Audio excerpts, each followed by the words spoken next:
Well, hello. I am Doug Weaver, and this is my live stream for Wall Ball 2021, which is super exciting. Yeah. So I'm for live painting. It is kind of like you need to hurry up and get things started so that this is a large painting to get through in a relatively short amount of time. I do have 8 hours to work on this, so I need to utilize that time as best I can. Yeah. So, all right. So I'm going to be drawing on this for about an hour to just get my image kind of on here so I have an idea of what I want it to look like. And then I'm going to, I'll spray it so that it will, my charcoal will be sealed on there when I start the actual painting process.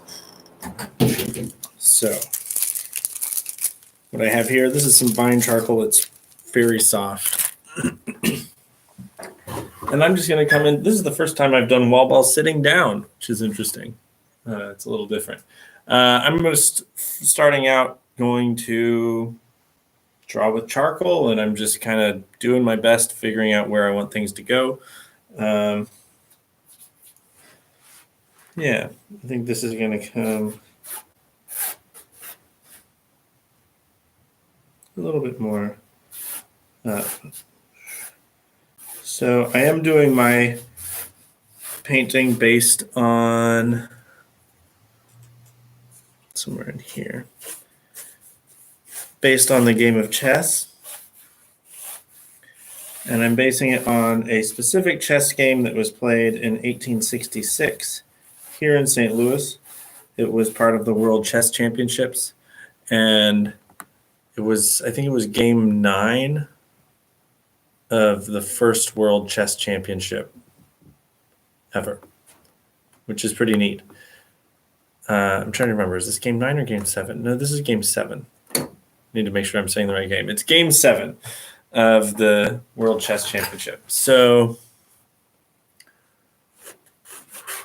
I'm essentially making a grid down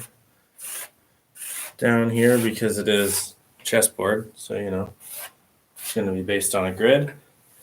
So that gives me kind of a vanishing point to work from.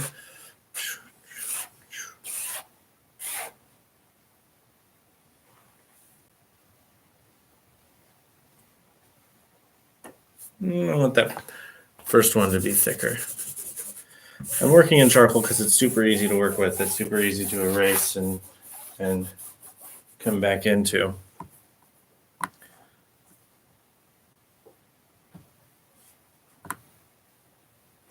So I want this to come up a little bit higher. So it's going to be more.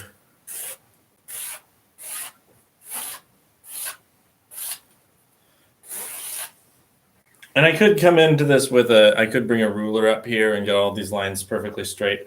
But I found that when you do that, it tends to look cold and calculated. It tends to look less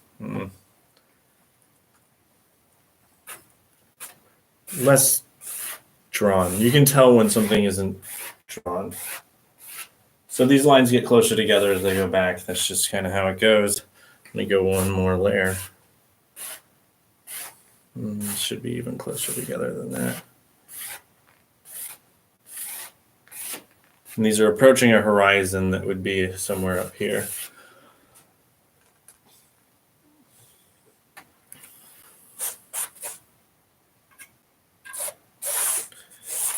All right, that's a decent array of lines coming out. And then I'm going to do the same thing going the other way. So I'll have one coming about here. Let's see, 1, 2, 3, 4, 5. So this is the edge of my board.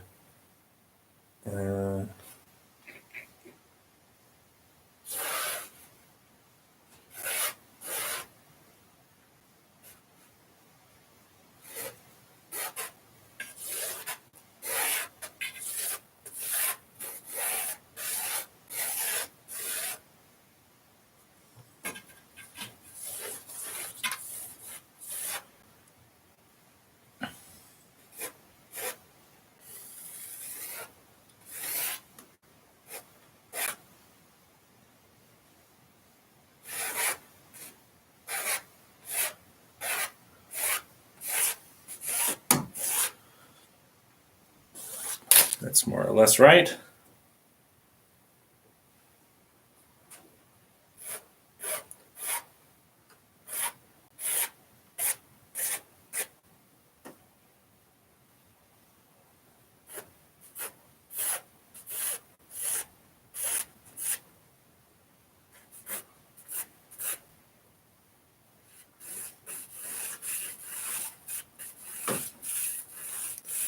If I actually think about this, let's see. This isn't coming. This needs to come this way a lot more.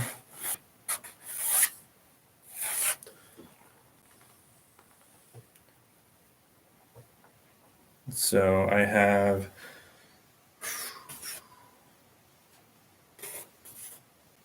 something's wrong. Needs to come one more.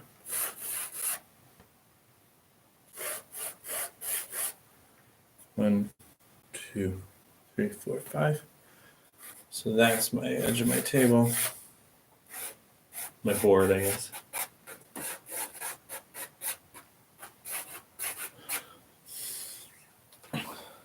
All right, so there I have my edge of my board. This looks all right. This looks like a board game, sort of. This looks like a chessboard. I can believe that.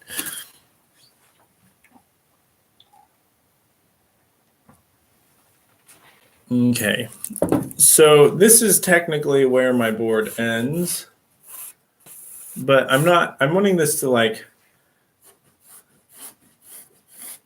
it's more than just like a picture of the chess game. I'm wanting to capture the spirit of the game. Like the board doesn't end here because you'd have one player here and one player on this side.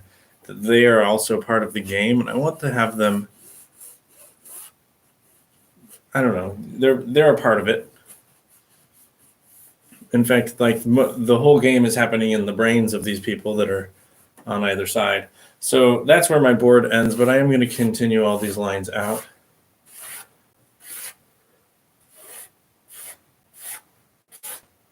Just out into this space wherever.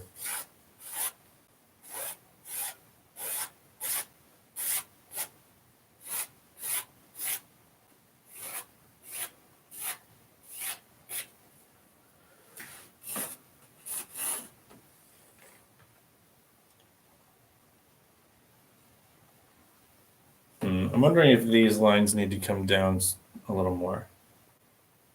I'm not super happy with where these lines are.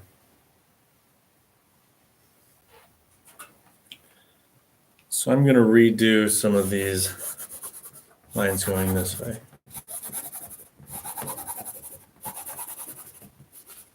In fact, I'm going to redo all of these lines going this way. I'm happy with one.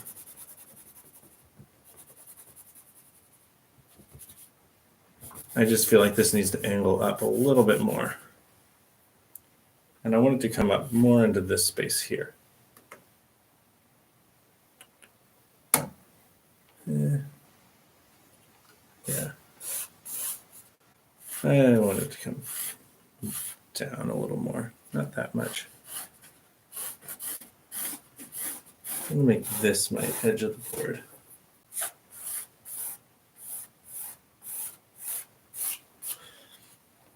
Now, if I put my eye here, I can see that line kind of trails down, so I can bring it up some. So for anyone that's just joining, watching me here, I'm making a game that's painting that's based on the game of chess. It's based on a specific game that was played here in St. Louis in 1886. It was the first World Chess Championship match. So the match had 20 games. Played in 3 different cities, and some of it was played here in St. Louis, which is really cool. So I'm right now I'm really just blocking things in. Nothing I'm doing right now you're going to see in the finished painting. It's just sketching it out.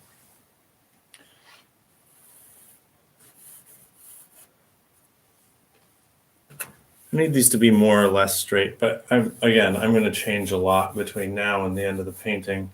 This is just getting things figured out, and I'm happy with where this line here is. These ones in here I wasn't too thrilled about. I'm supposed to have 3 in between them, so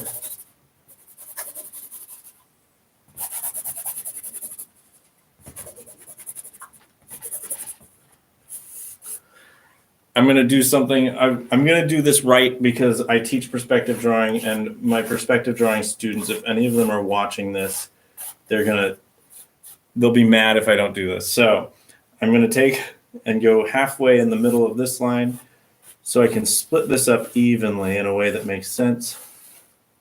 I draw a line down the middle. It needs to be down the middle.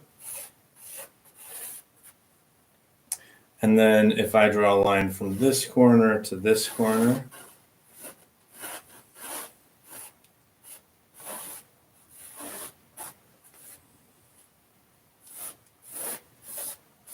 it needs to be as straight as I can get it. That gives me a spot right here. And that is my center line.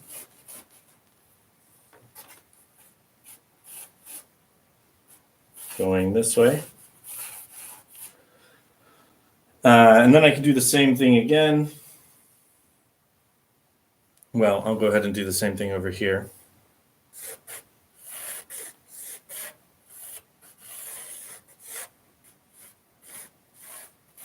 Because your different sections as they go back will get closer together. So this is a way of taking the guesswork out of this right here. So this is where my line should come, from there to there. And this means in perspective, these two lines should be in the middle. Something's not quite right up here. I'm not going to do that up here. I'm just going to, and alas, I'm eyeballing it. But this is good. I like where this is. This makes sense to me. So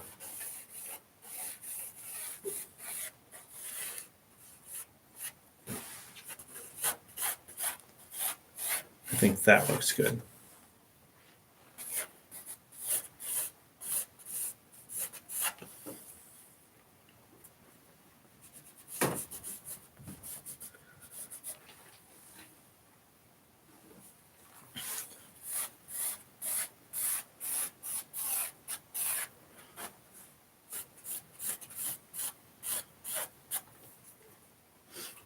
So I really want this painting, even though it's a painting of the game of chess.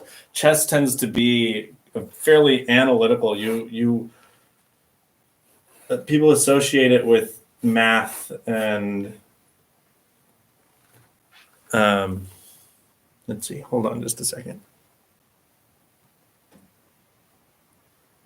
Yeah, so I should have one in between each of these.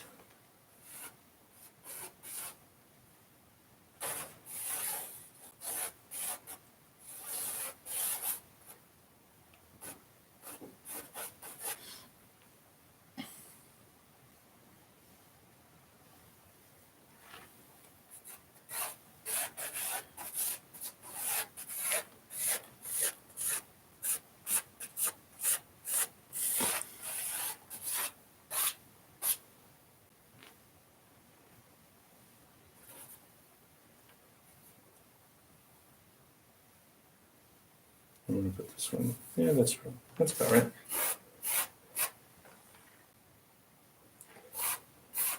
A little bit. So people tend to associate chess as being very calculated and very mathematical, robotic even. But there actually is a lot of creativity to chess. And I want to try to get that in this, which is part of the reason why I'm not using a ruler on any of these lines. I'm not measuring it exactly because I could. I don't know if it would be faster. It would be more exact. I could measure this out and get a perfect grid on here that would be logical. It would make sense. But I'm not doing that. And the reason I'm not doing that is because I want it to have a certain amount of freedom. I want it to feel more in that other spirit of the game that's a little bit more creative. And I know people don't immediately associate chess with like freedom and creativity, but it really, really is a creative game. you find that really good chess players, they're able to make decisions in a moment. They're able to really, it's just not as cold and calculating as you would expect. It's not robotic.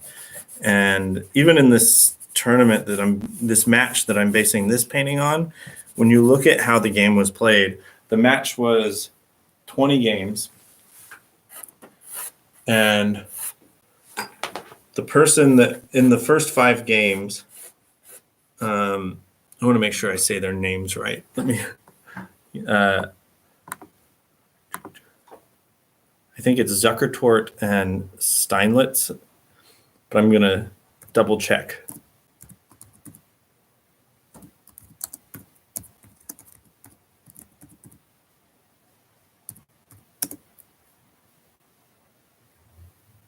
Yeah, so Zukertort and Steinitz played this match in this 20-game match in 1886.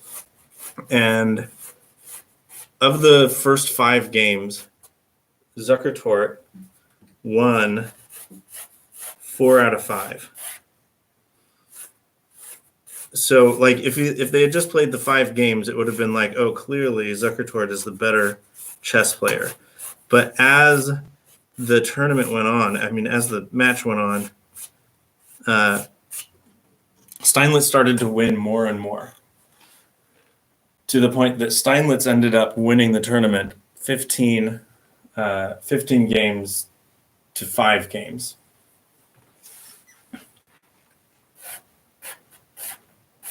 Which just kind of showed a little bit of Steinitz being more creative and more perceptive to the spirit of how Zukertort played the game. He had, earlier on in the game, some of the things that he did, he was kind of testing how Zukertort would respond in different situations, and use that later in the match. So as time went on, at the end of the match, Steinitz was winning every game. So it is kind of like it is a very creative game, and knowing the person that you're playing, understanding how they play is important to how the game is played. And it's something I'm learning a lot about right now, is just how creativity comes into play in playing chess. I'm not the greatest chess player in the world, but I think something that I've learned recently this year is just how many variations there are in the game of chess, why it's a game that you can't just know you'd think people would have memorized in every situation what you're supposed to do and what the best move is, when in reality, that's nearly impossible, because there are trillions of different variations of every game. And it's quite possible that even my wife and I, being as unskilled as we are when we play a game of chess in the evening, it's very likely we're playing a specific variation of a game that no one in the world has ever played in its history, which is kind of crazy to think about. For all the hundreds of years people have been playing this game, that you can play in a way that no one has ever played before. All right, so I'm happy with this. I'm happy with my grid. I have my edge of the board a little bit darker, so I know where that is. Something's a little bit off down here. Which line is that? I can actually see in the video that the line is off.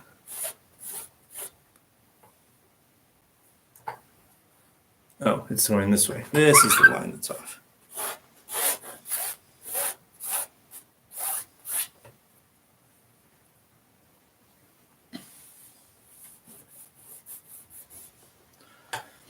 Actually, seeing this on the video is nice. I can because it's good when you're sketching and painting like this to get back about 10 or 12 feet to be able to see how straight or not straight these lines are. But I can actually look at my screen here,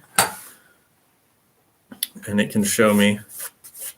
I can see it's a lot like getting back from the painting, and I can fix some things. It's nice.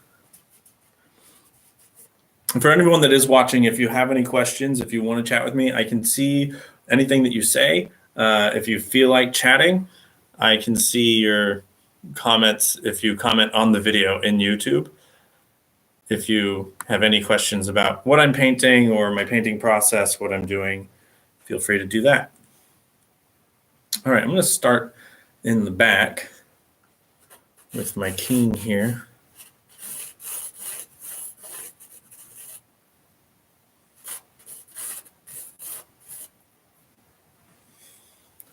I'm not going to have this go straight up. I'm going to have it kind of go in line with these.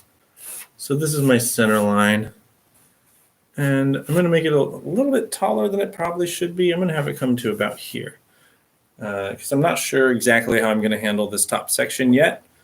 I'll figure that out. And I'm going to divide this into some sections.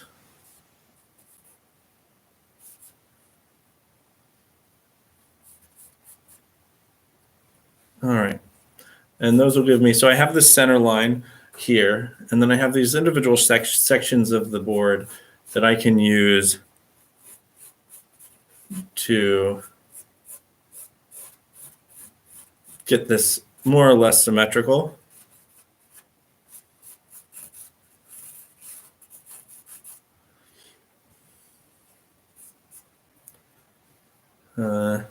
Let's see.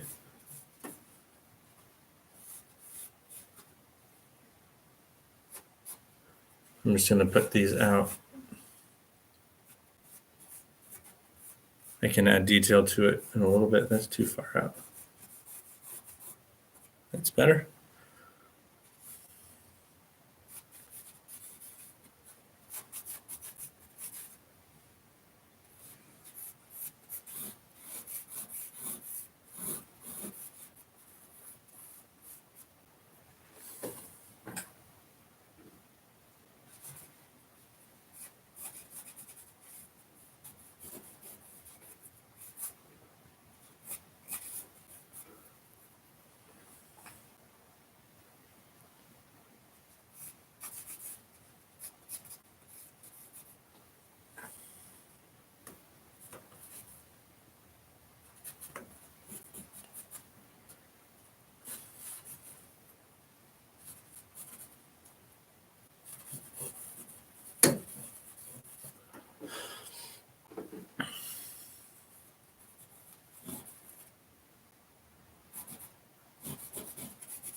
So this is my king here.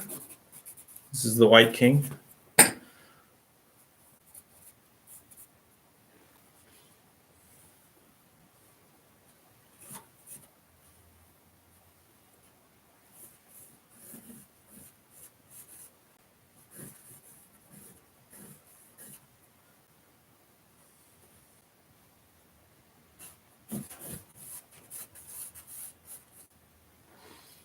All right. Now it's not perfect, but again, I'm just kind of sketching things in here. I can always make changes.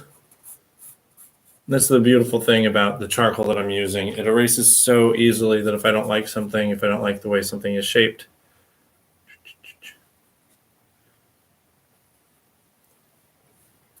I can easily change it. This needs to be a little bit fatter.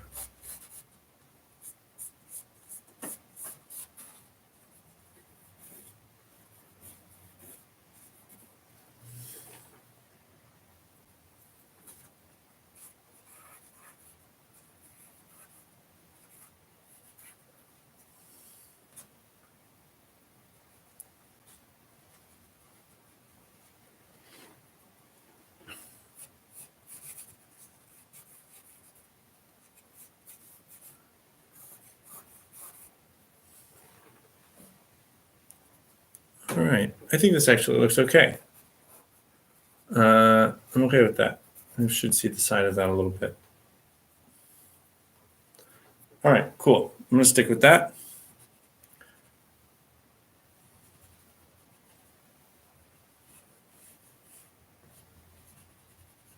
And erase some of these lines out because I don't need them. right now I'm not thinking about value at all. I'm not thinking about light and dark areas. I am just getting this blocked in linearly, because I will do a full underpainting with this. I'll do that at about 5 o'clock this evening. And so you'll be able to see what that looks like. So all this value that would be in here, I'm not worrying about that. I'll get that in when I paint it, do the actual painting. So I'm hoping to spend, once I get this done, I'll spray it with a clear acrylic over it that'll seal it in, and then that will need to dry for a couple of hours. So while that's drying, I'm going to make some paint because I have some colors I need to make. So if you stick around, if you're here around, well, whenever I finish this, in about an hour, I'll be making paint on here. You can see what that is like. And then, yeah. Okay. So I have 2 pawns. So this is actually the arrangement that they are on the board is a very specific point in the game. I don't remember what move it is. I need to look it up. But yeah, it's a very specific point where, and these, let's see, if I do that.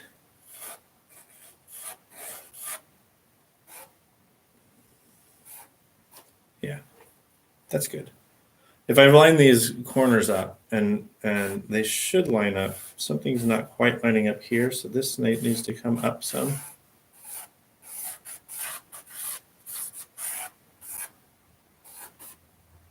But it's not bad.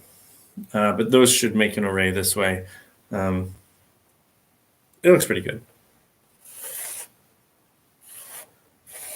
It's close enough. Yeah.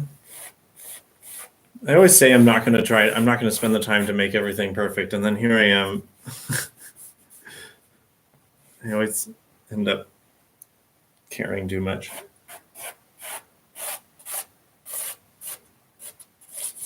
All right, I'm really going to stop doing this now, because it doesn't matter. So I'm going to paint over it. All right. So getting another piece in here, I'm going to put a piece right here. And as things go closer to the edge, that center line, you can see this one goes up this way a little bit. The center line is going to go, it's going to start really starting to tilt this way more. So I'm going to go about this angle here on this one. And it's going to come up to about right here. The pieces will get bigger as they get closer to the board, as they get closer to me. So this king in the back is going to be actually the smallest. And that's kind of on purpose. I want him to look kind of isolated back there and in danger. Because the point that I'm at in the game, that king, that white king, is definitely exposed in a way that it doesn't want to be. This needs to come this way more.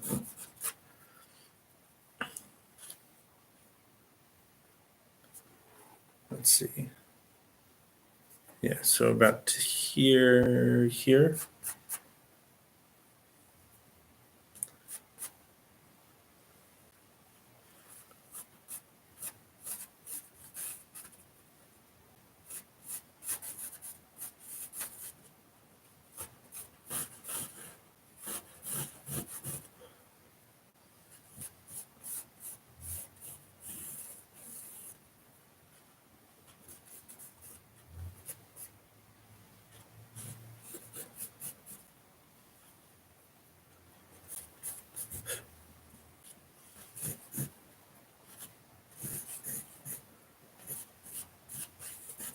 This is not an important piece. Well, I mean, it is an important piece, but not in this painting.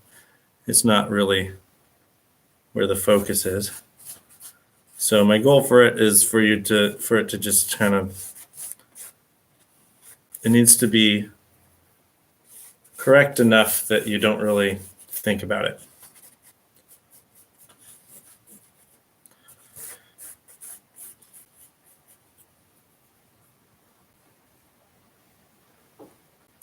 This base seems a little bit too big, so I'm going to have it come to about here.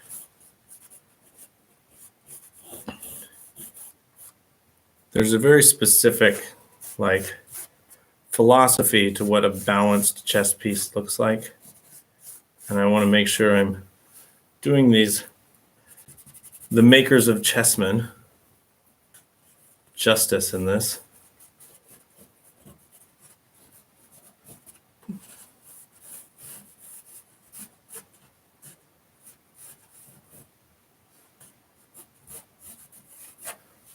All right, so if it ends up, if I need to make any changes to it, I can.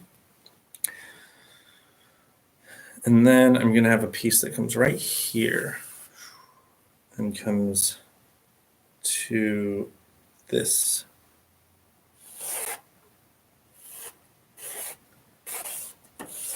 This is going to be a big piece.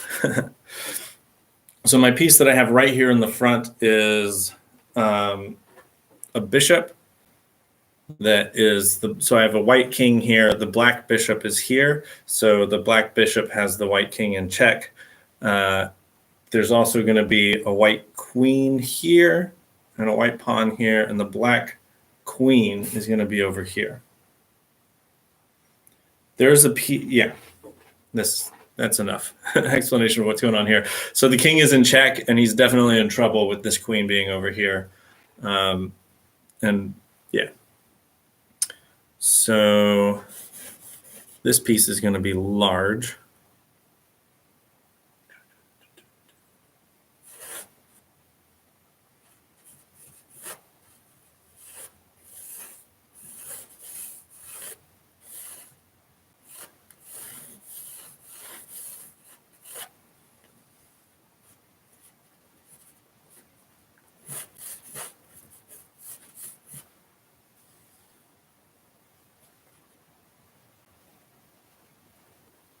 Is that large enough? I don't think so. It needs to be a little bit bigger.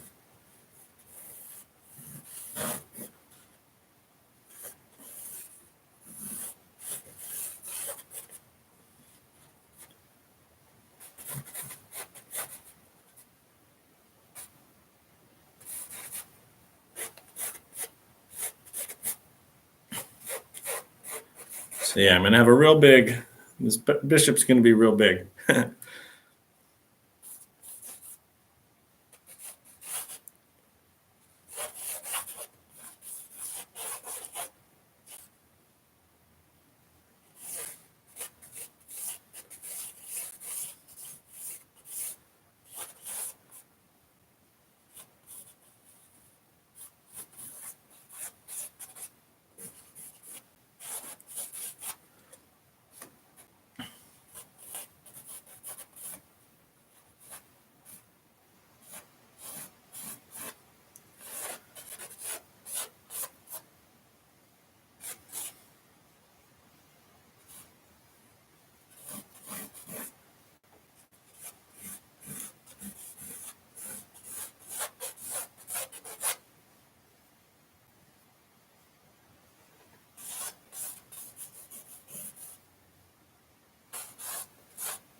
I feel like that comes out too far. I'm going to bring that in a little bit.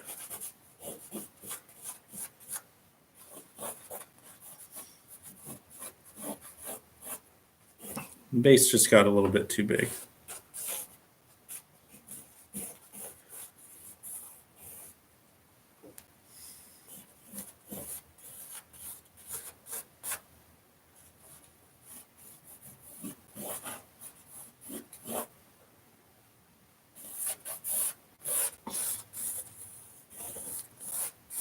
I like that better. All right.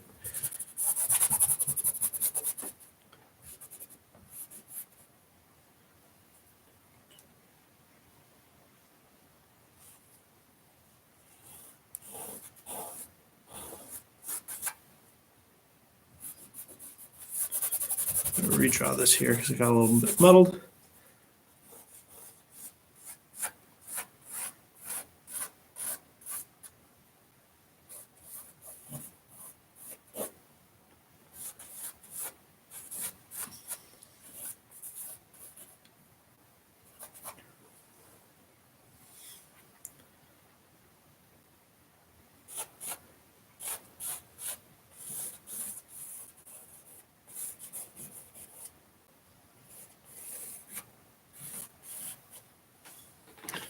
All right, let me look on here. Yeah, I'm okay with that.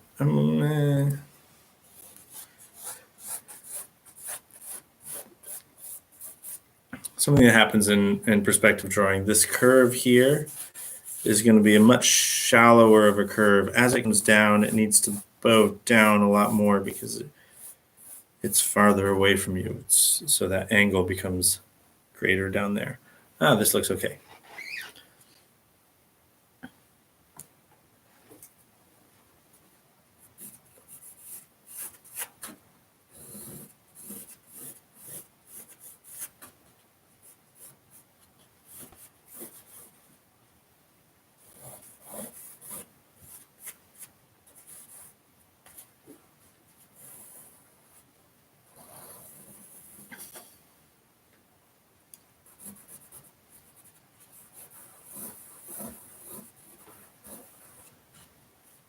So having this bishop covering up that king a little bit really gives you the sense of it kind of looming over him, that it's headed that way.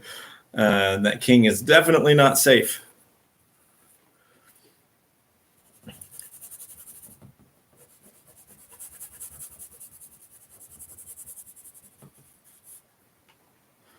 feel like at this point in the game, Zukertort, I say Zukertort because it sounds like, I think it's Zukertort. Zukertort had a pretty good idea that they were not going to win.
Something that's cool about these old historic chess games is, so this game was played in 1886. 1886, there wasn't such a thing as film. There was photography.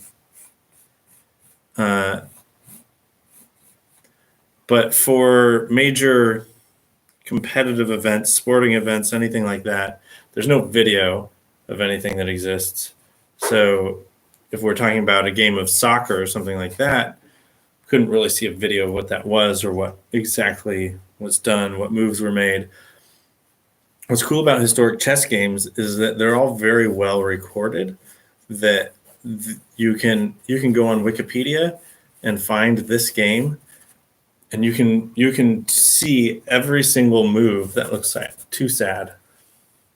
I don't want it to look like a frown. It can't curl in.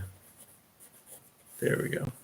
You can see every single move that was made in this game, and you can play through the game again. So this is something that my wife and I actually did yesterday with this game, is we found the annotation and we set up the chessboard and played through the game. So each of us, my wife was black, I was white in the game, and we just go through what each person did in each turn, each move, and then you can kind of put yourself in the seat of these master chess players, chess masters, and see every single move they did, that they made, and think about why they made those moves, what they were trying to do, what they did notice, what they didn't notice. So you can kind of critique their game, what is it, 134 years later?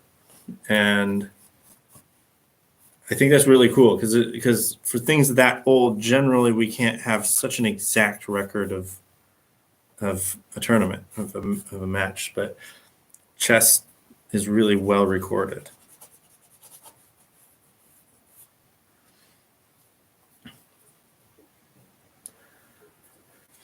And I sometimes wonder, did they know that, like, when they were playing a game 130 plus years ago, did they know that, like, over 100 years from now, some dude's going to be in his basement painting a picture of the game we're playing right now?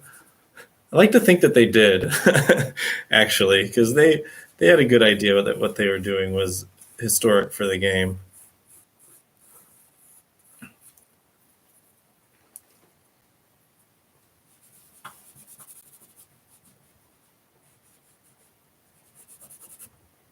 All right.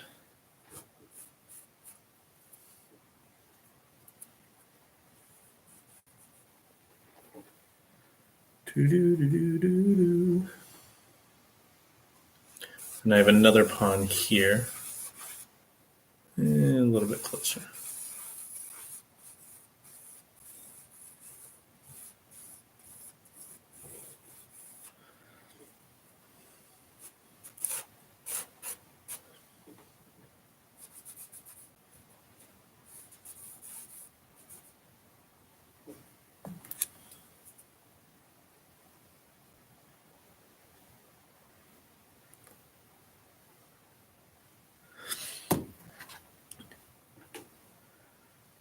My phone tells me I got a new subscriber, Ash Forest. Thanks for subscribing. I don't even know what that means, but thanks. I don't usually stream on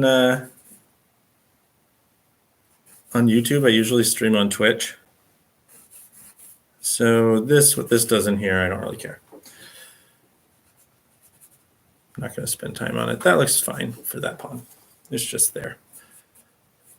It's kind of hiding.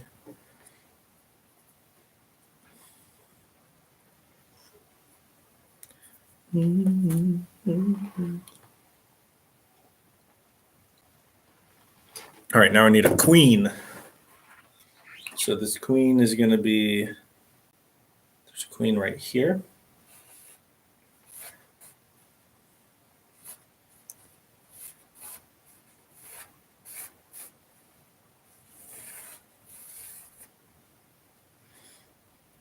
And it's going to come more or less straight up and down, a little bit to the right.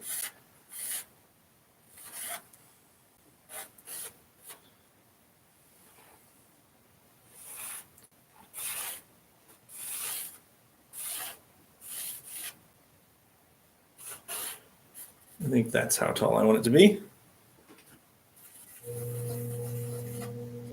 I'm the queen.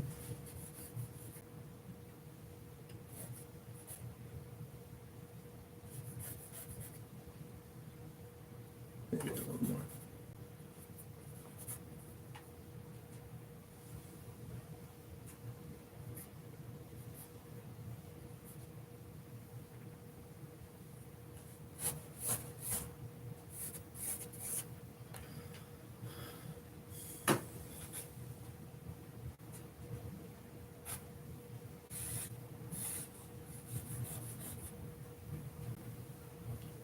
Sure.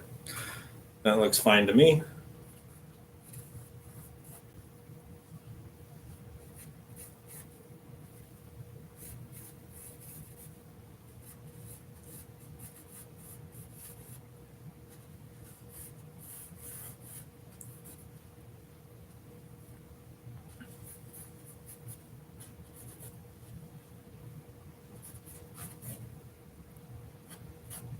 I can add detail to this a little bit. Let's see.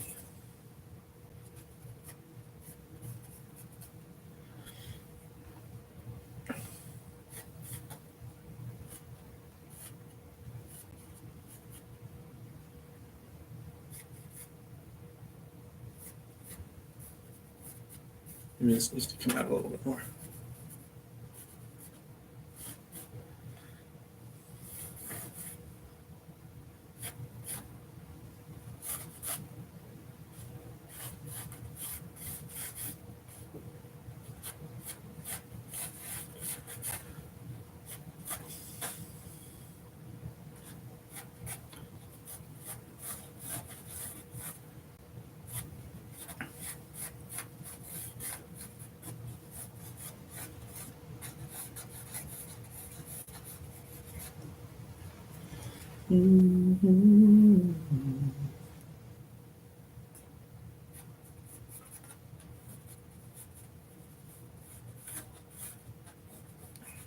So the pieces that we have are a bit large on the bottom.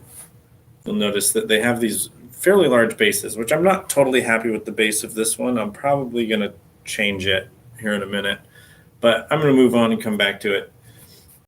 The bases are hefty, and that's because this is a decent chess set, decent set of chessmen, and so they're weighted at the bottom.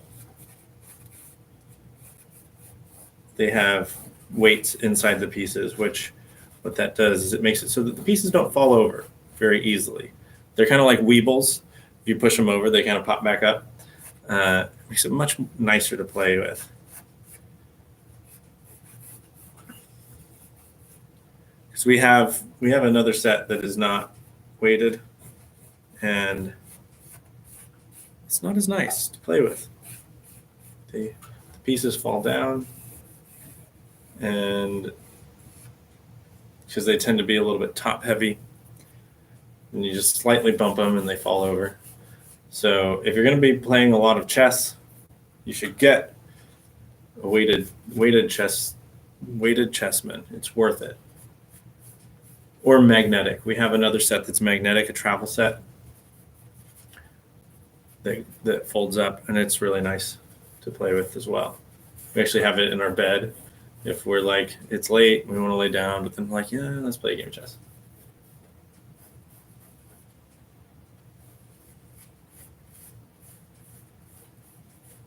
Which one of the reasons I'm doing chess as my subject is my wife and I have never really played chess much until recently.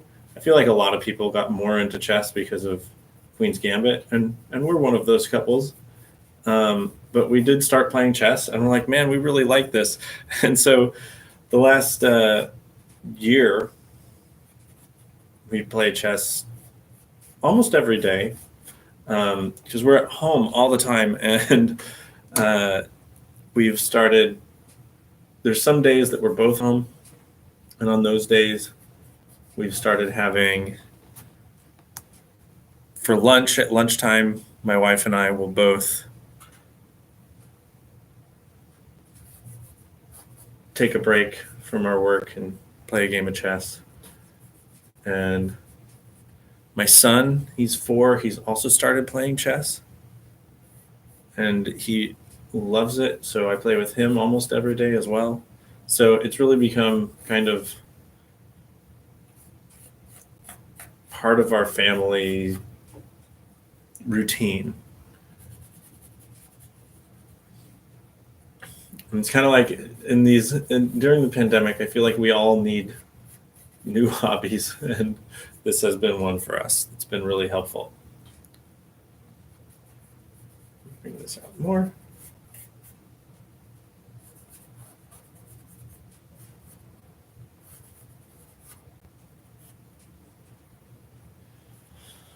All right.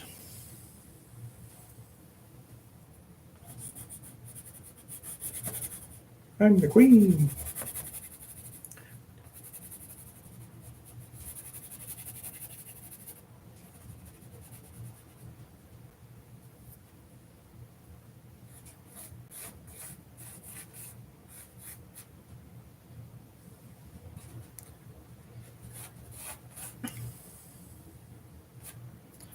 Just do want to give a quick reminder for if anyone is coming to this stream and starting to watch, that I do have the chat open. If you have any questions, want to say something, feel free to comment. You know what? I might say that in the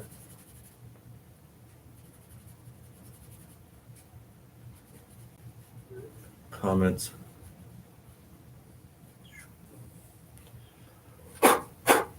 All right. Cool.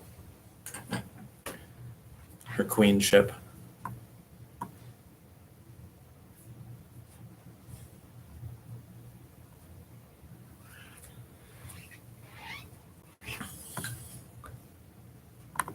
I'm going to type in here.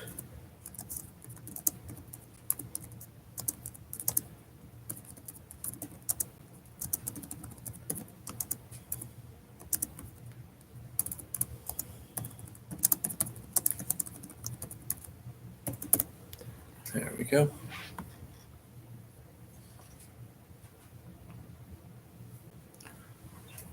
All right, and there's another pawn, which I should have done this pawn first, but you just get excited and go out of order. I was excited to do the queen, and so I skipped the pawn.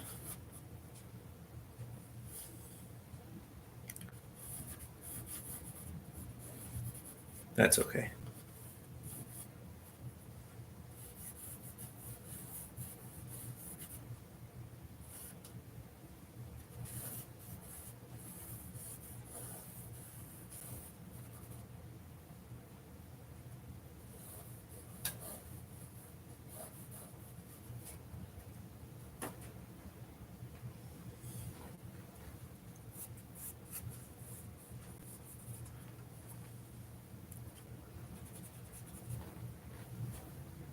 Cool.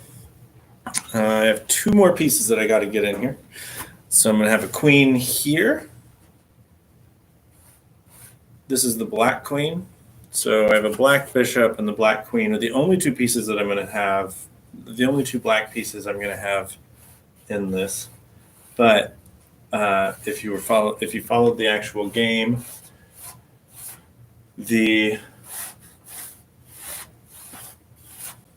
queen, this black queen and this black bishop end up being the ones that checkmate the king. They don't checkmate the king, but they more or less checkmate the king. It's actually not this bishop. It's another bishop that's down here on the white square that you can't see. There's a bishop that's on this line that king's just really in trouble. I think the only place he can move, where can he move?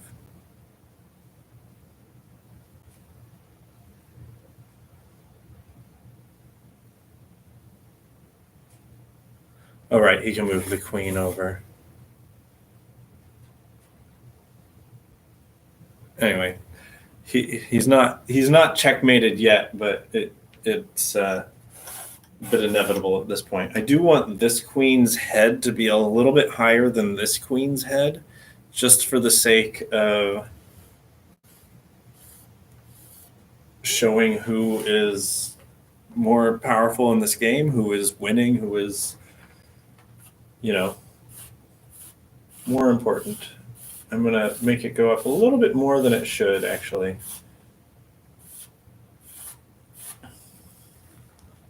Yeah, so this piece is going to be smaller than the queen here, but with that being said, I'm making it a little bit taller than it should be.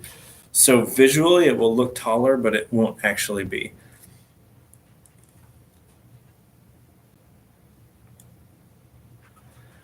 Yeah, so like Kirsten just said, if you're watching on the Wallball website, you can't make comments, but if you're watching on Wallball website and you go to the link to go to my YouTube video, if you watch it through YouTube, then you can make comments and ask questions and any of that. So if that's something that you are interested in doing, I don't want to take anyone away from the Wallball website, but that is something that you can do.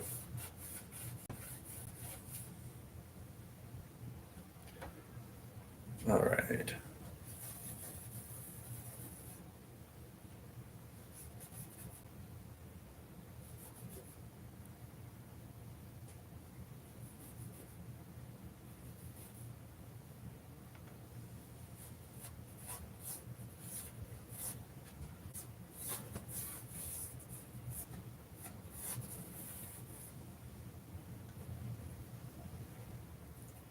Nope. Let's take it down a little farther.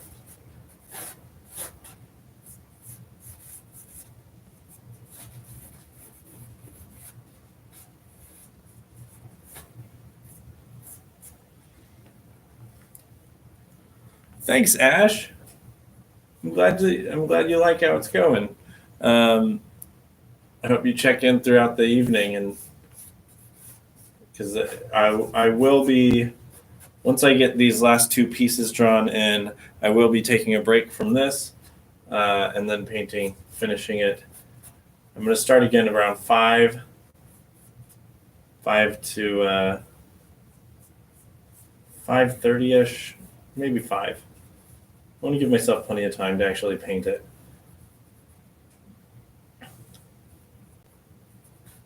And then going from there. One thing I'm a little bit bummed about this year is during wall ball, usually one of my favorite things to do is to take a break and go watch other artists and see what they're working on.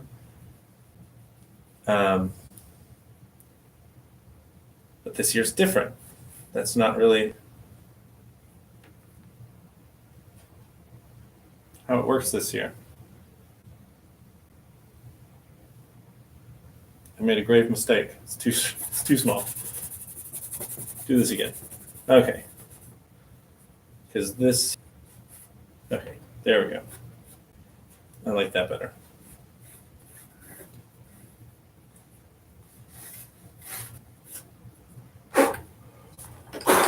For some reason, I'm getting a lot of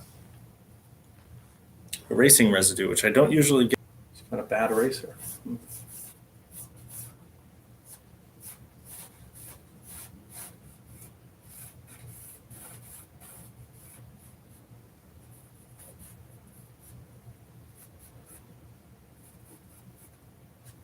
So I use these kneaded erasers, and one of the main reasons that I use them is that they don't leave the dust on the surface that erasers usually do. For some reason,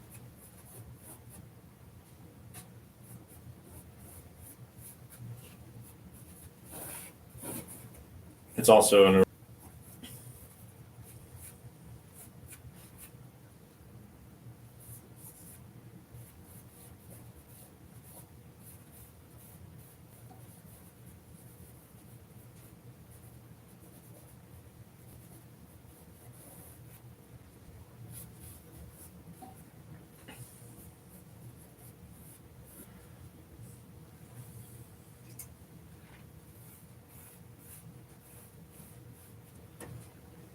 So my wife and I are both big chess fans. My wife really loves chess, and she's been reading a lot of chess strategy books. And she actually this morning said to me, she's like, "I hope no one buys it," which isn't really in the spirit of wall ball. But she said, "I hope no one buys it because I really kind of want this one." Well, I'm gonna have to paint some more. I'm gonna have to make some more chess paintings.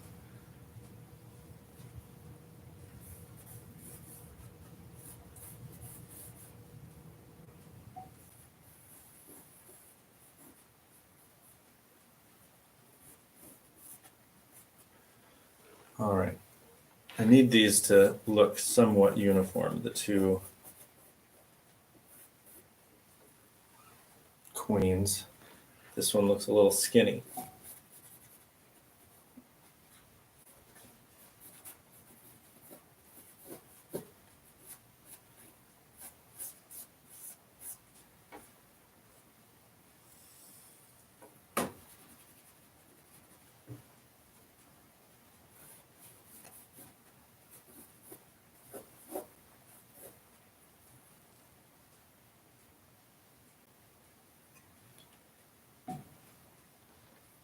I think this actually needs to come out a little more.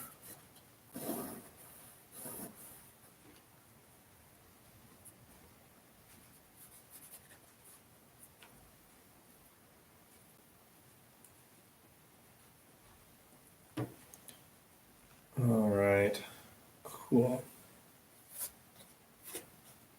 Still needs to come out more.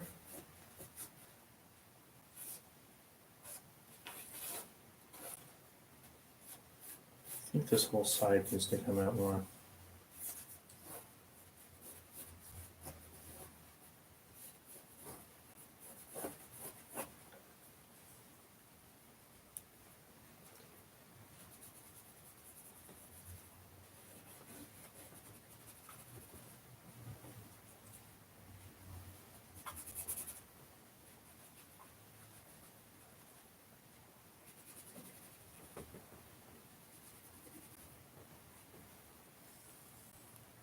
All right. I like that. Okay, I have one more piece that I want to get on here.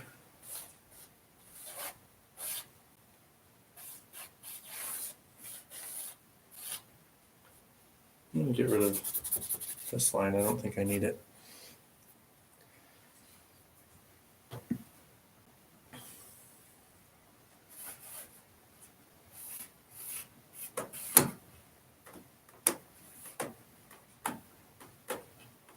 No, that should be down here. Wait, let me see. White, black. This goes down here.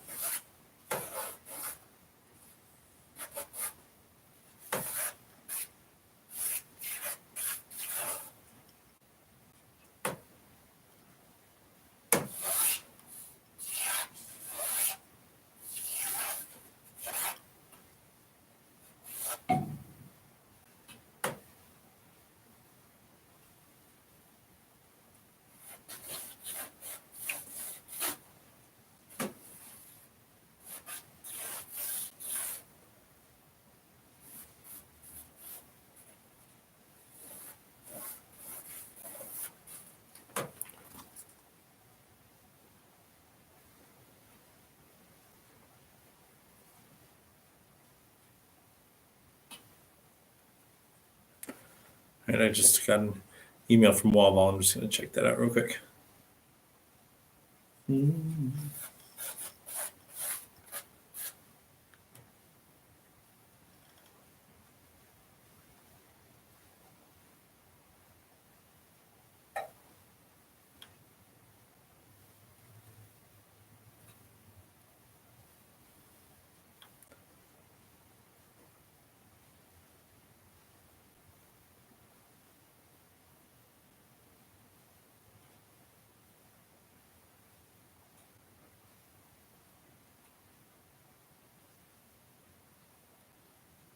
All right.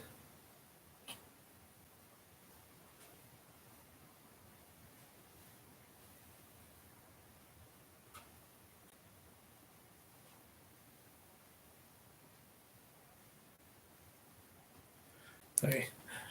Just checking on that real quick. I want to make sure I'm doing everything right.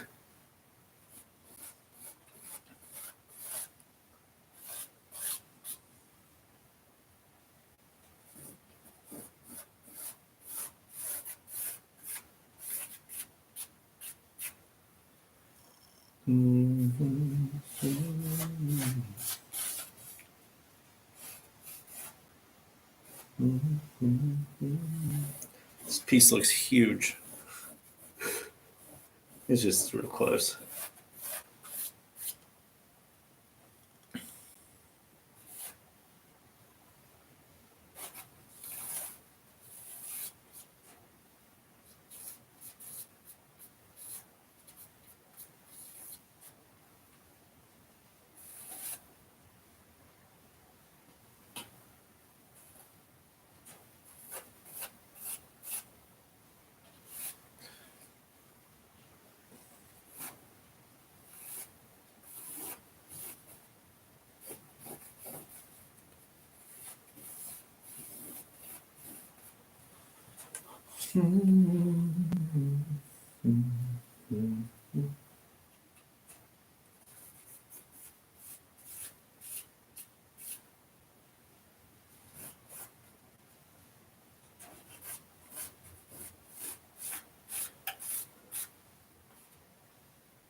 All right.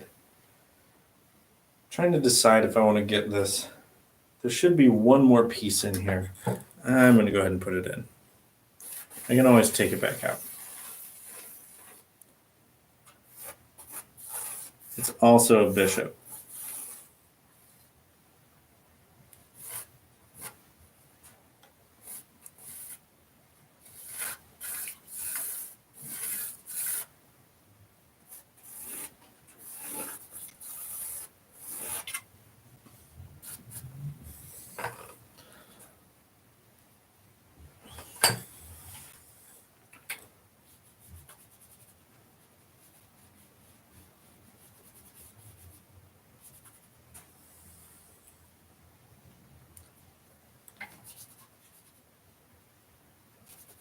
Yeah, I need to get finished with this sketch pretty quick.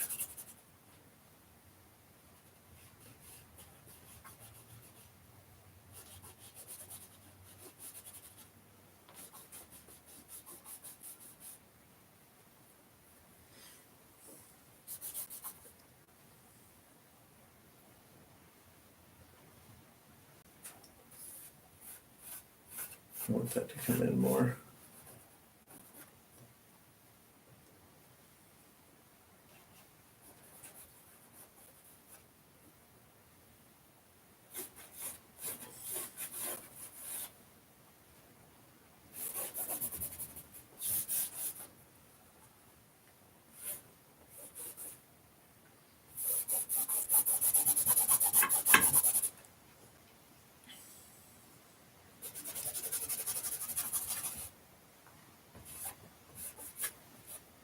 All right. Don't need these lines. Okay, I'm gonna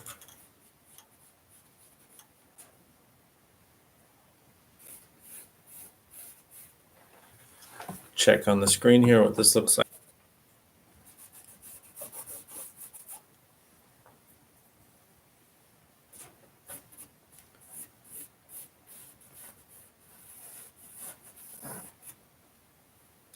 All right, I'm going to take a step back and look at this from a little farther away so I can kind of see if there's anything that really stands out to me as being wrong.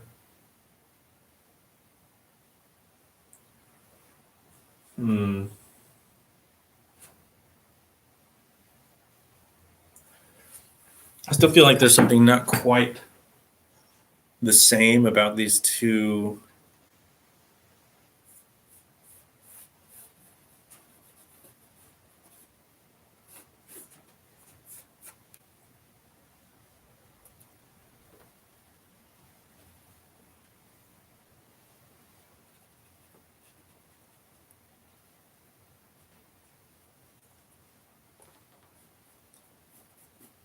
Something's still not quite right about these.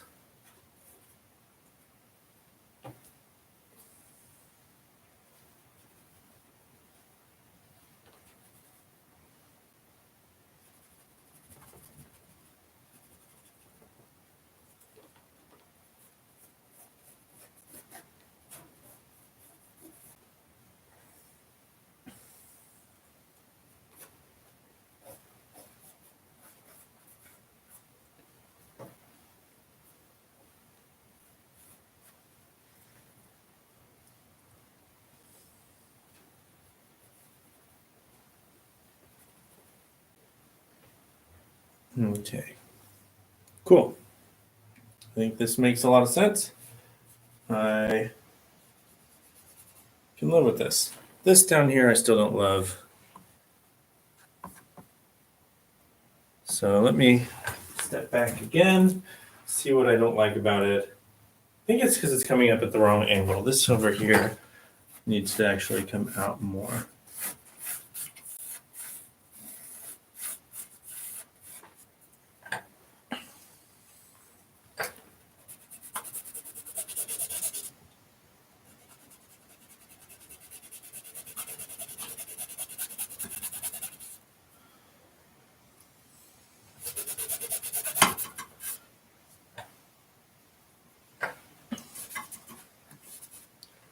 Cool.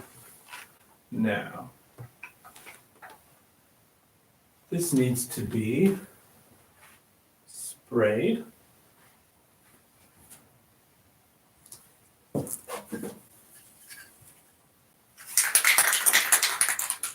a lot left in this.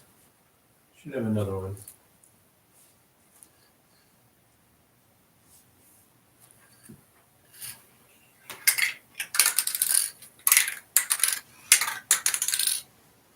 Let's varnish. All right, so I'm going to spray it with this. This is called, this is a UV resistant clear acrylic coating. So the acrylic coating just puts a seal over the charcoal so that the charcoal is permanent And I can paint over this acrylic with oil, but that way when I do the underpainting, when I start painting on this, the charcoal won't mix into the oil paint, and it really makes things a lot easier. So I'm going to spray it with acrylic, but I'm not going to do that in here. Normally when I do spray with acrylic, I do it in here. I turn the fan on and then I leave the room for a while because it gets real fumy. But I'm not going to do that this time because I'm going to be working down here still. So I'm going to go up outside and spray it. So yeah. So I'm going to take a quick break and I'm going to spray this down. And when I come back, I'm going to be making some paint, making some oil paint. So you can see what that looks like. I'll start that here in a few minutes. So until then, I do have a slideshow that you can watch.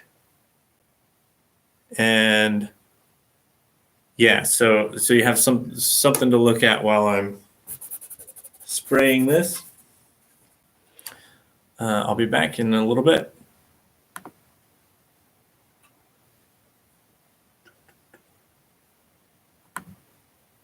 Okay.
I sprayed that with acrylic, so it'll just take it a little while to dry.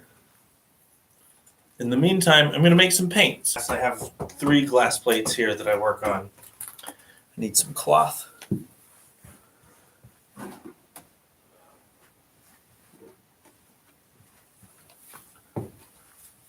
All right. So I do have some cloth that I'm going to work on, and I probably shouldn't drink any coffee while I do this. So I'm going to move that elsewhere, actually.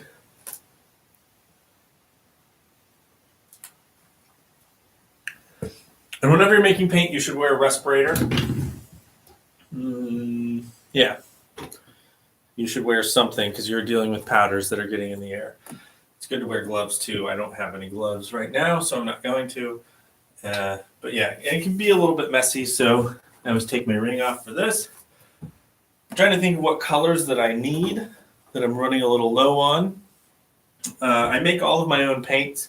I have a bunch of different pigments here that I use. Everything from some of these Huntsman pigments that are made here in St. Louis to a few of these are Huntsman. Some of them I buy from naturalpigments.com, and I make some of my own pigments as well. I make things like this plant here is woad. This makes a blue dye. This is actually indigo, and you can use indigo to make blue paint. So these, eventually I'll move them outside. They get real big. I have some roots here you can look at. But these I still need to make paint out of. They're dry enough now that they're ready to go. But this is a plant called Dyer's Madder. And these roots, they're chopped into chunks. I can use them to make a red, and that pigment is right here. So this is a little bit of Dyer's Madder. It gets more red the longer it oxidizes, so that's why I have this top that air can pass through, so oxygen can get to it. And it'll start out as kind of a brown, and the more it oxidizes, the more it'll turn red. So I'm letting it get really nice and dry before I crush it up and make it into paint. And I have some more that I need to make. Once I make this, I'll have more. I'll make a tube of paint out of that. I have another pigment here that I'm drying out. I need to do this again. When I wash my brushes out, I wash them out in a solvent, and all the pigment comes out. Everything mixes together into a gray sludge at the bottom. This is that gray sludge, and if I dry it out, then it will also, I can grind it into a paint and make a gray paint that I can use for underpainting. It's called grisaille. So that way you're kind of using your pigment again after it's been wasted on your brushes. Let's see. I'm going to change light bulbs here. The light bulb that I have in this space is a grow lamp, which for these plants here. I'm going to switch that out because it's UV light and it'll look a little different. You get a different lamp in here.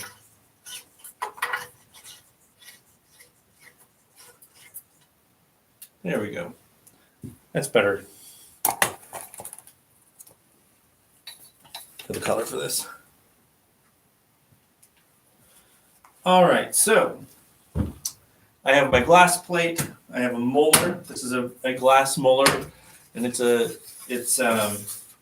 big glob of glass. It's flat on the bottom, and it has kind of a sandpaper grit. So this is really good for grinding pigments together. I have all my pigments, and then I also have a different oils. This here is linseed oil, which is your most common oil for making paint. I also have this oil here, which is walnut oil, black walnut oil that comes from Southwest Missouri, a place called Hammond's Farms. And I really love this oil, but it's expensive. So and then the third oil that I have is safflower oil. And it's a almost white oil, so it's good for you mixing the color white. So I'm thinking about what colors I need, and I'm going to mix a couple of colors. It would be good to have, let's see, I'm going to make a red. I'm going to make this, it's more of a orangey red. It's an orange shade. So, and I'm eventually going to put it in this tube. Here. This is an empty tube. I'm not going to make all of this, but I'm going to make quite a bit.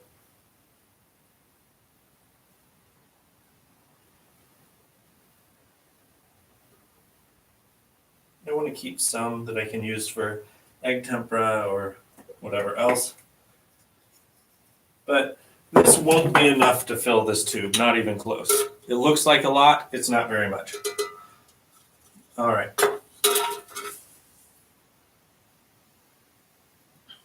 Okay, so I am going to use linseed oil with this because it is, since it already has yellow in it, and fine if it yellows a little bit more. It won't be noticeable in the painting if it yellows a little bit more. So I'm making this into kind of a volcano. And I'm just going to pour some oil into that.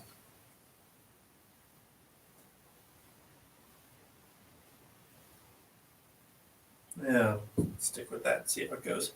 I don't want to get too much oil. If I get too much, then it'll get really, the paint will get really runny.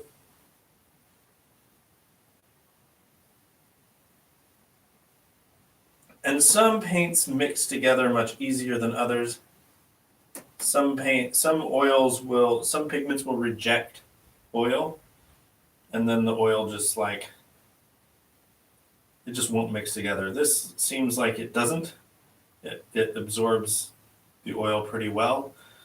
So I don't know that I'm going to need an emulsifier for this. So when I do need an emulsifier, I use beeswax, and it helps hold things together. So beeswax kind of falls somewhere in the middle between oil and water.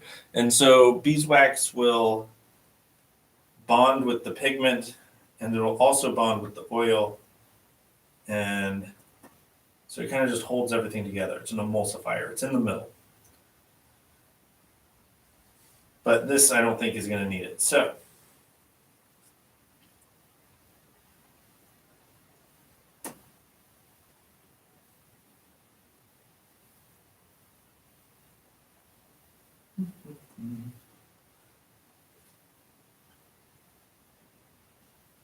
I just keep mixing this in.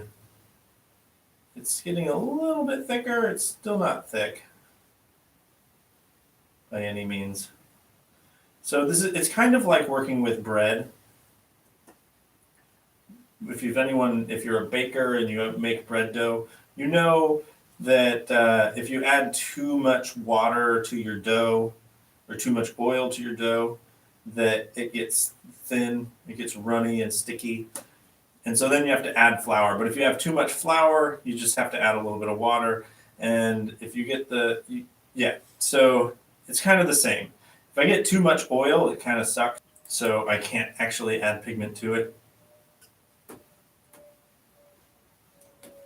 So it's better to have not enough oil than too much, because if you don't have enough, you can always add a little bit more, but you can't always add more pigment. You run out.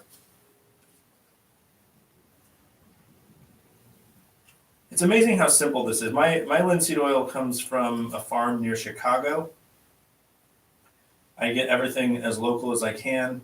So my walnut oil, my linseed oil and my safflower oil both come from Illinois, and my walnut oil comes from Missouri.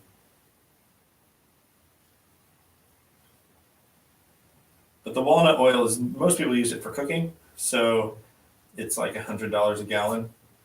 It's spendier, but a gallon lasts a long time when you're just making paint out of it. It smells good too, because it's walnuts. All right, looks like it's not quite enough oil, so I'm going to add some more.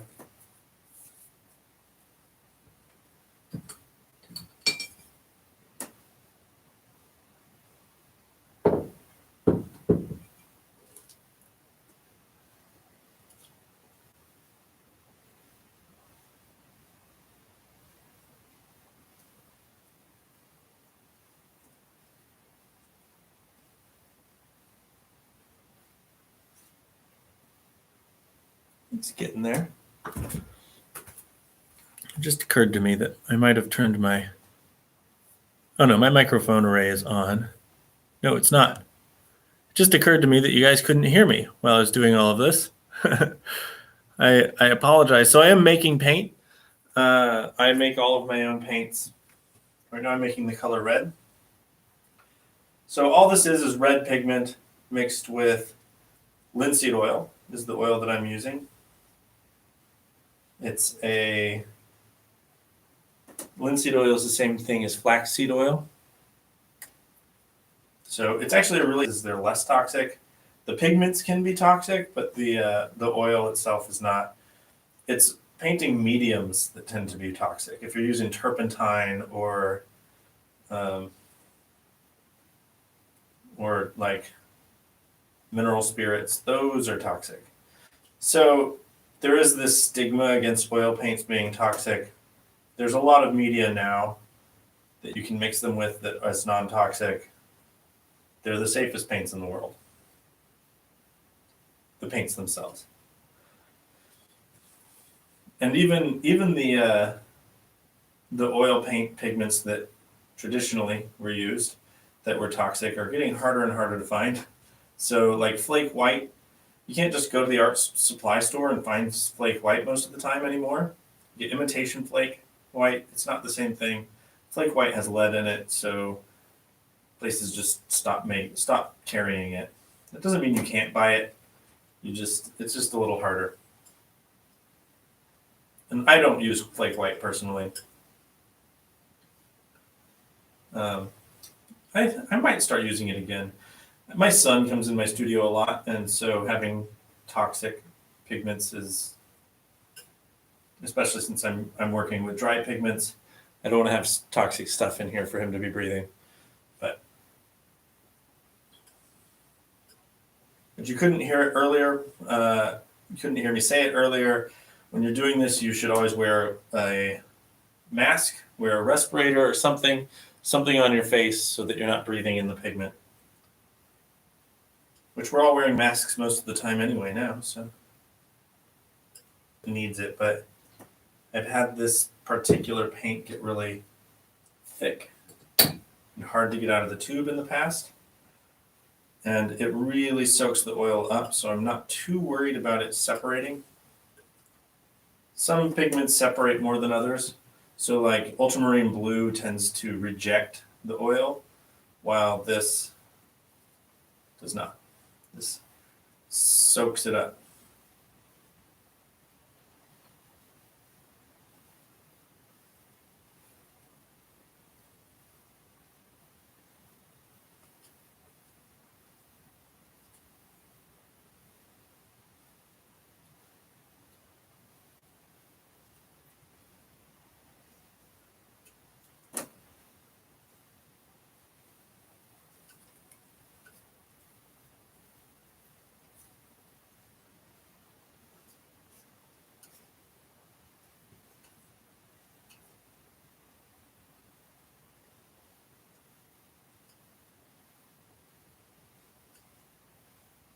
All right, so a lot of this pigment is not mixed in.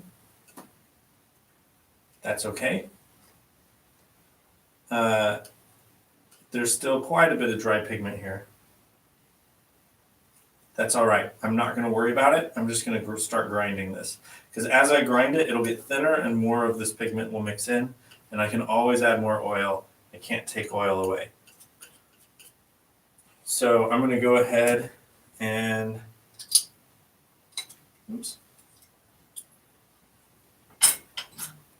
take my molar, which is this big glass blob, and start squishing it. And you'll see that the pigment will mix in while I do this. I'm just kind of squishing it right now. Not any real plan or order to what I'm doing. And you can see this start to look like paint. It'll just start to. This is where it goes from being a dry powder to being an actual paint.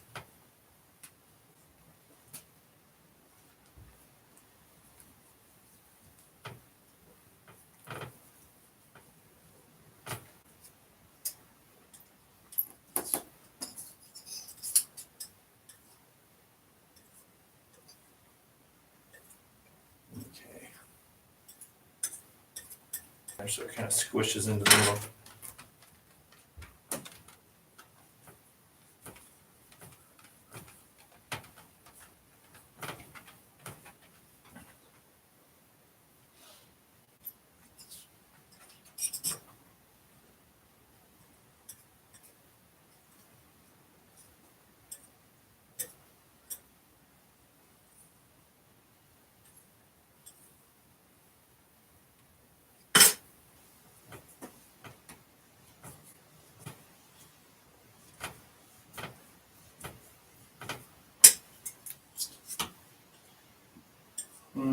Trying to decide how thin I want to make this paint. This is really thick. I think I'm going to add a little bit more oil. And when I do this, you should be able to see just how well this soaks up. I'm kind of making a barrier so that the oil doesn't spill out. I'm going to add just a teeny bit more.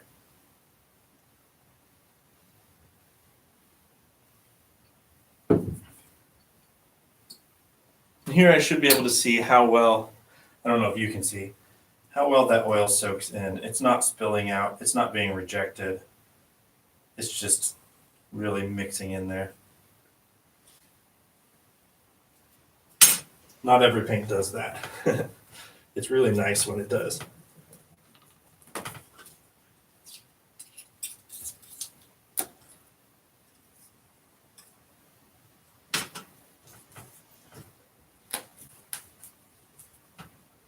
This is a bit of a Play-Doh consistency right now. I'd like it to be a little bit thinner than Play-Doh. And I mean, right now this is paint. I could put this on my palette and paint with it. This is usable right now as is. But I want it to be more grinded together. I still see a lot of dry pigment here, so I want all of that to mix in. All right.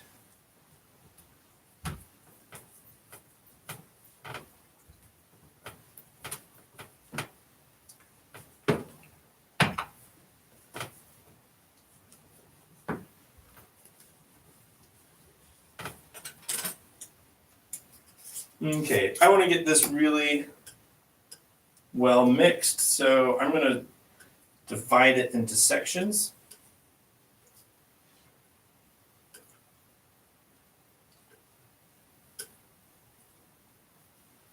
Get this all mixed together. And then I can take a piece at a time. So I'm just going to set this aside.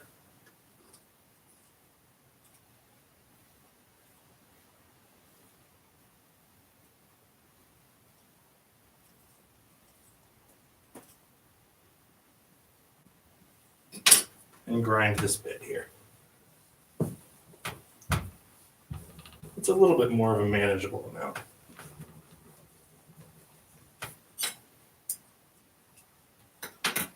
Oops, wrong one.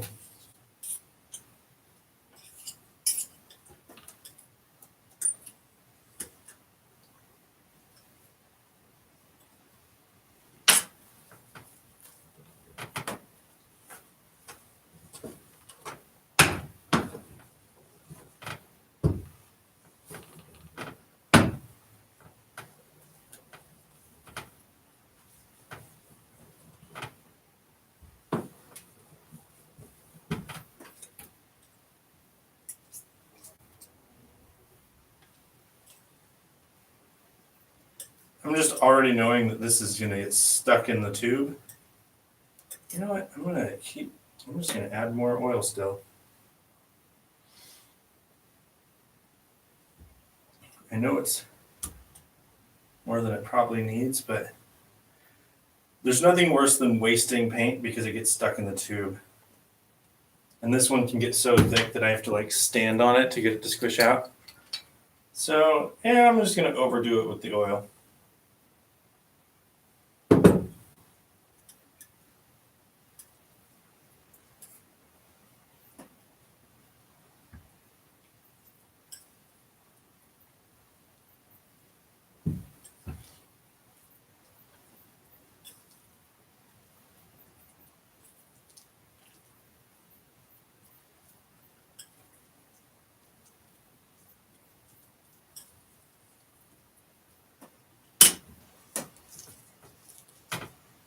go.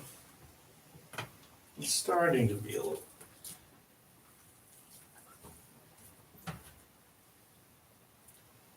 That's better. That's consistency that I want.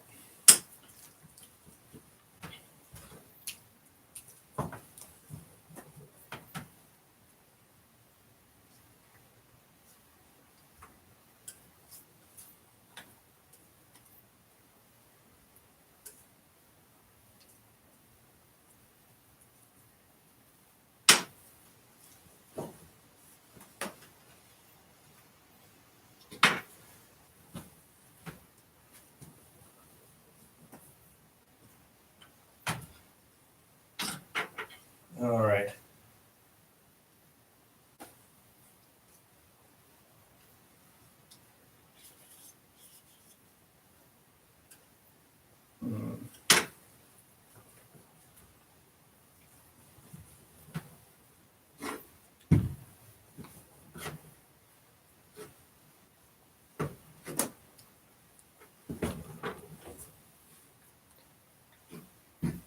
If you have any questions about what I'm doing, I am making paint.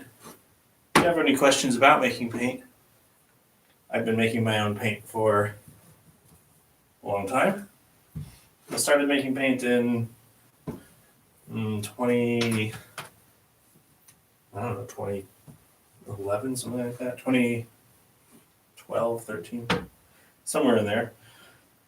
And I've been making my own paint since. So I've been making my own paint for a lot of years, using local sources when I can, trying to locally source everything. I grow a lot of my own dye plants that I use to make paint. And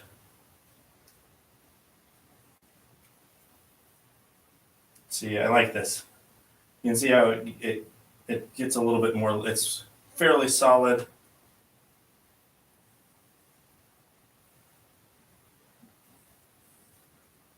It's not going to drip off of there. But then when I shake it, it gets a little bit liquidier. This is a good paint consistency.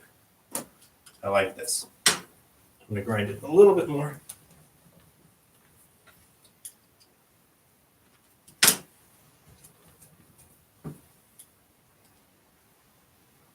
I'll set that aside. This is where I'll take a little bit at a time.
All right, and this is the last of it.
All right, now I'm going to take all of this and grind it together.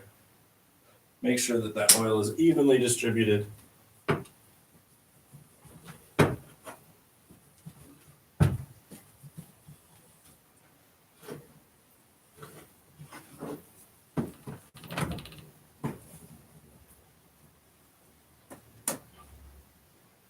And I'm pretty happy with that.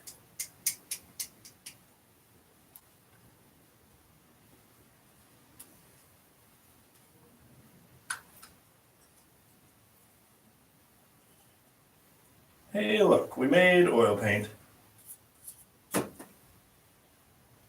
as much off my molar as I can. And now this needs to go in a tube. So I have the tube right here. So I need to get this to be kind of long and skinny.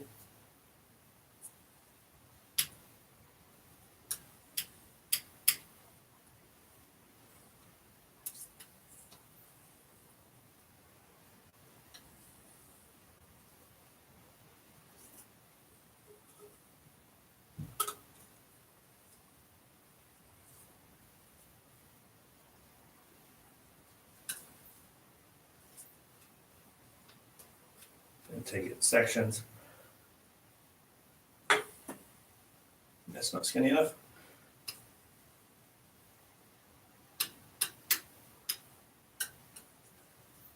There we go.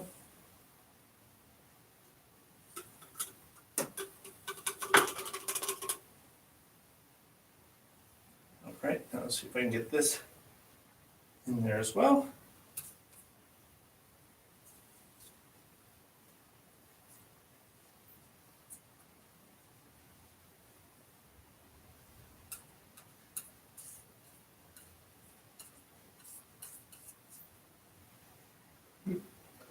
Oh well.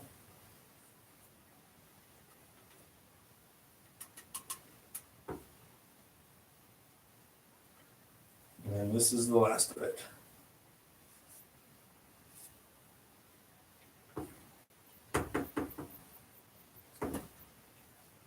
And I want to get as much of this in there as I can.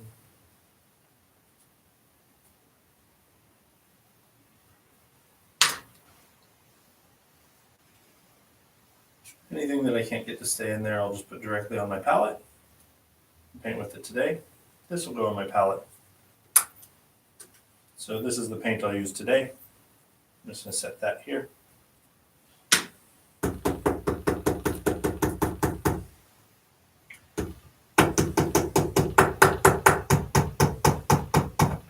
I'm going to kind of get that to go down to the bottom as much as I can.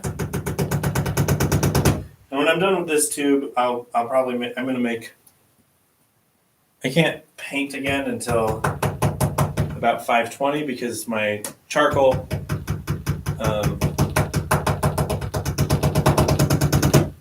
while it is sealed on there, the acrylic that I sprayed on it won't be dry until then. So I'm just going to keep making paint until it's time. So about 520, a little bit after 5, I'll come back to that. That looks pretty good. So I want to get as much of the air out as I can.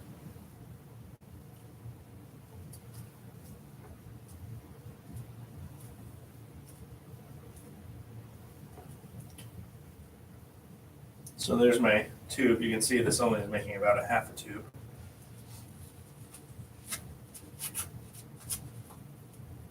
And then I'll fold this over and crimp it.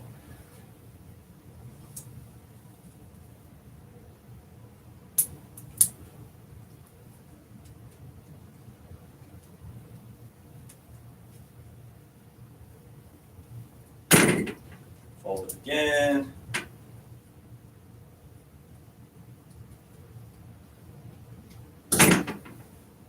Try to get this to fold straight across. There we go.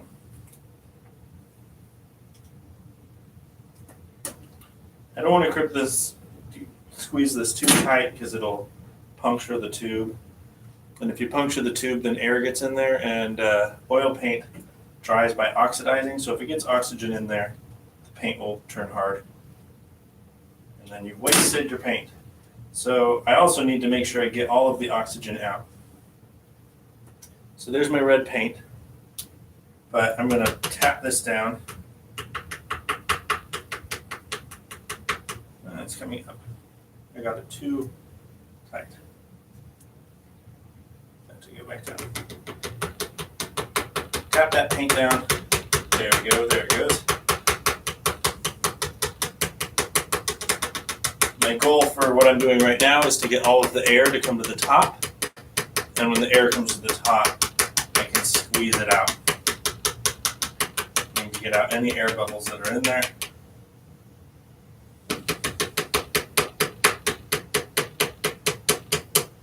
There we go. I can fold that over now.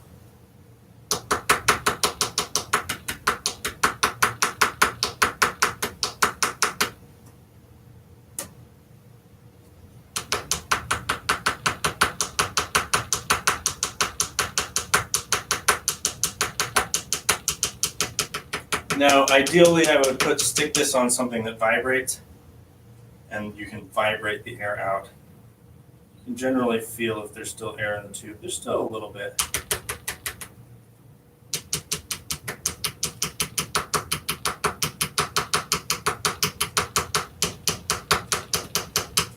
There we go.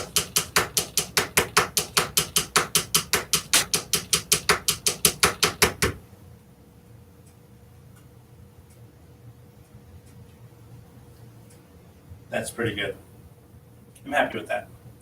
So there we go. Got most of that air out. There's my red paint. And when I squeeze it this next time, more air will come out. I'm going to go ahead and cap it. There we go. Red oil paint. It's not a full tube, but it's pretty good. I'm going to make another tube of paint, but I have to get everything really clean because I don't want this red coming into the new color that I make.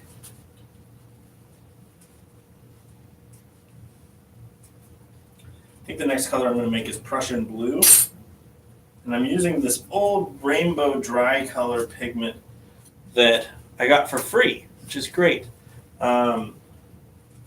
There is down the street from where I live but Marie at Central Print, she got, I don't know if these were donated to her or what, but she got these old pigments, these rainbow color dry pigments. They're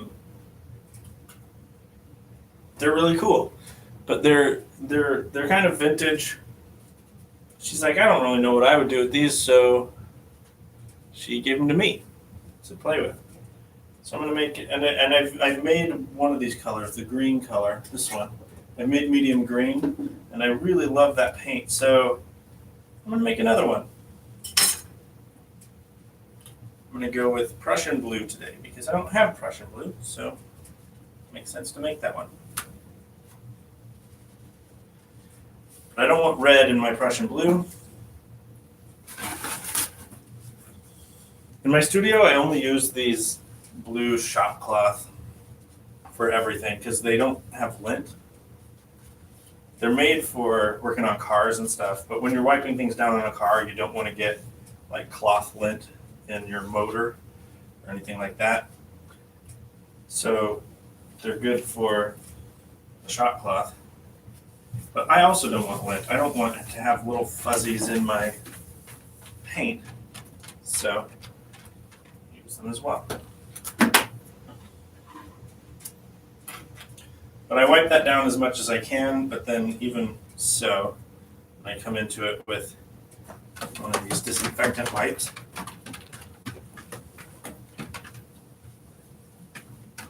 There's quite a bit of red still on there. You can see it.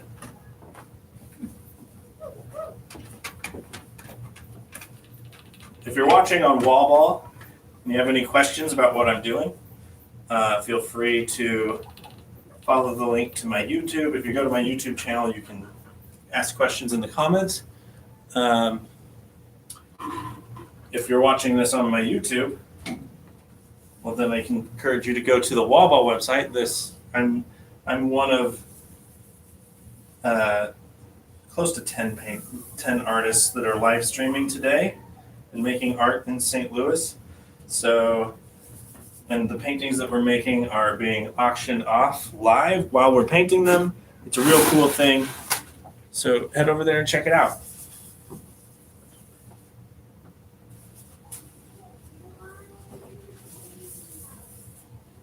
All right. That looks pretty good. So one bit.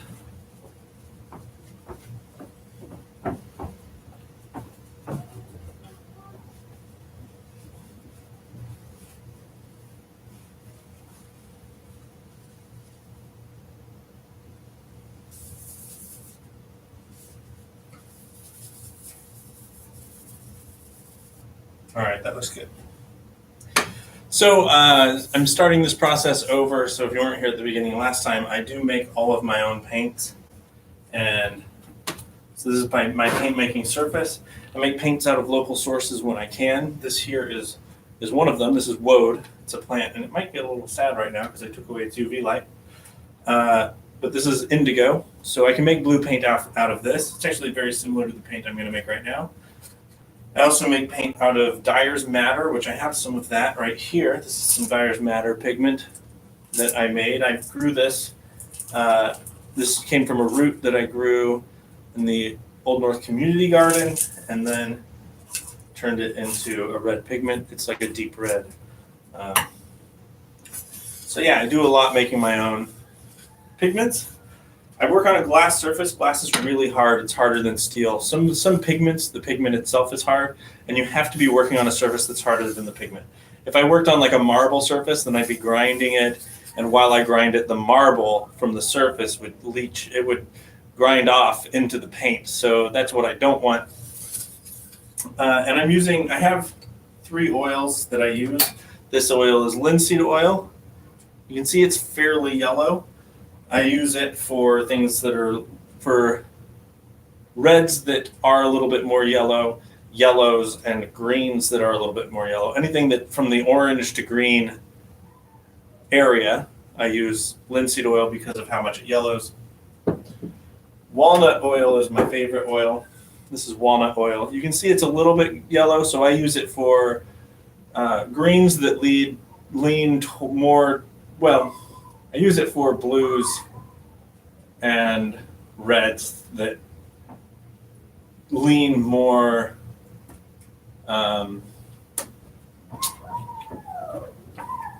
purple. That tend to be more in the purple range. So anything that is leaning more towards purple, I'll use this because it doesn't yellow nearly as much. If I compare these two, this paint isn't going to yellow nearly as much as this one. And then for whites, I use a different oil. This is safflower oil. I don't really like the consistency of it as much, but you can see this is bright white. It's clear. So this I use for white paint. So for this color that I'm doing now, I'm using walnut oil. So I'm going to stick this here. And let's see. I also sometimes will use beeswax. So this is my own cold wax medium that I make. It's oil mixed with wax. We'll see if I need to use that or not. And then, yeah, so I'm going to use this color here. This is, and again, whenever you're doing this, wear a respirator. Wear something over to protect your lungs, because you don't want to get this in your lungs. So while I am doing this, oh, come on.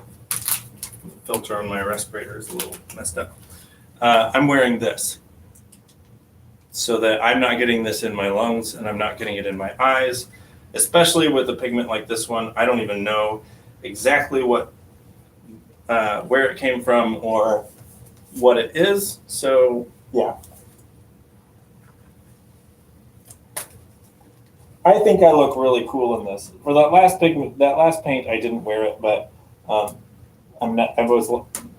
The last one I was less worried about. This one I'm a little more worried about. So I am wearing the mask. So if I sound muffled and weird, that's why.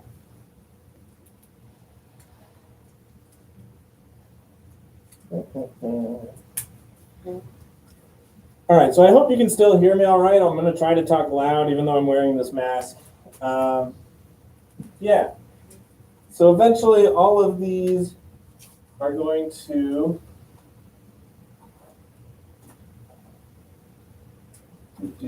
sorry, I'm tightening this up.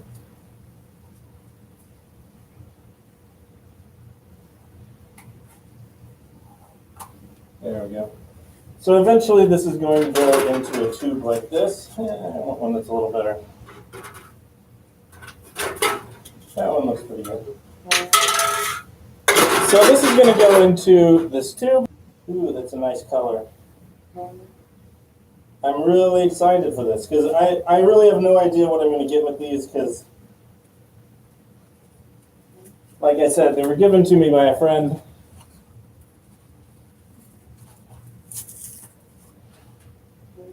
Central Print is really careful to not have anything toxic in their space because they have kids in there. I'm not nearly as careful because I do have my son in here. I'm going to have to put this in a bag because I just broke that box, but I'll do that later. All right, so I'll make a spot here. I only have to wear this mask while the powder is dry. Once it has oil mixed into it, I don't have to. But you should. All right, so I have my walnut oil. This is actually a walnut cooking oil. It's really great. It comes from Southwest Missouri. It smells delicious.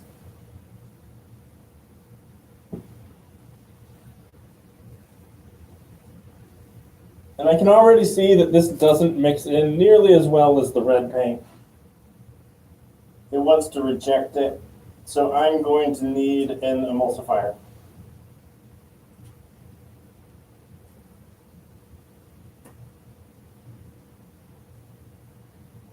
So I can try to get this to mix together, but it's just not going to mix.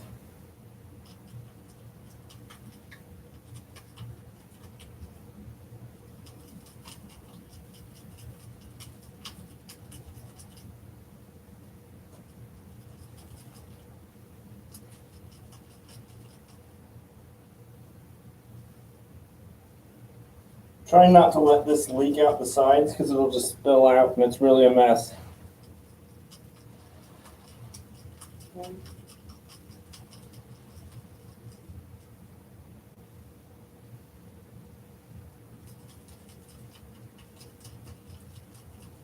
There, it's starting to mix together. You know what, that might actually be enough oil.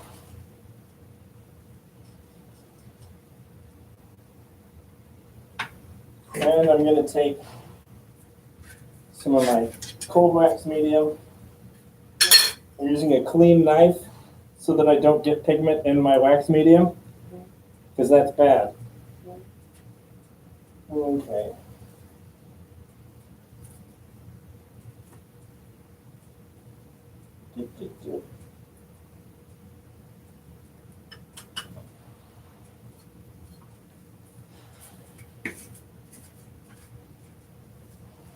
This is a good respirator, which makes it harder to breathe. All right, see, that'll mix in much better.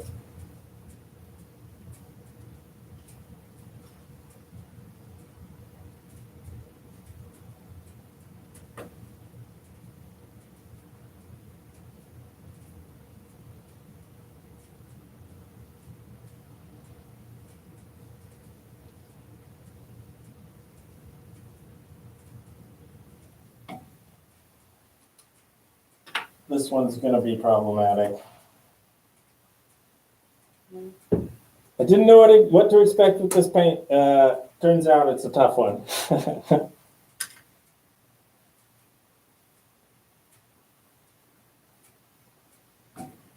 Blue in general tends to be a little rough.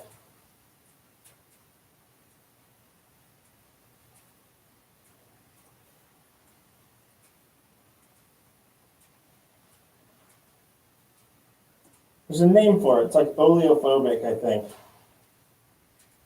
That it rejects oil. Some pigments are the opposite. There's some pigments like lead. Lead is hydrophobic. So it will draw in oil and reject water, which makes it the perfect pigment for mixing, but it's not what we have here.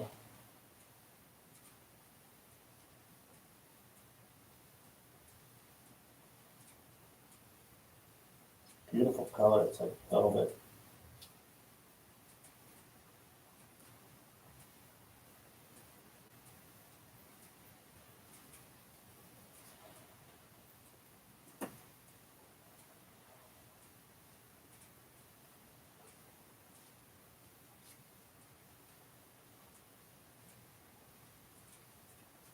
Add a little bit more. I really just want to get this mixed in. Oops, that was too much. I really just want to get this mixed in so I can take this mask off.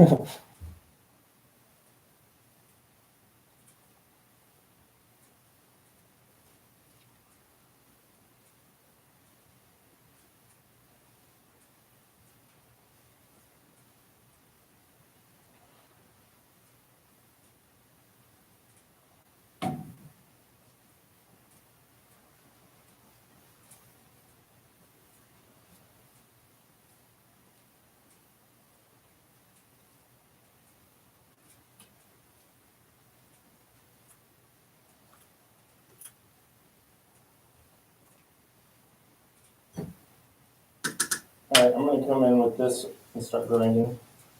Even though I know I have a lot of dry powder still, this will help it mix in.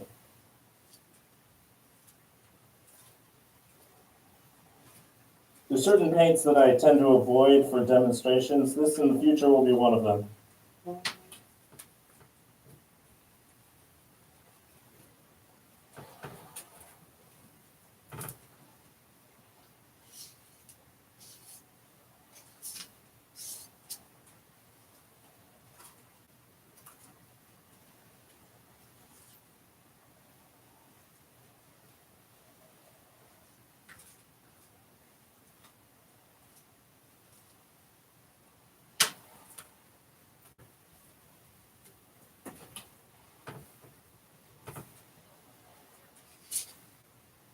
This is going to need more oil. I just know I'm going to add too much. That's okay.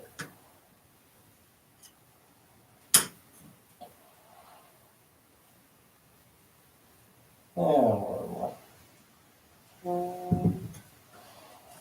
If this paint comes out too thin, it's not the end of the world. Because this pigment was free, so.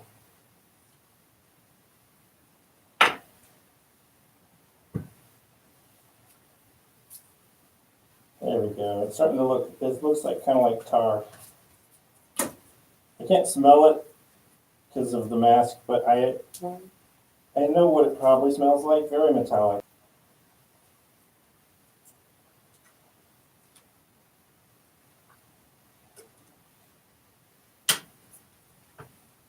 There we go.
Okay, I can already tell that this is going to be a little bit too thin. I'm going to add a little pigment.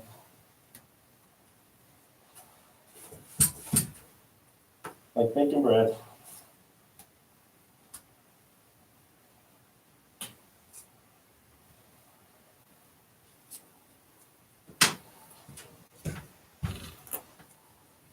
I'm just going to grind that right in.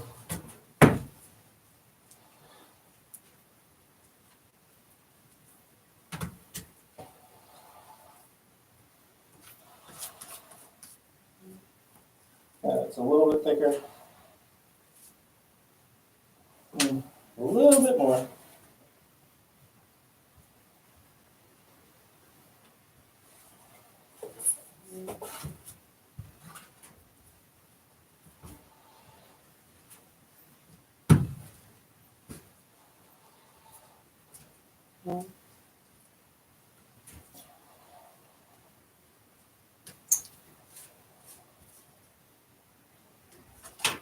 Now, if you want to be really fancy, you can look up exactly how much oil you need to put for the pigment. Maybe not for this pigment because it's like more than 50 years old. But in general.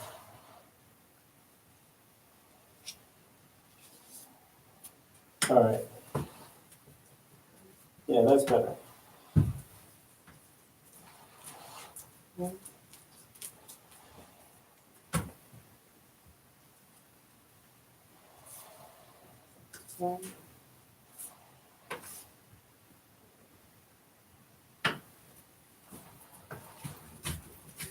No, it's still a little thin.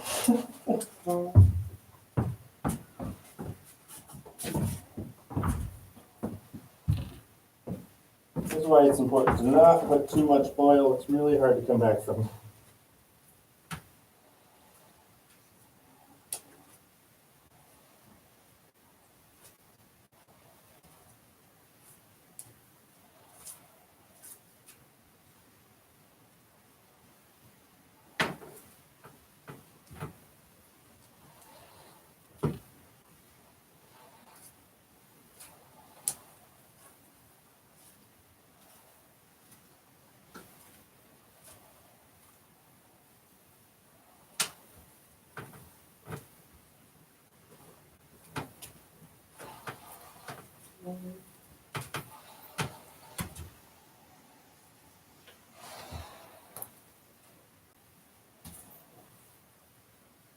All right, I think I have the right mixture now.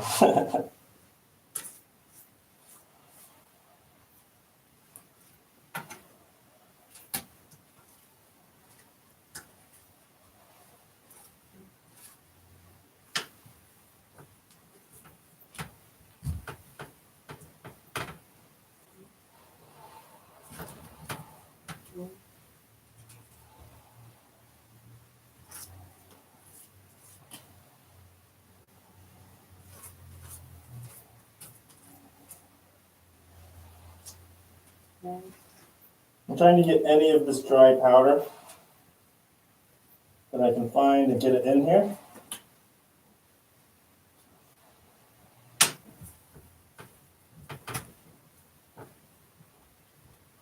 All right, that looks good.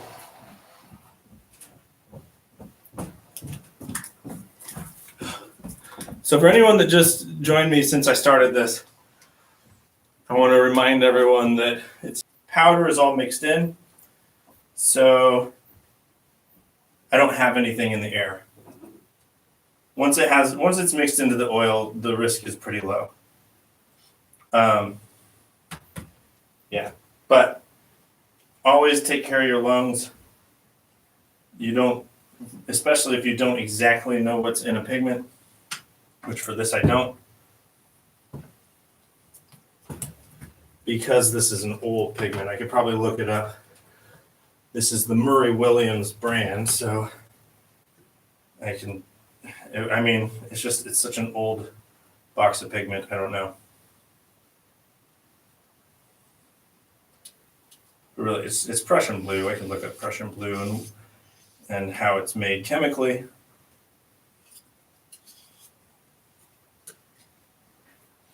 But I am recycling an old box of pigment here that was donated to Central Print, and yeah.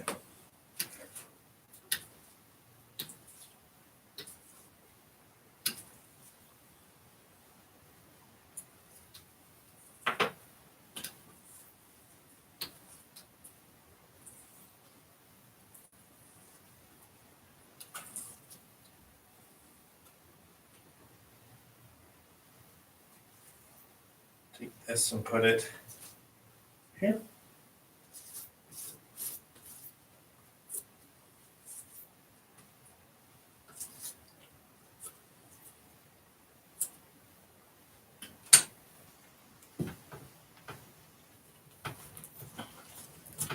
This definitely seems like a pigment that needs to be ground a little bit more. I messed my hair up, but I can't fix it because my fingers are all blue. I really should wear gloves. Wear gloves when you're doing this. People I'm talking to.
All right.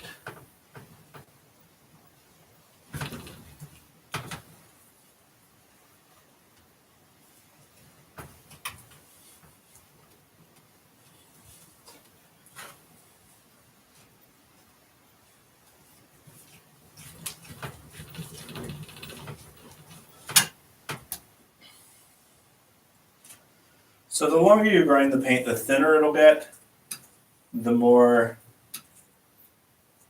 evenly distributed the pigment will be. And you actually grind the pigment down. So I can still see some of the grain in this pigment. It's not too bad. So the longer I grind it, the more the paint will be less grainy.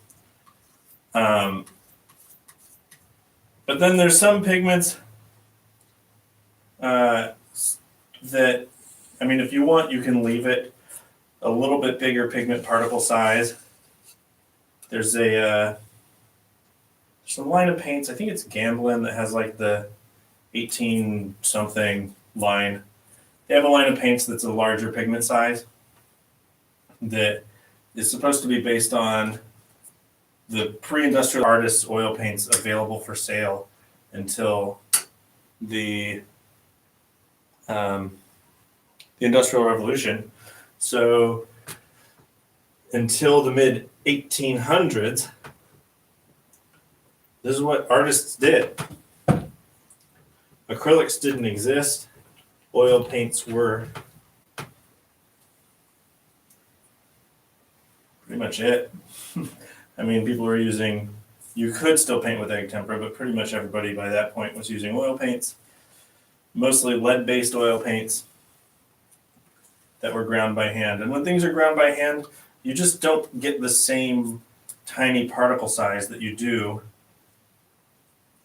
with commercially ground paints. And it's like whenever there's something that is a new technology is invented, people take it to an extreme. So they're like, oh, we can have machine ground pigments. We can make the particle size as small as we want. And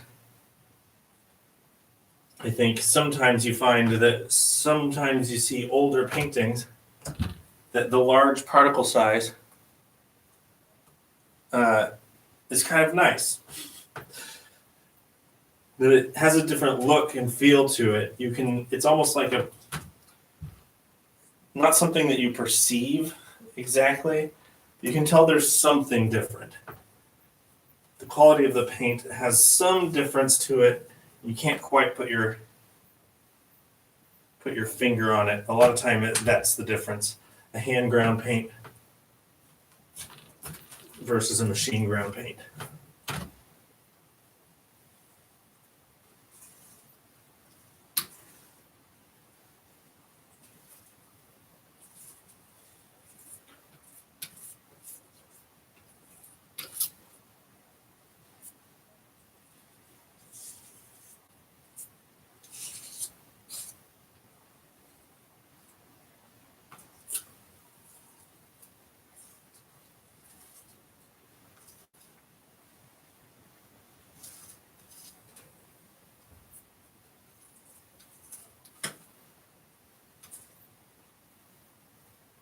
All right.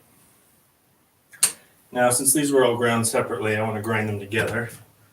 So I have one even consistency of paint.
All right, this is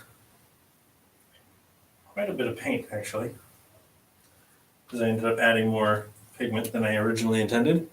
So this might be a little iffy getting it into a tube.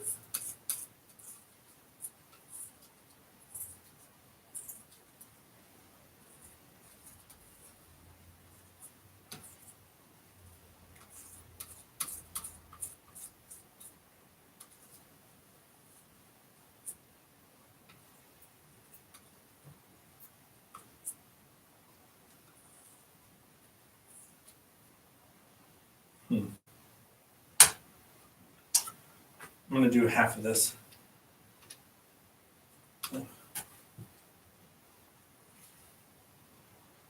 Set that aside. One of the things I love about this is it's fairly solid, but if I wiggle it, it'll get really glossy. it's almost like the consistency changes entirely.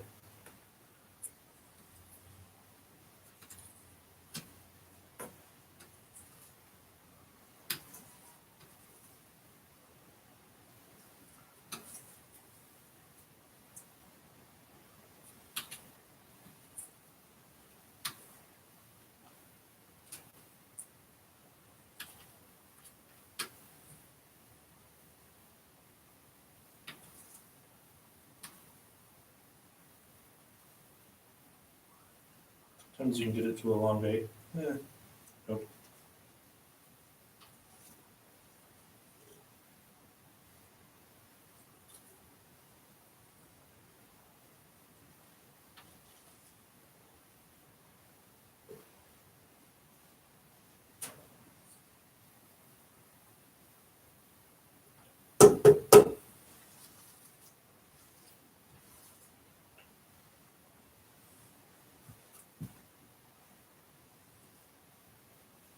There we go.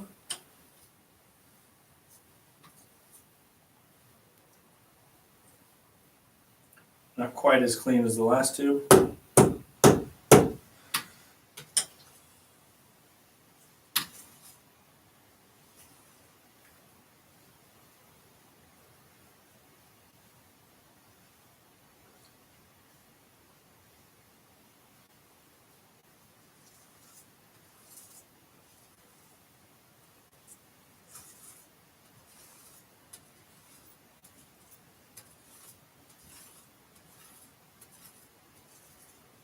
As much of this as I can.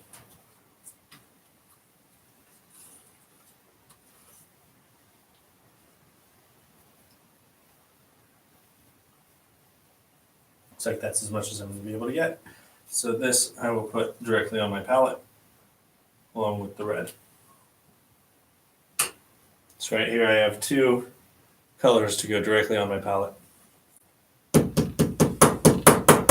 what a nice color. I'm excited. Haven't had a new blue in a while.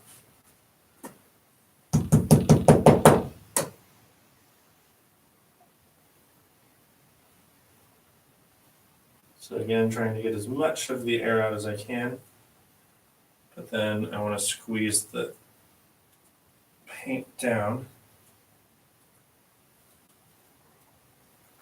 Finding the right balance.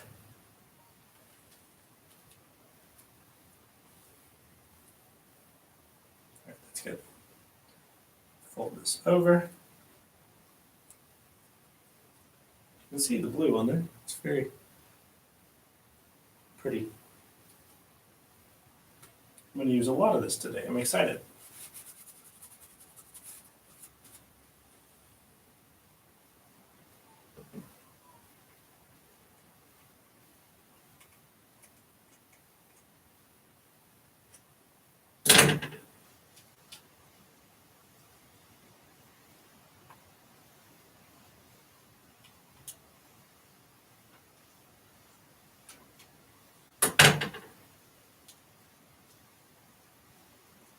All right.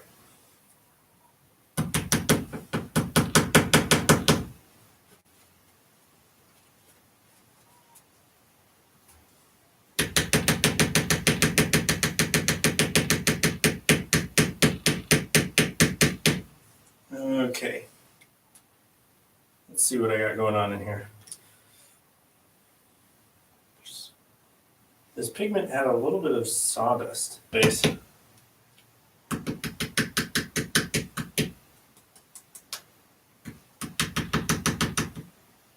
So it should go down, not up. So as I tap it down, the paint is fairly solid, but it becomes a lot more liquid as I tap it down. It's kind of like a Platonian solid. And so as I tap it down, the oil goes to the bottom and the air goes to the top. What I'm trying to do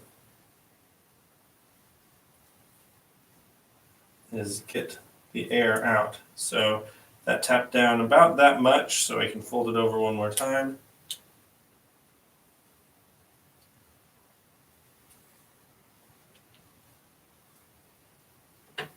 A bit.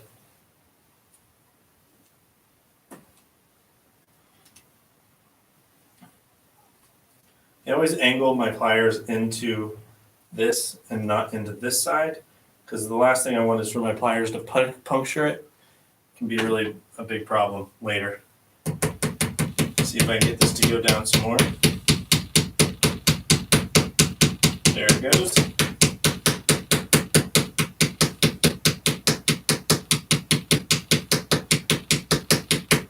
So later what I'll do, these 2 tubes of paint that I made, later I will take them and set them up and strap them to something that vibrates so that they can still feel some air in there, but not much. But you can see there's my blue paint. There we go. Now that's a mess. So I'm going to wipe that off.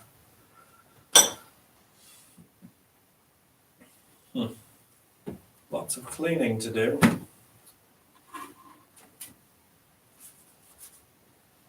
Obviously, just touching it is going to make a mess because my hands are real messy.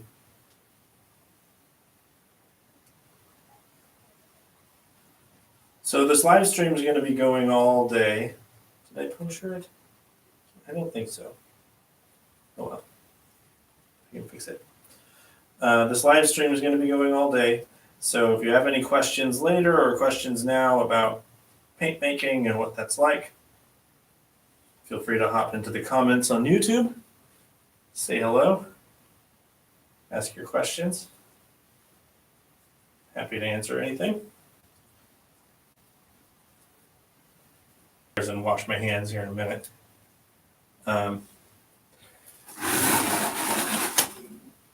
But you should always, when you're making paint, clean things off immediately. Don't wait, because this oil paint will dry on here and it's much harder to get off later.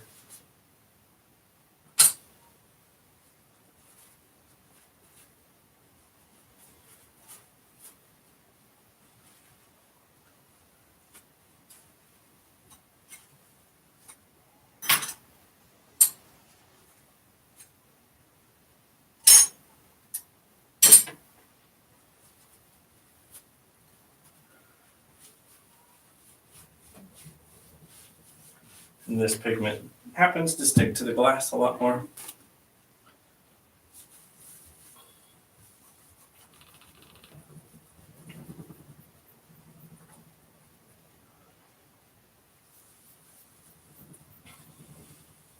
It tends to be pigments that stick to oil really well will come right off of the glass. You can just wipe them off. Pigments that reject the oil tend to stick to the glass and the steel of the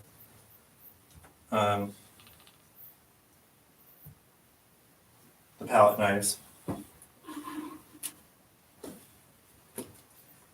which really just makes those pigments inconvenient.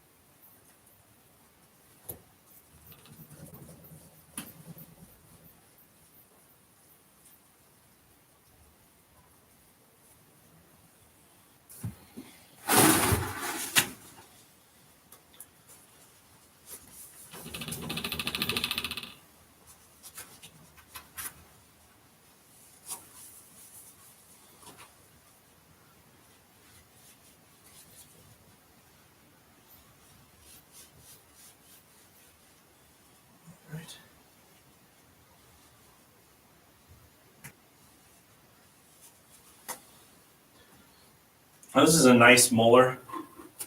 I want to get it clean right away. Molars are not cheap. It's because they're such a niche object. They use a lot of glass. Places you don't to find one this size.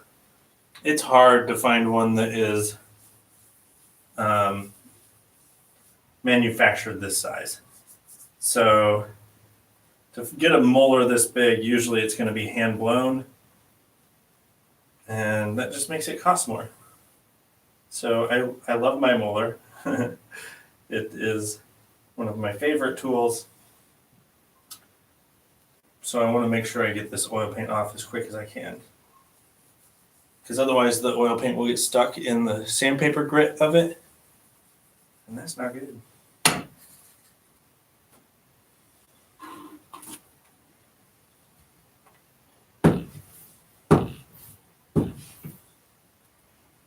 You can see how much comes off of it.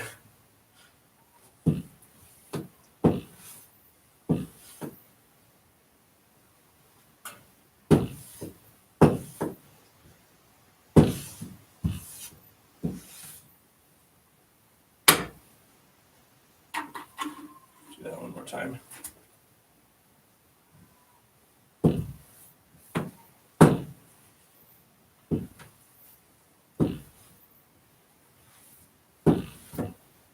That seems pretty good.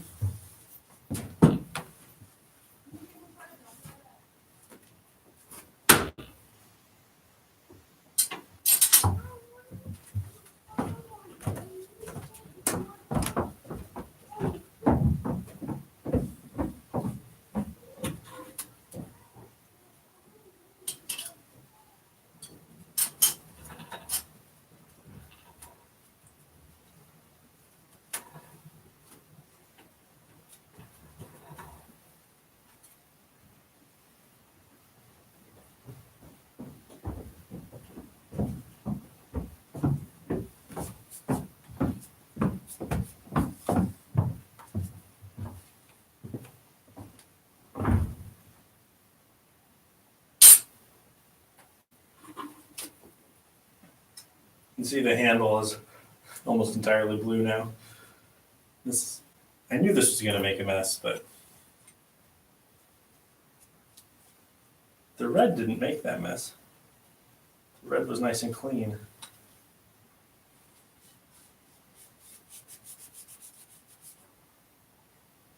I don't know how it's going to go.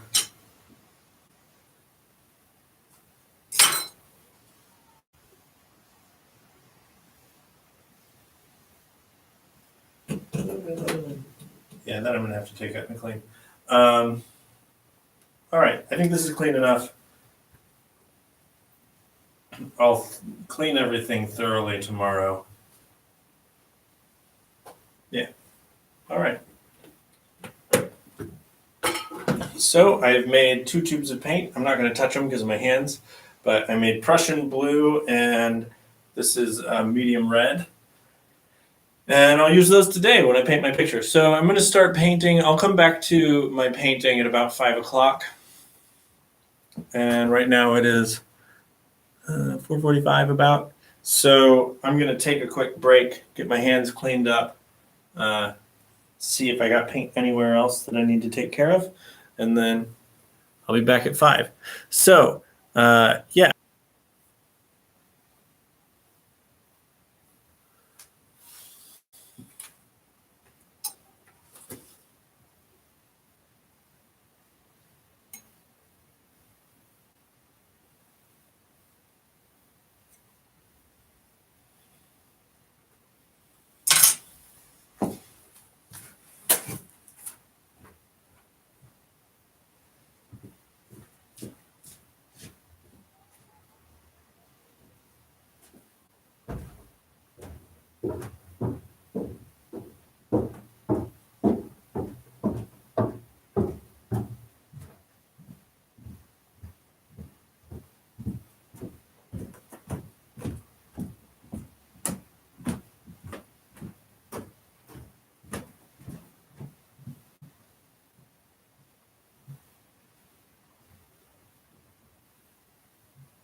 new color. All right, I'm back. What? I'm putting a new color on them. Oh, we're gonna paint on this. It's a new one. I'm putting a new color on that. Oh, well, we can do that another day, right? Today we're painting on this one. Okay. Okay. Let's turn this camera on. All right.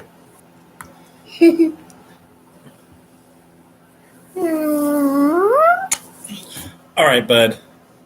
You said you wanted to paint. So you're going to help me out, right? Yep. Cool. We're going to use this color. We're going to do like we did the other day. You know how we painted the whole thing with one color? Yeah. We're going to do that. But I don't want to do that on this one Why not? because I want these ones to be like blonde and I want the other ones to be purple and I want the chest one to be blonde and purple. Okay. Well, these ones we'll paint over it. I'm gonna paint over it with these ones will be dark and these ones will be light, so that it'll be like the blonde that you like. It'll be more orange and yellow, and then blues and purples and greens. But we're gonna do one color first, the underpainting, Okay, well, like we usually do. what about I want to sit on your lap, Well, I'm gonna stand up. I think standing up makes the most sense. but I don't like standing up. I like. You want to sit in the chair? Mhm. All right, you can sit in the chair. Go for it. I'll Wow. move this out of the way. To get burned. Okay. I need it a little closer. A little closer. So I can paint with you. I just want that to stay there.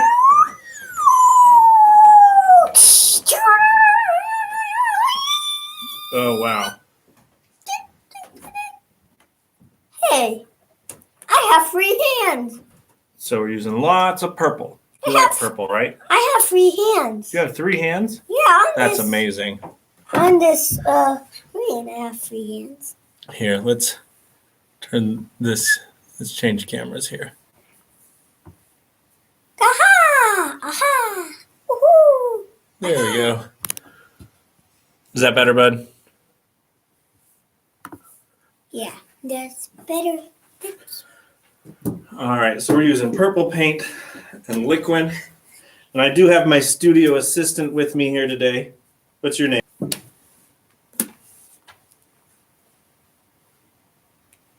Yeah. Finley? You're a better painter than Daddy? Yeah. Yeah, most people agree.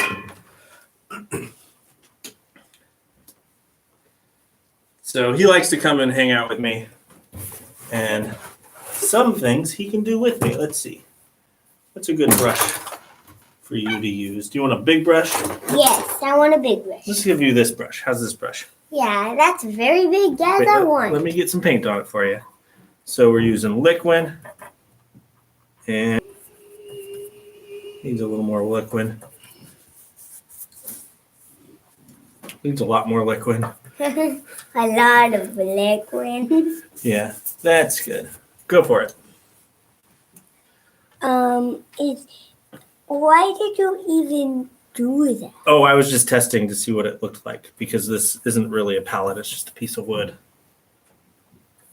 But why did you color? Why are you testing it on here instead of another one? So I can see if I can see my colors through it, see my charcoal through it. Oh, What was that? well, it sounds like Mama dropped a bowling ball. A bowling ball? I was just kidding. I don't know what that was.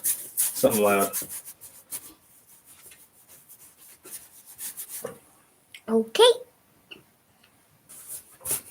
This one too.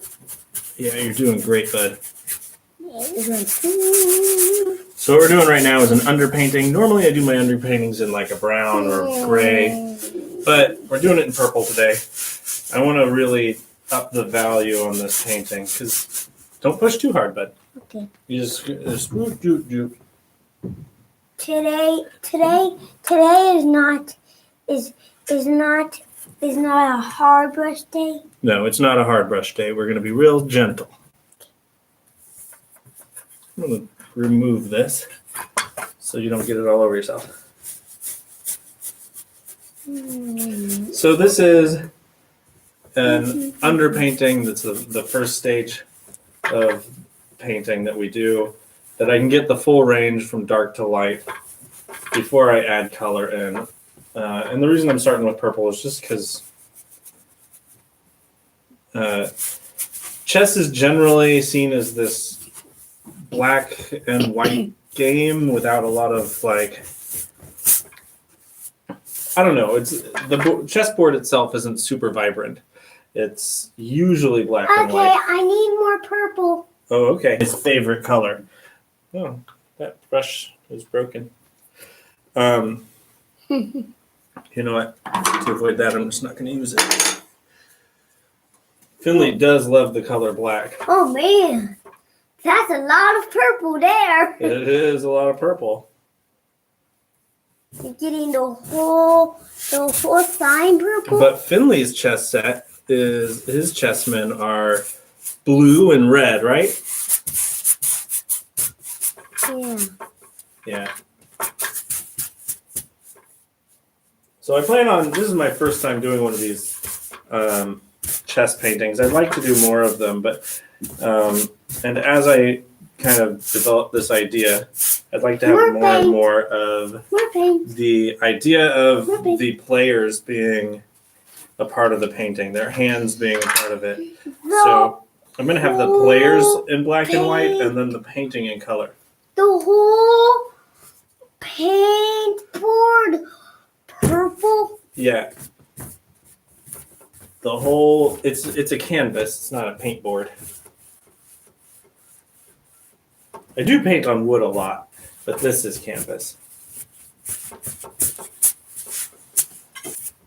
You should have put your smock on. Yep. Should have been. Ooh. Hey, can I just make a? I looks like we need some charcoal here. No, it doesn't need charcoal there. I think it does because I think it's wrong. I think it's good. I think it needs some a long line for the opens. Oh, where its mouth is open? Yeah. I can think about that. I don't know if it's going to have that one or not. I just want some charcoal to drop that. Well, the charcoal's already sealed in there, so we're not going to add any more charcoal. But I can put it when we paint it. Okay. When I paint it.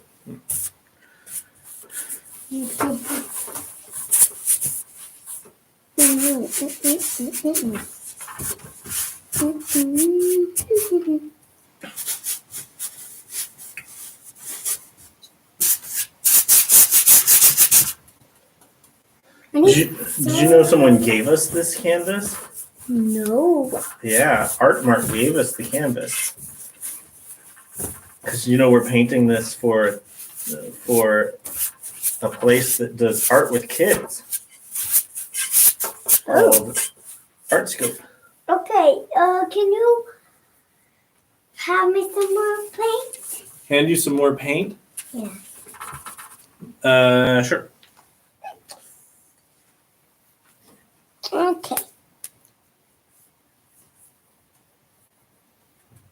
Guess I just need to paint it. Go for it. Okay. I need that over here. Try to not flick this paint on the painting behind it. That would be a bummer. Yep, it would. You. Standing on my tippy toes. Yeah, just make sure your shirt's not touching the canvas. Yep. Make sure my shirt is not touching. Is that a test? Is it? No, you can smear that around. No. Is that a test? That is where I added a test to it. Yeah. They say it looks like we're having fun. Are you having fun? Yep, I am. Yeah! Oh yeah, I can tell.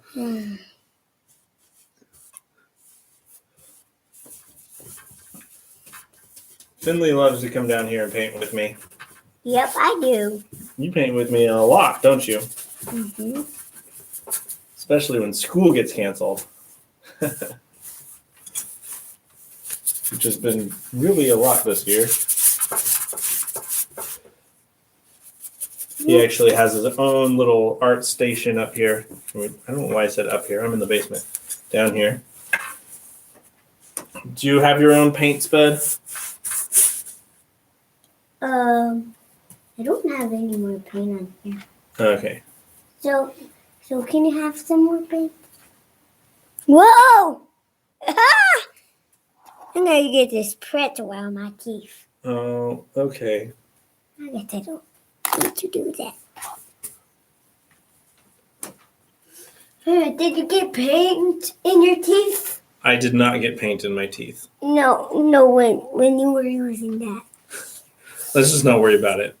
Okay. I did just have dinner. You did just have dinner? Mm-hmm. So you use that? I did. Oh man, that's a big scrub. Do we need to put this side too? These sides too? We're not going to paint. We don't have to paint the sides. Okay. But I am. You are. You're just going to go for it? Yeah, I'm just gonna All right, you go do. for it. You do your thing, man. You do it on the side. You did. Oh, I did? Yeah. That's okay. It's not a big deal if we do, but we don't have to. It isn't. Have some more paint. Have some more paint. Sure.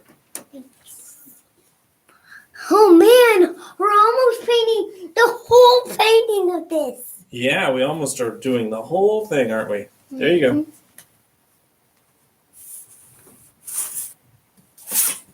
Yeah, that's enough. That's enough. Yeah, it's a good test. Yeah, you tested it. It's a good amount on there. Good enough. It's good enough.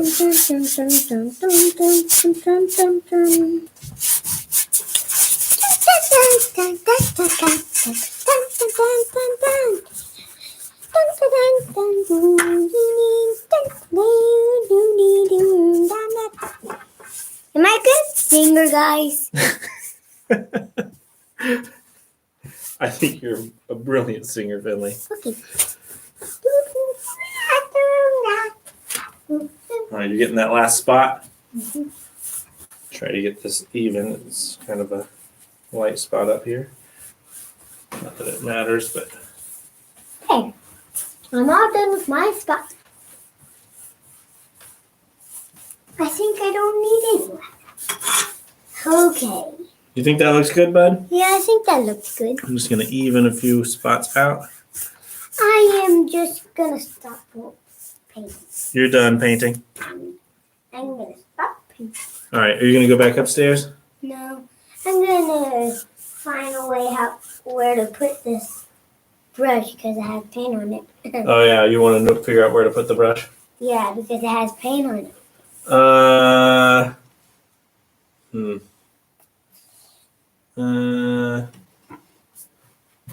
It's a good question, bud. You can just give it to me. Okay. How's that?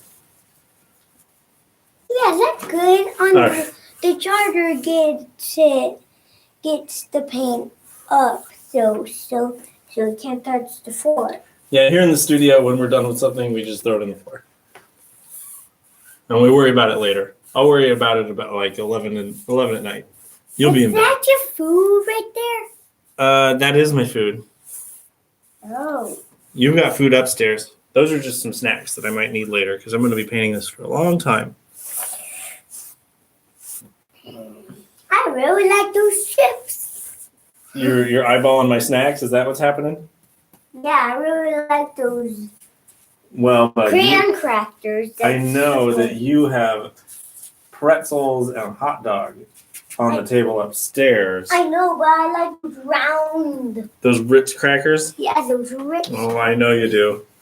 But so do I. Whoa! Oh, they say you're a wonderful painter and singer.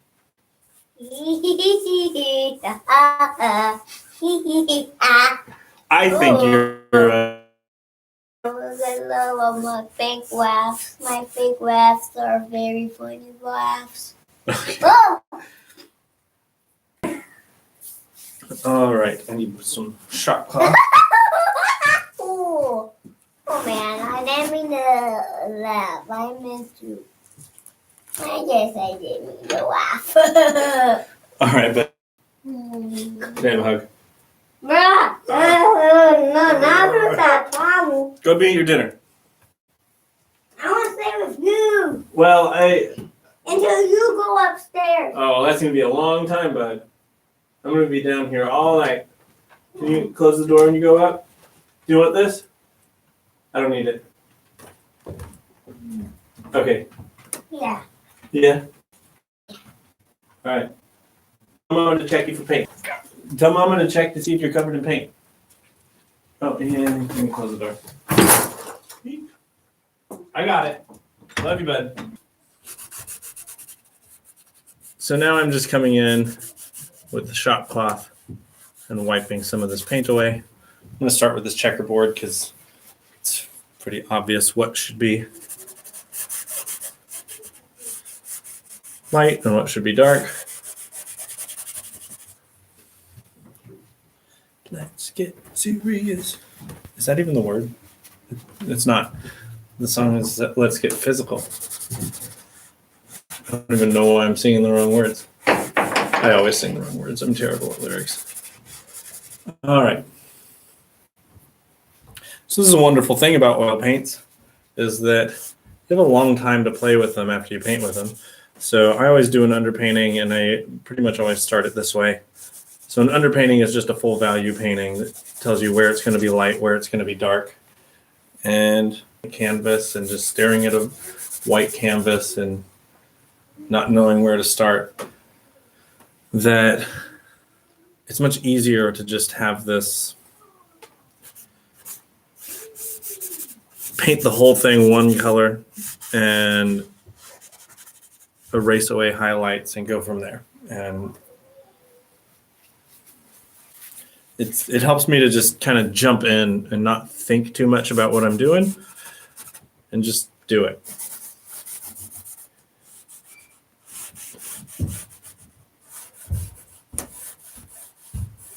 I put a lot of energy and effort into like thinking out what it is that I'm going to do, figuring out what my content is going to be, so that when it comes to the actual painting, I just go for it.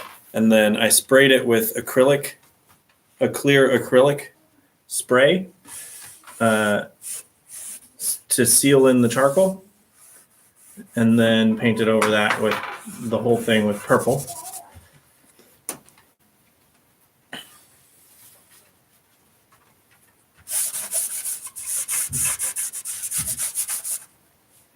All right, so something I can do if I to get a brush, and I can wipe it down, and it'll get lighter, but it won't get white. So I'm kind of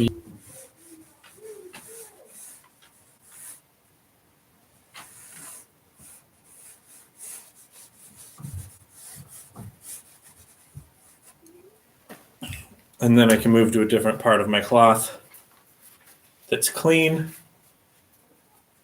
and bring highlights in.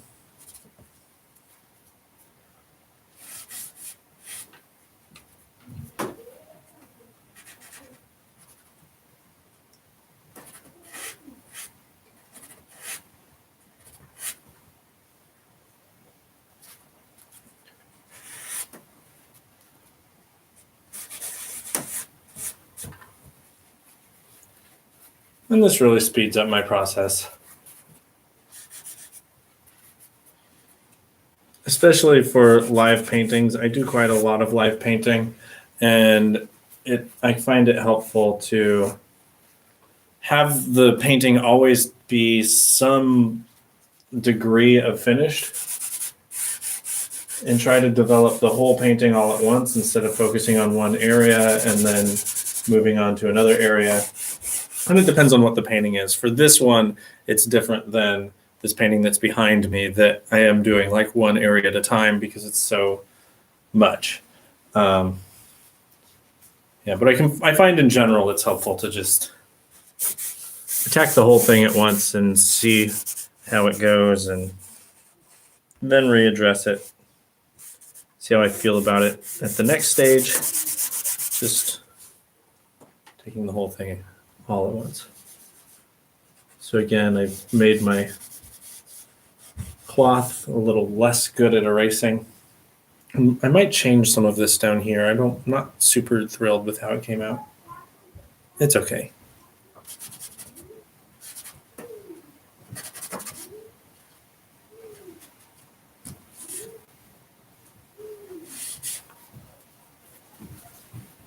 So if anyone is watching on the Wallball website, if you have any questions and you want to talk with me, feel free to hop on over to my YouTube channel and you can ask questions there. You can just comment.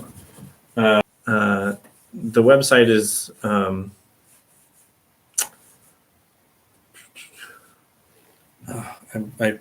artscopestl.com, I think is correct.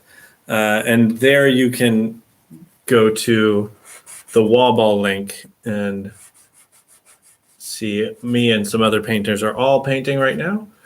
And you can check the paintings out and actually bid on them there. So I encourage you to go over there. That's what I'm painting this for.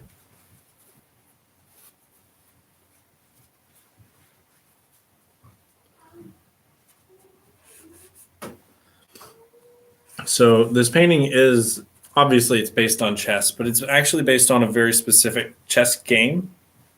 And so this is based on the first ever World Chess Championship match, which was 5 games in New York City.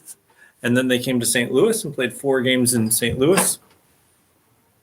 And after that, 20 games. Is that right? 20 games? I think that's right. Played in 3 cities. And so this is actually based on one of the games that was played in St. Louis. This is game 7 of 20. And the match was between 2 chess grandmasters. One was named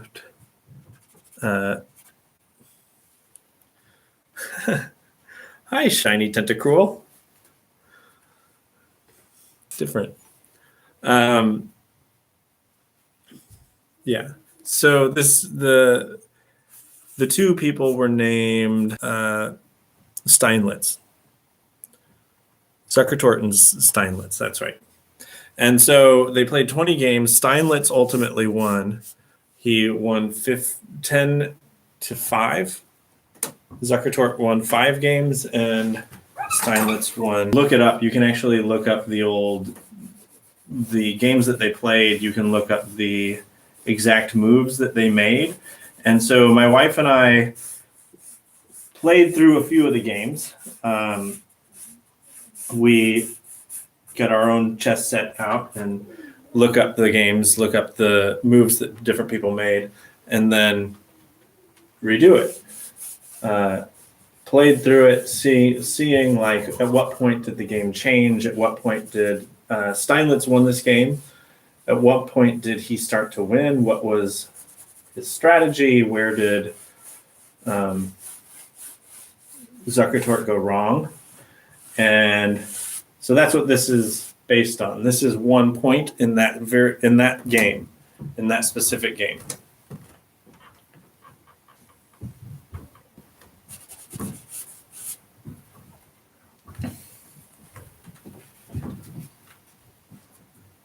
So the way the chess came, so the next 4 games, Zukertort won.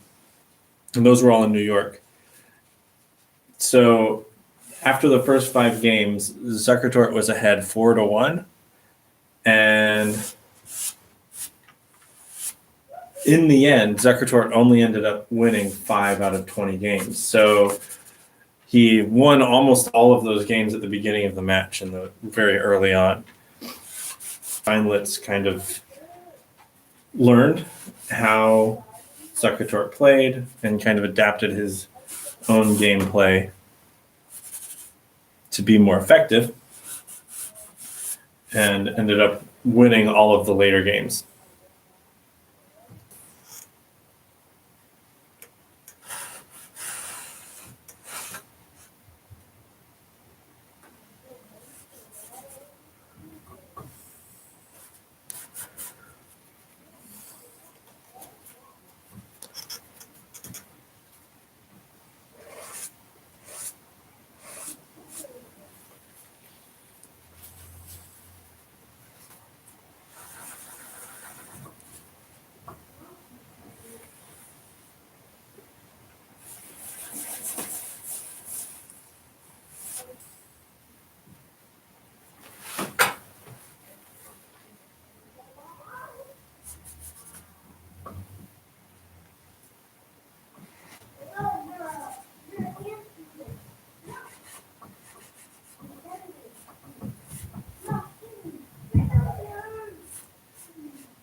All right, cool.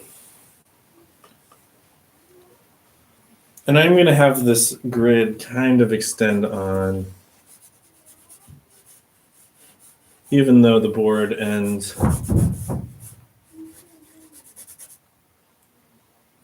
I might decide that I like it. I might decide that I don't. I'm not going to have it be as harsh of a contrast.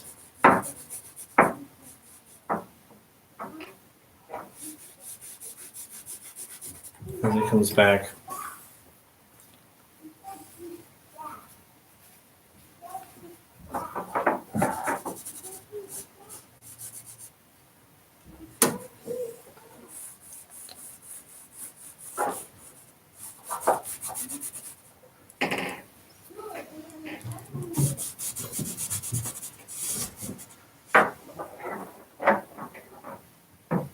Oh, that's not even right anyway.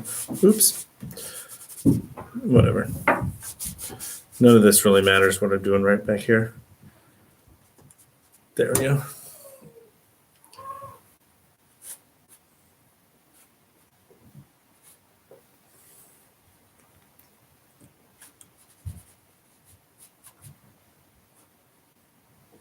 All right.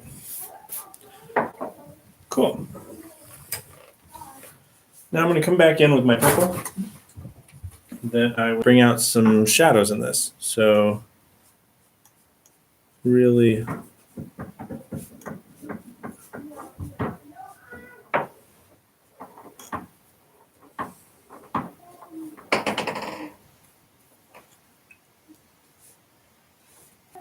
this brush is kind of clumsy. I'm going to use a different one.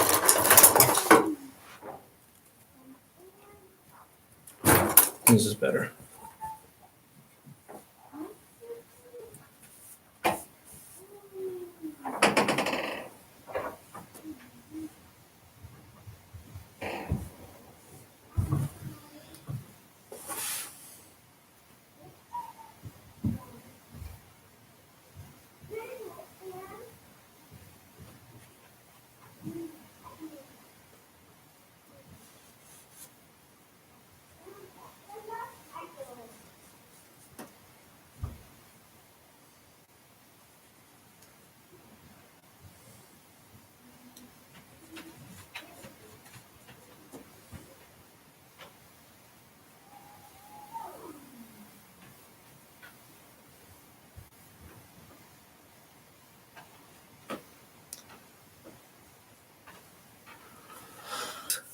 World Chess Championship, which was one of the ones played here in St. Louis. And if you look at this, you can tell white's in trouble because so the king is in check with the bishop right here. This bishop is on the white square there, so he can't move this way, and the queen being there was not too far off. And I kind of picked this spot because this is the kind of the point in the game that it became pretty apparent what direction the game was going in.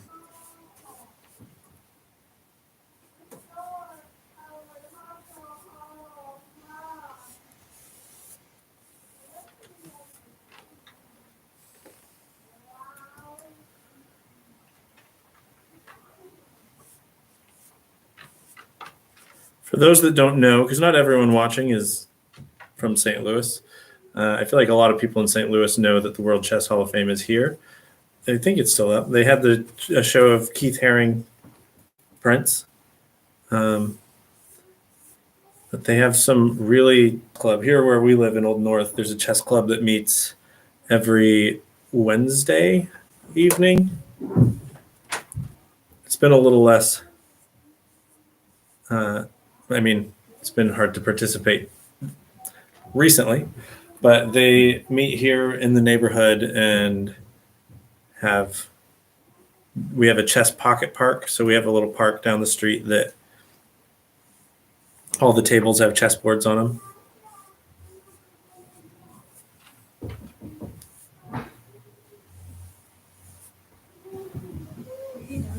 Yeah.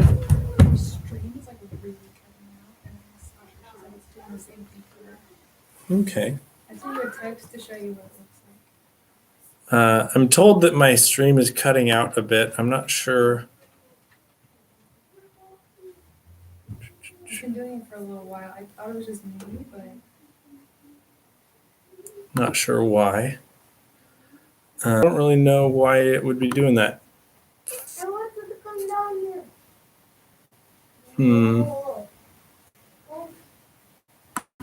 okay. So I would just, hey, hon, you might just not use the Wi-Fi. I already said it.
So I do apologize if the stream is choppy. I don't really know why it's doing that, and I don't really know how to fix it.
I don't want this to be too in focus down here, too much something you pay attention to. So I'm going to let this kind of.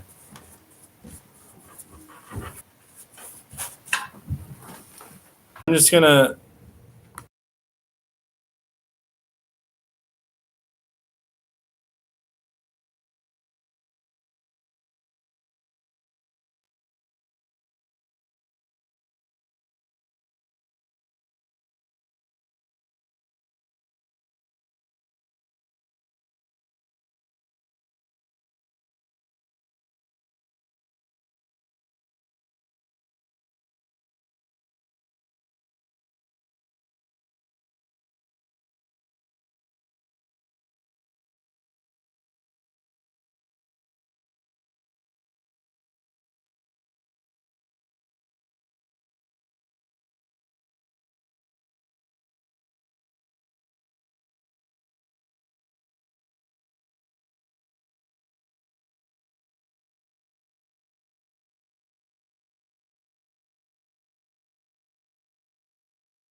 All right, I am back. I seem to have been experiencing some technical difficulties. I don't know why. I changed my video bit rate, and hopefully that helps.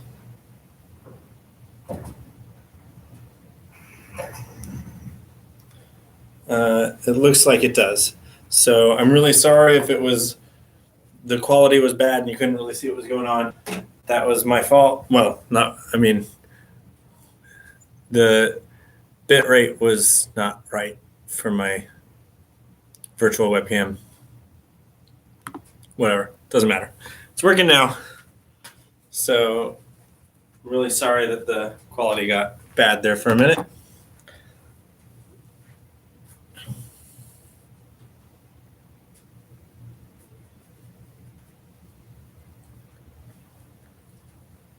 I'm not fuzzy anymore.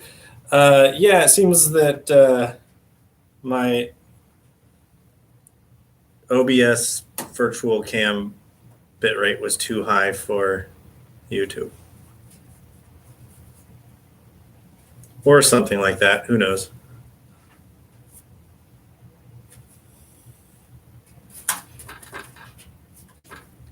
Thanks for being patient. You never know how these things are going to go until you're in them. And it's too late. Do, do, do, do, do, do. Let me go with some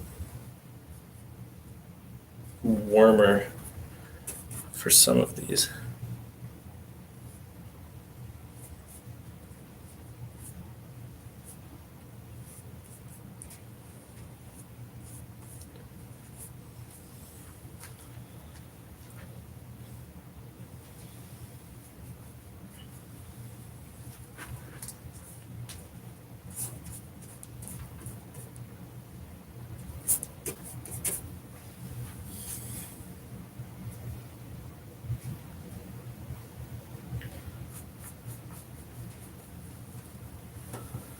All right.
All right, so I'm focusing on all those darks first, and they're getting there. I'm pretty happy with them. And then let's come in with some, it's going to be a little bit lighter of a color for these up here, where it gets to the top. I want it to fade in a little bit more.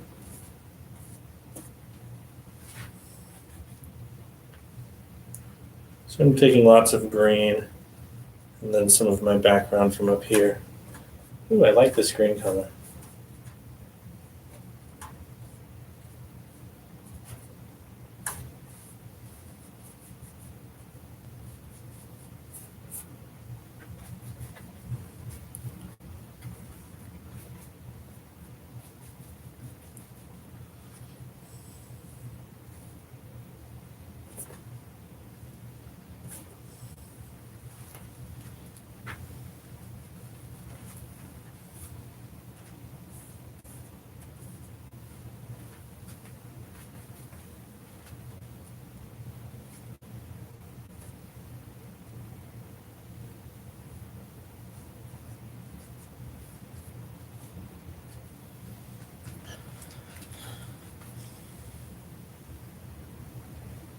I like this color so much, I'm going to bring it in more places.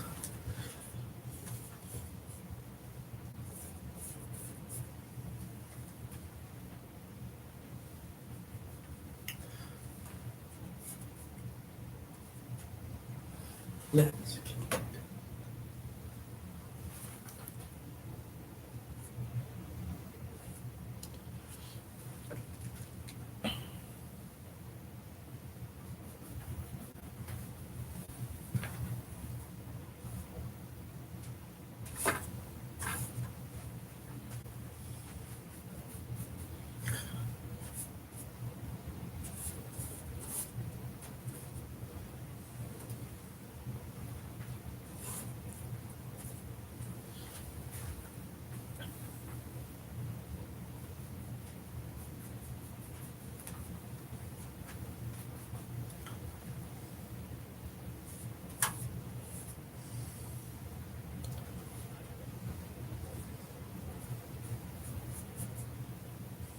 Oh.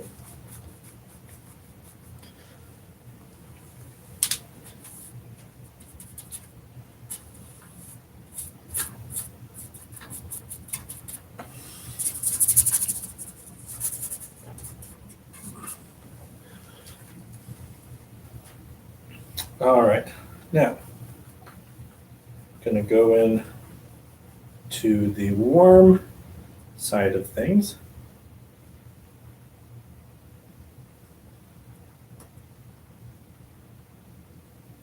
Need some more liquid. Oh, I already have more brush. And this is where You like the purple? Yeah, it's not going to stay purple. The purple will show through in some places, but that's just the underpainting. That's just for me to block everything in and figure out where things are going to be. I do think I might go with, for the two black pieces, I might keep them more of a purple, which I like, with it being that, like, the black is kind of dominating this game. The king is in danger. And purple historically is a color that is associated with royalty and wealth, and makes sense to have the winning team be a little bit more regal. While the losing side is going to be more warm colors, but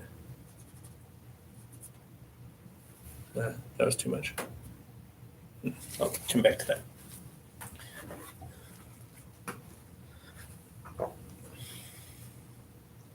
But no, a lot of that red, a lot of that purple is going to be covered up.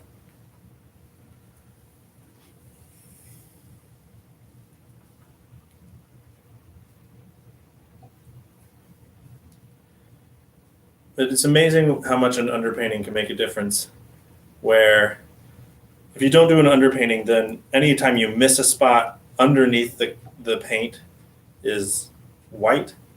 So if you have a spot where you didn't get an even coverage or whatever, it's white that comes through. But with this, instead of being white that comes through, it's purple.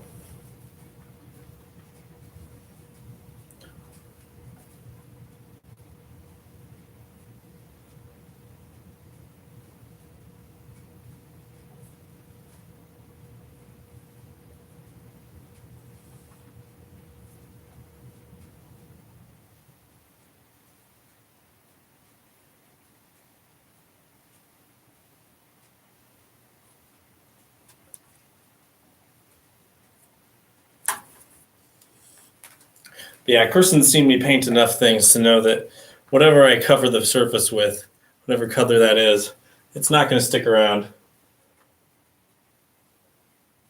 A lot of times I'll just use black for the underpainting. For this one, I happen to use purple. And my reason for using purple in this is that the Art Mart is who gave me the canvas. So Art Mart sponsors Wall Ball every year, and they donate canvases for us all to work on. And they also give us coupons for one item at half price. And I bought a tube of purple paint. Really just because I had the coupon, and I don't have a good purple right now on my palette. So it's actually the first tube of paint that I've bought in like a decade.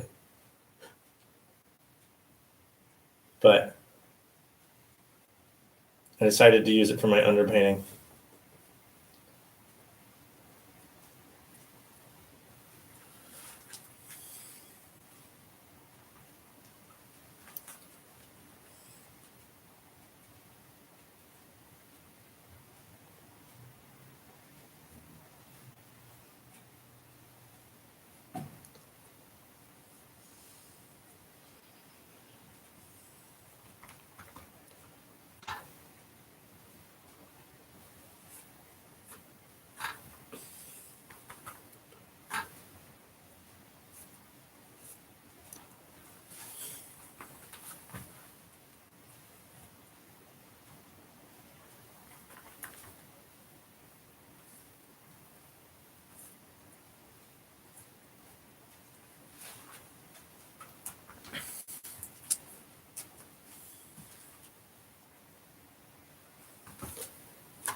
All right, just getting this kind of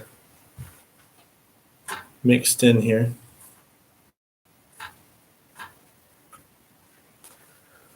Looks great. I'm glad you like it. It's coming along. Yeah, I'm pretty happy with it. I am noticing this canvas, I'm going to need to stretch it a little. when I'm done. I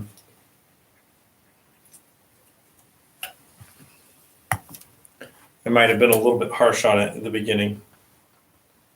Got a little bit warped. I don't know why I'm bringing that up because I know none of you can really see it.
Something that you don't get the sense of in this that I'm just realizing because of the way that I'm painting it is how cornered the king is. Because I'm painting it so that the board kind of extends out when actually the board ends right here.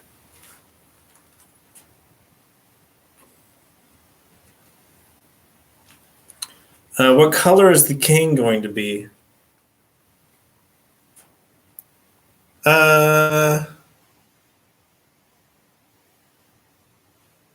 Good question.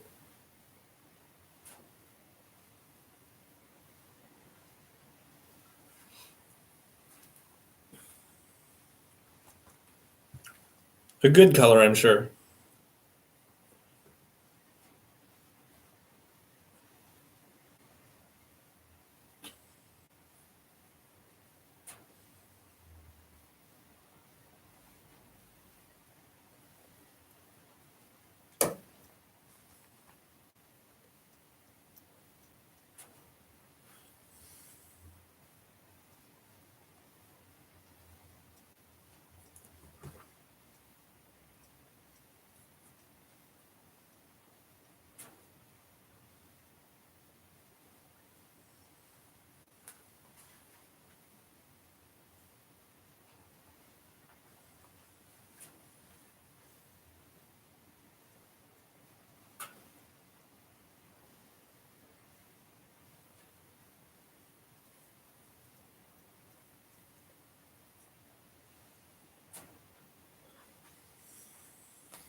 As I'm painting this, you maybe can tell why I haven't, when I was doing the charcoal, I wasn't super careful about where the lines go because it's very, I'm keeping it rather painterly. And part of my reasoning for that is that it keeps it from being too,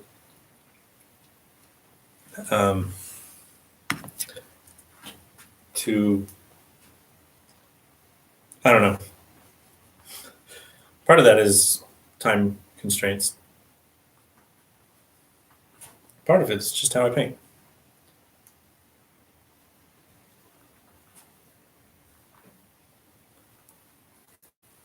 Okay, so this has a shadow that comes right here. I'm going to go ahead and paint my shadows in.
Okay, I need.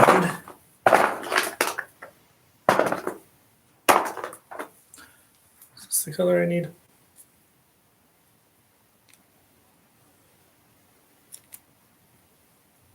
Yeah.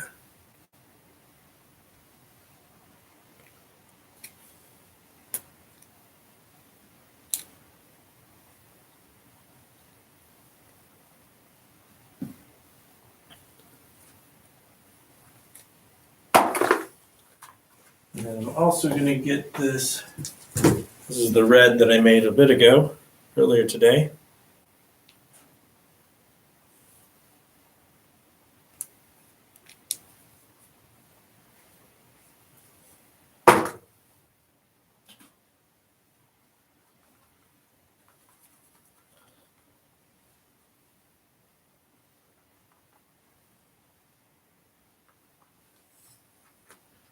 I want this to start leaning more yellow as it comes down.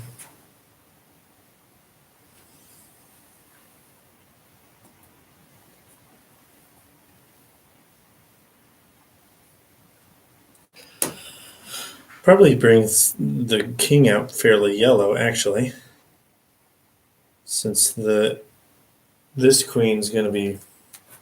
I'm going to keep this queen purple.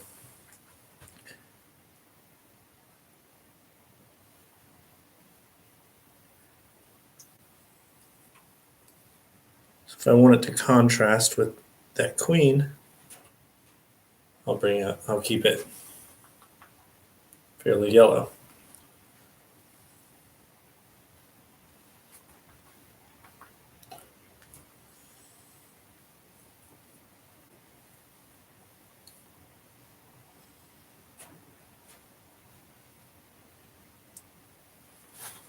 Back up a little bit, see what I got going on. Okay.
All right, I'm gonna up this color.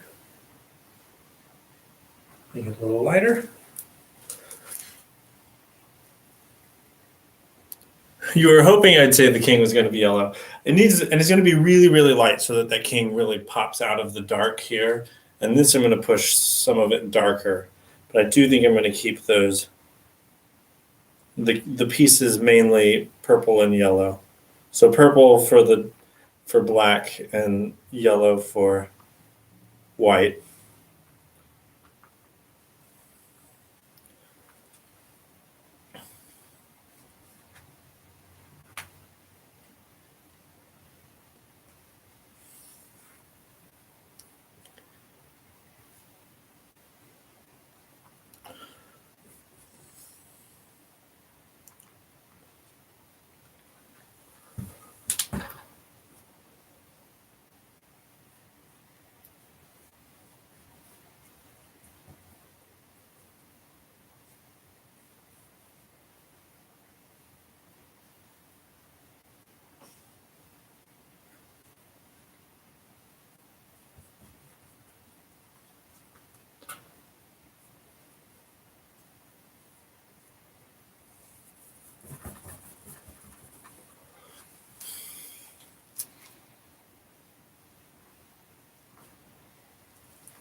It's starting to come together. I'm starting to get a sense for what this painting is going to be like.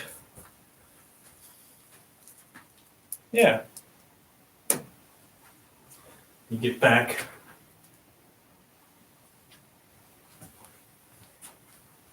You know what? I'm going to bring my chair back. Forgot that I have it for this bottom part.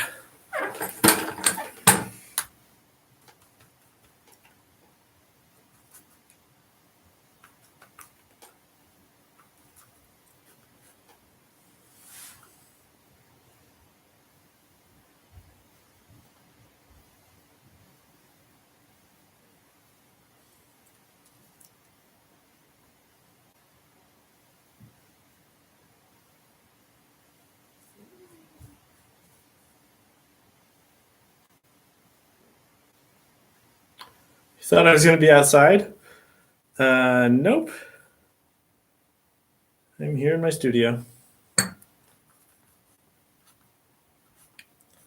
Which normally this event is at Third Degree Glass. I don't remember when you guys visited me if we've gone to Third Degree Glass. It's pretty cool. They have live glass blowing. It's pretty cool. You can take a glass blowing lesson and blow some glass. Next time you guys are here, we should do some glass blowing.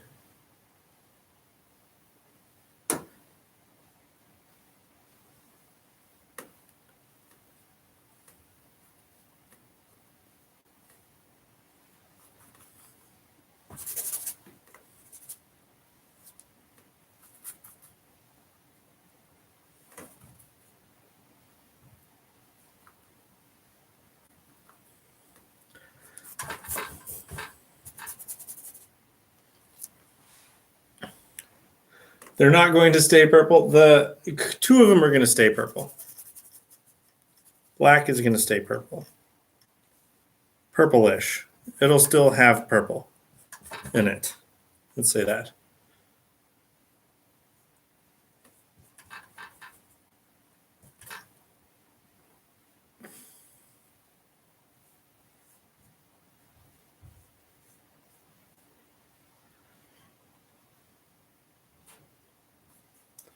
I don't think I've never done the glass blowing. I just know that they have it, and I've watched people do it. Yeah, but it's the place that I had. I had two shows at Third Degree Glass in 2019. Back when having shows was a thing.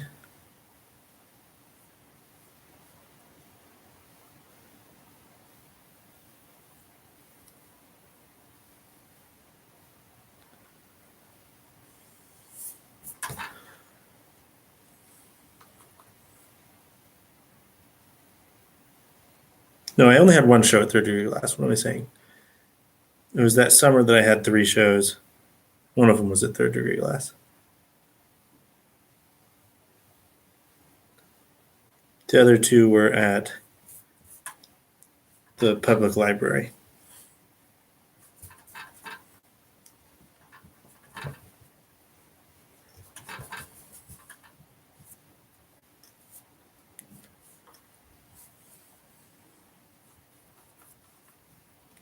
I love how much texture this painting chess has. A lot of texture just kind of built in because it's so, this checkerboard automatically has that kind of pattern to it. It's really nice. This is fun.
Need some more yellow.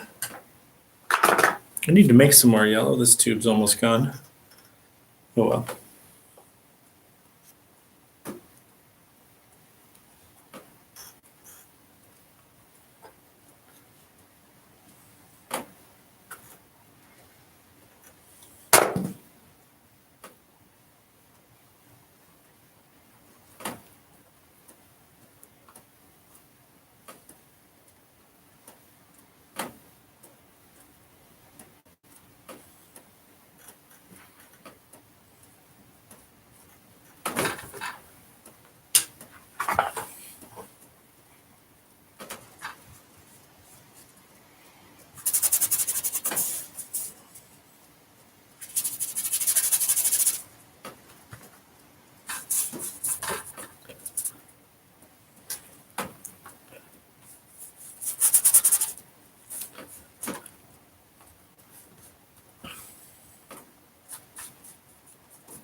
So whenever I'm painting on the bottom part of a painting like this, it always reminds me, when I was in undergrad, we had a visiting artist. I don't remember who he was. I don't remember his name, but I remember one of the things that he said in critique.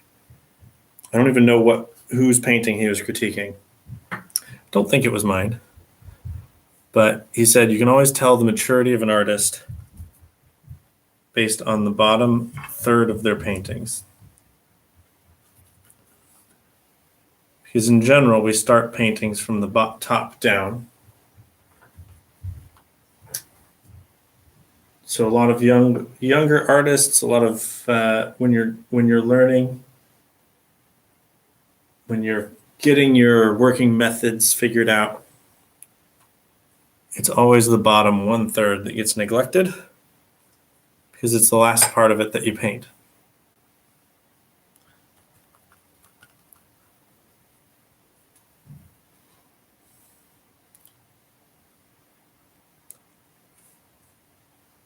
So when there's an area of a painting that's unfinished, it's usually the bottom third. And ever since, whenever I'm looking at paintings, I can't help but just look at the bottom first. And it's like, if you cover up the top 2/3, is it an interesting painting?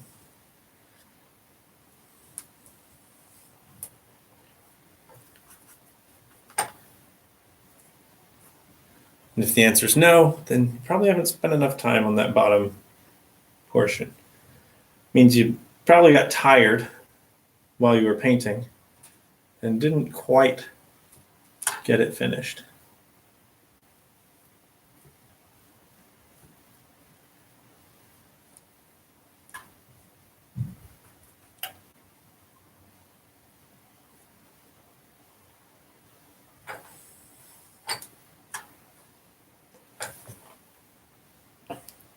All right, cool.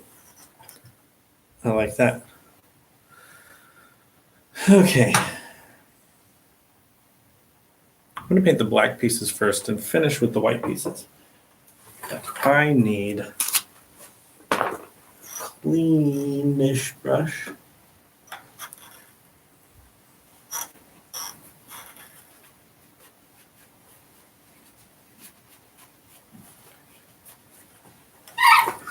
And I'm going to mix some black going in with that Prussian blue that we made earlier.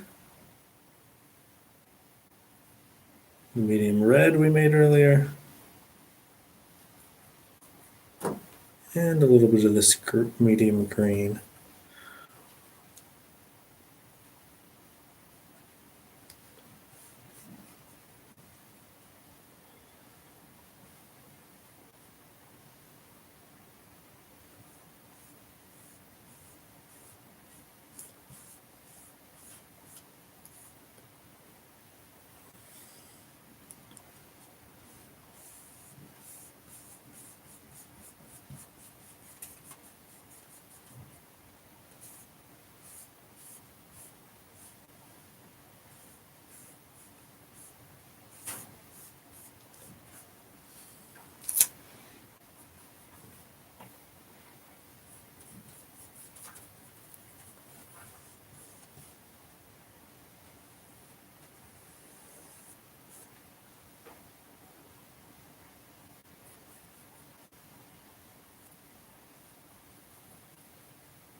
Need some more green.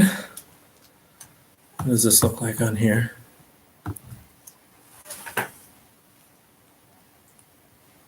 All right. It's colorful.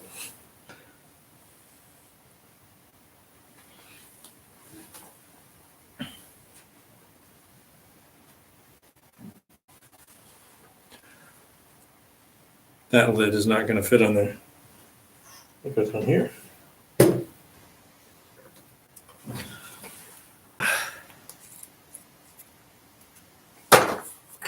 All right.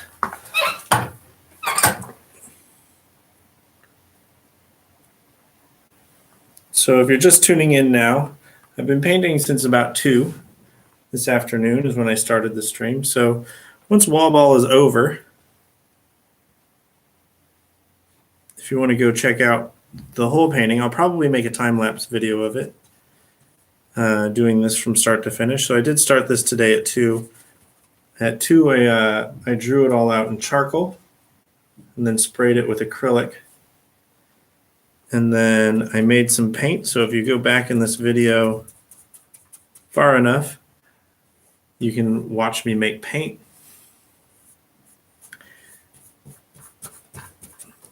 And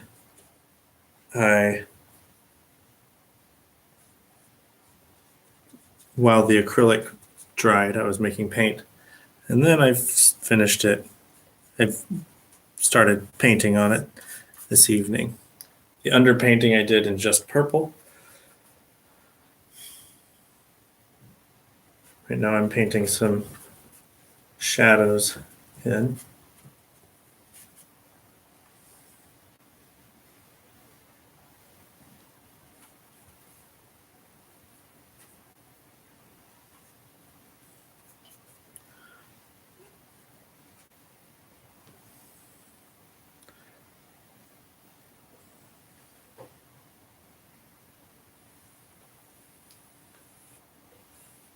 All right.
So I am keeping some of this purple, but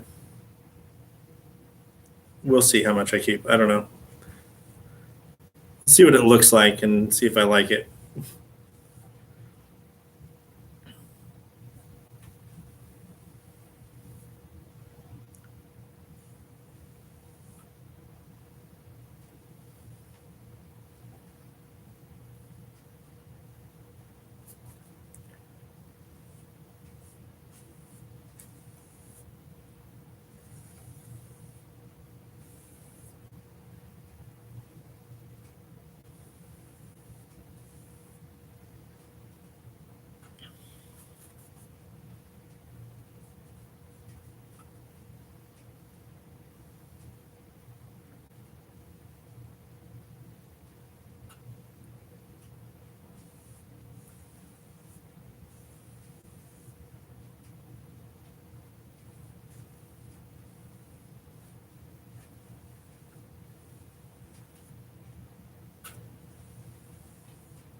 Uh-oh. Just noticed that I missed a spot with the yellow here.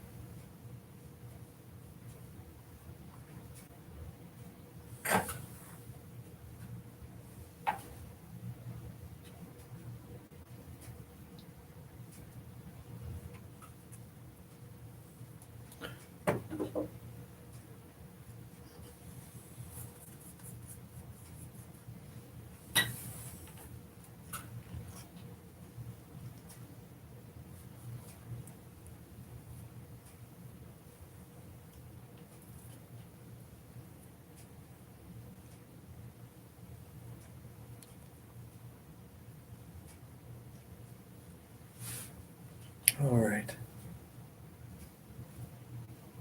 The pieces should be purple and red. Well, I do know that you love purple and red. That's true.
All right.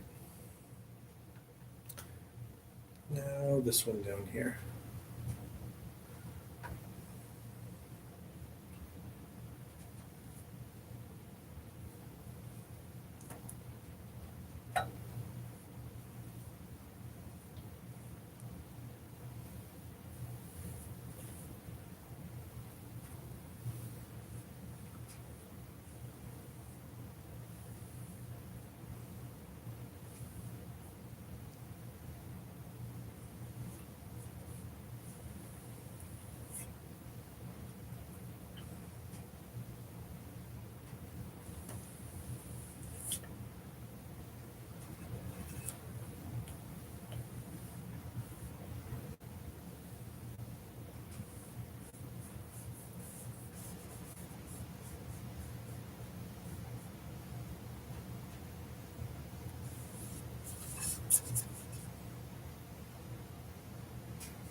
All right. I'm going to get a smaller brush.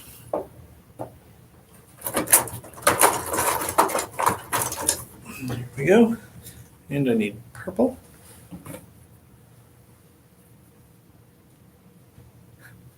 I'd be so ashamed to cover up all that beautiful dark purple.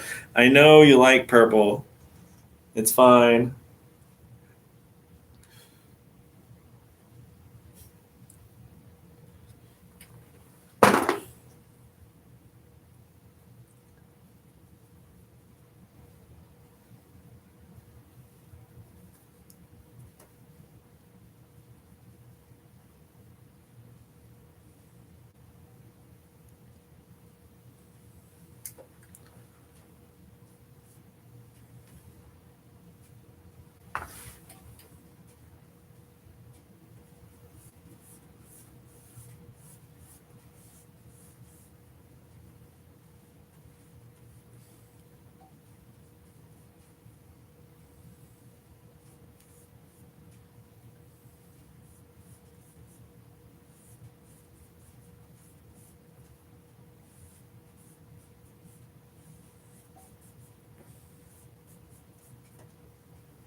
All right, that looks all right.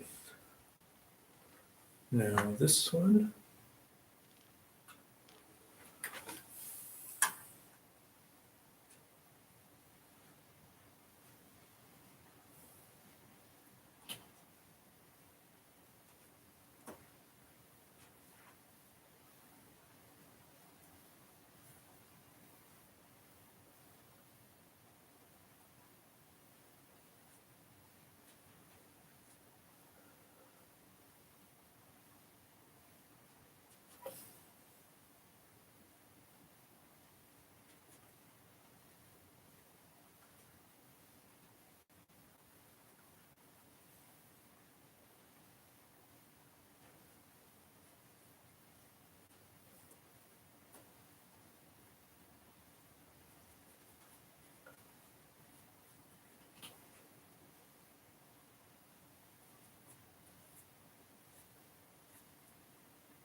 All right.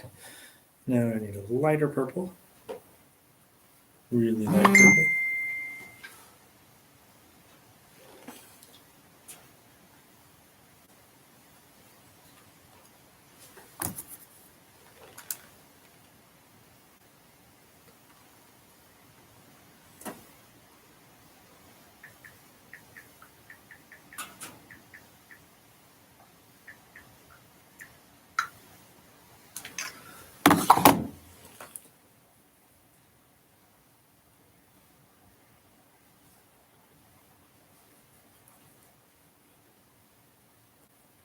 All right. This needs to be really light. Yeah. White, white, white.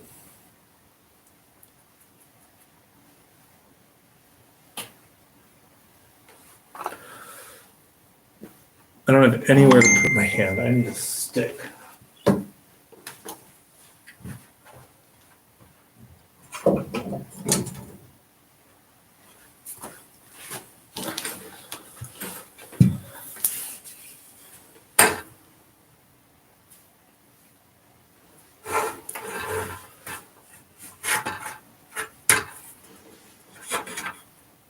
Every painter needs a good stick, I think.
All right. I like that. I need a lighter stick. This is my walking staff for camping. It's just what I have available to me at the moment.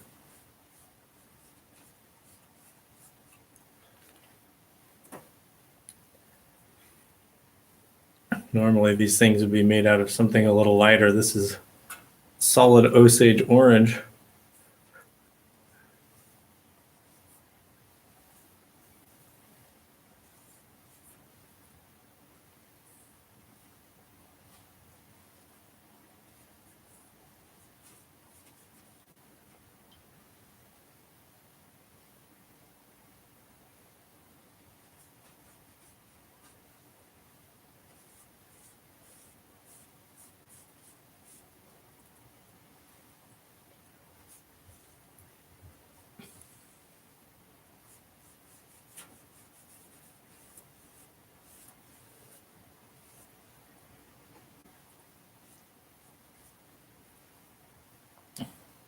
I'll come back in and clean some of this up in a bit.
All right, that's all right.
All right.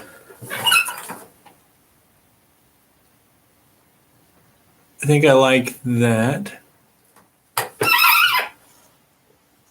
Oh, got one more.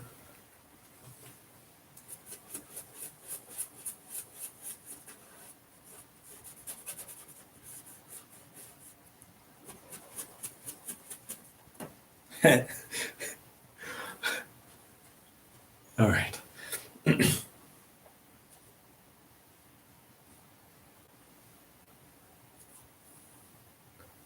Cool. Now I need an even smaller brush. think I'm going to go ahead and finish out um,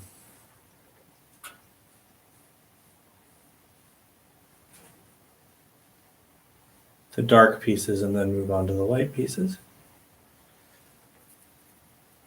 What am I doing? Don't wipe your brushes off on your arm, silly. Who am I talking to? Me. I'm talking to me.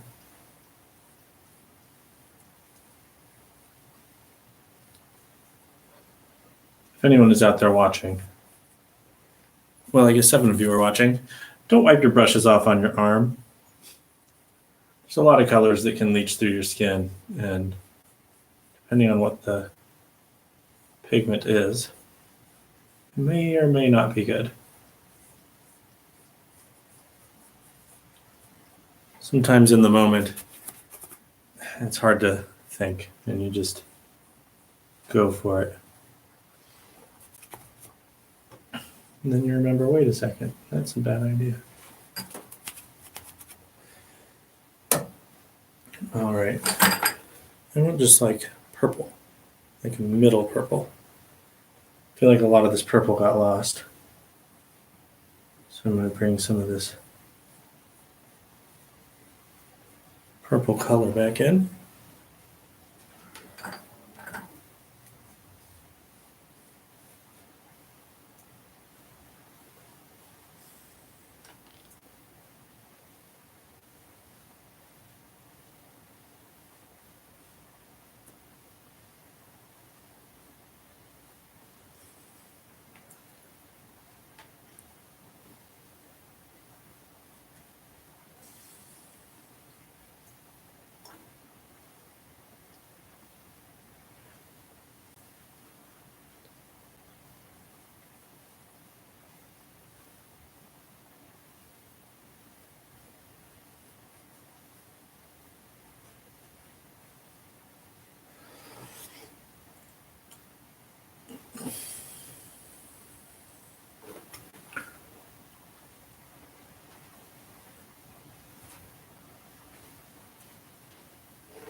Ooh, I like that.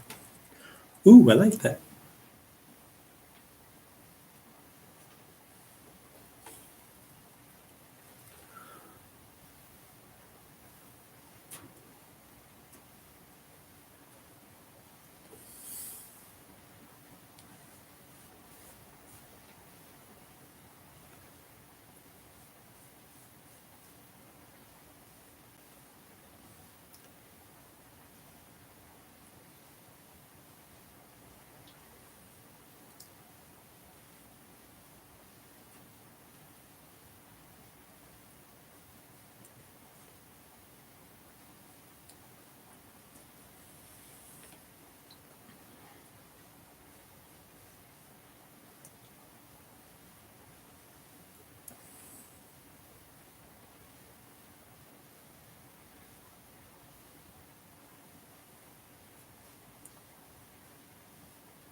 Okay.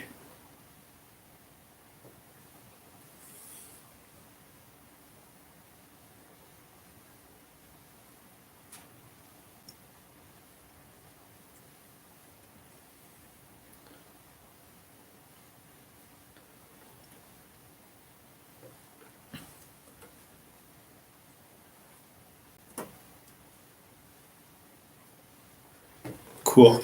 Now, the highlights need to be highlighted, more highlighted.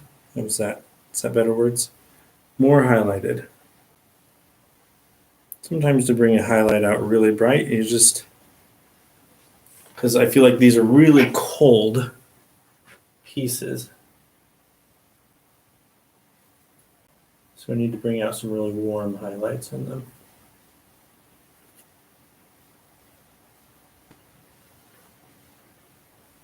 Which is hard to do when there's so much purple.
Made a mistake.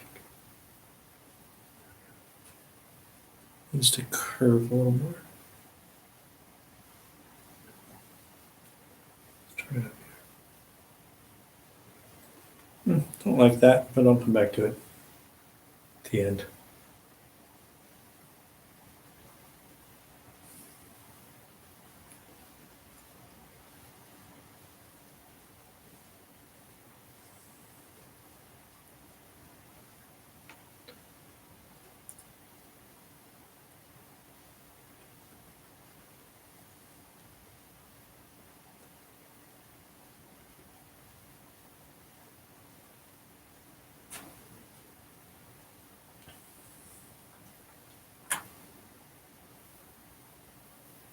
All right.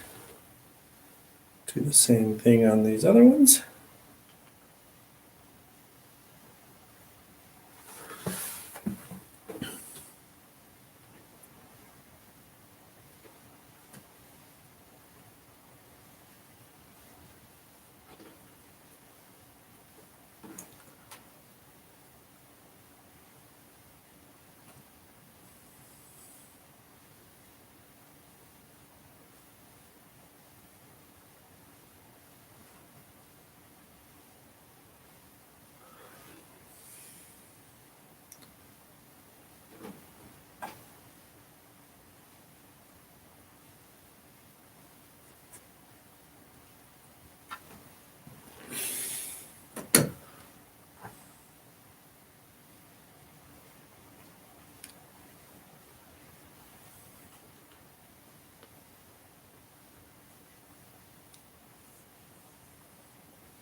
It needs some in here as well.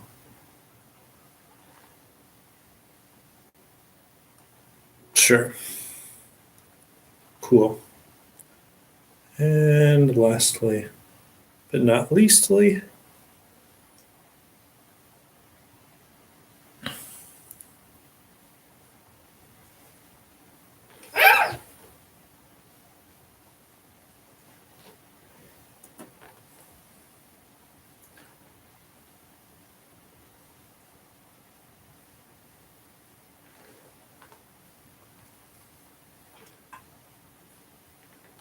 all right. Whew.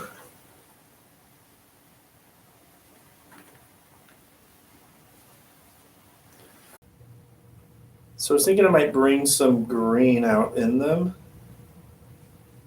while still having them be mostly yellow. Trying to decide what color I want to bring out in them more.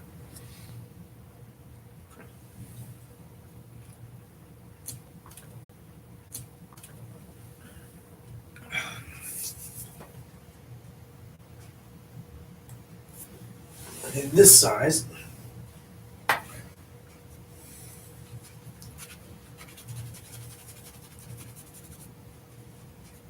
think I'm gonna stick with a greenish yellow.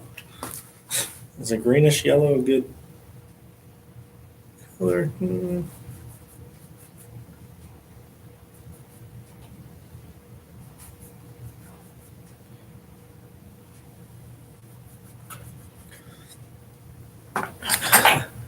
We'll see. We'll see what this looks like.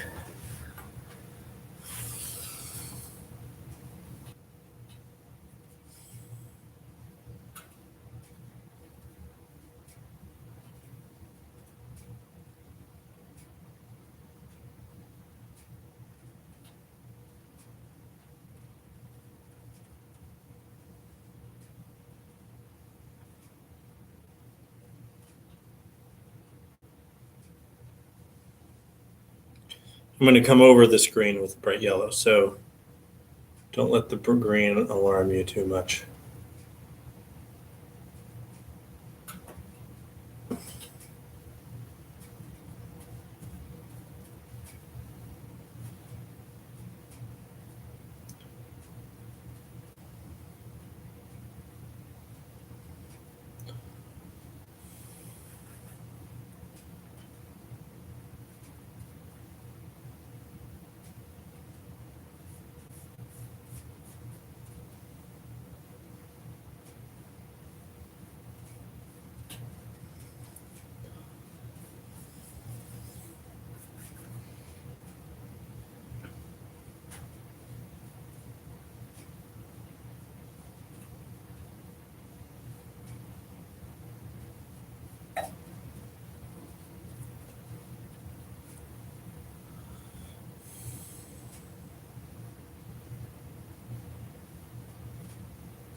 So someone just asked me, how does the bidding work? For the bidding, you need to go to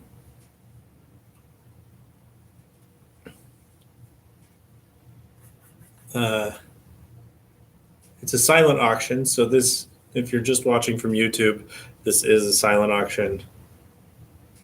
So you can buy this painting right now. So the silent auction is on the website for Artscope STL. So if you go to their website and then go to the wall ball link, I think you have to have a ticket, but I'm pretty sure you can still get tickets, so that shouldn't be a problem. But you get a ticket to attend and then attend.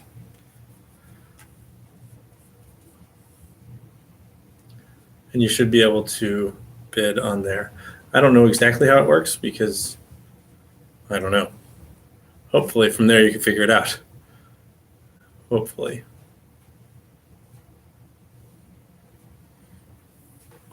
It just occurred to me, yeah, my microphone's on. I'm gonna double check.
Yeah, that's gonna look good.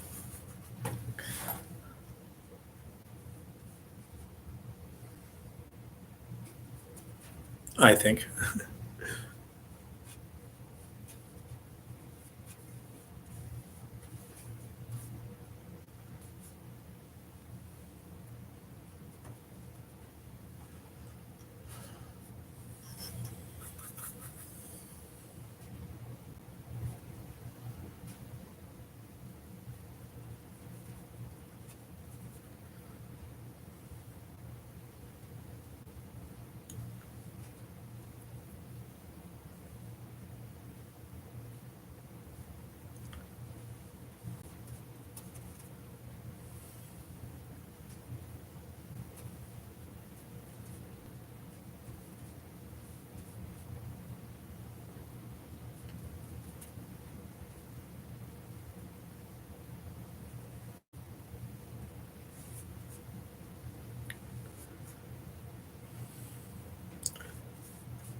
So I need some yellow, orange in there.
All right.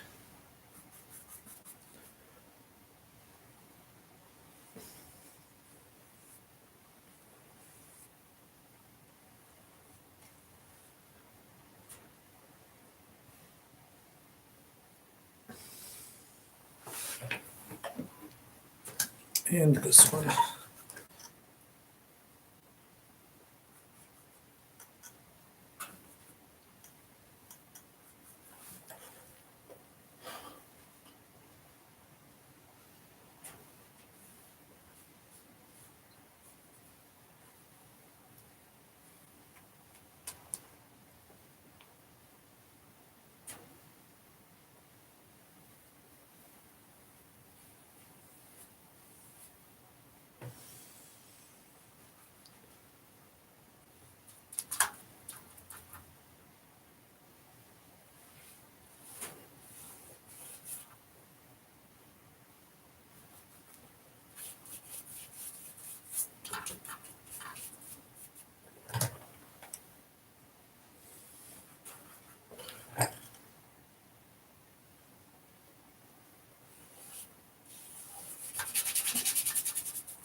All right.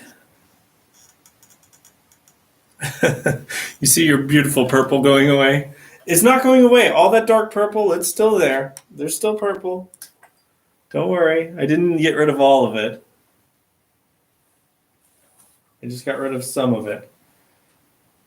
But these pieces aren't going to have purple. These are my warm pieces. I'm coming under it with the green, and I'm going to come over this with, it's going to be much more yellow.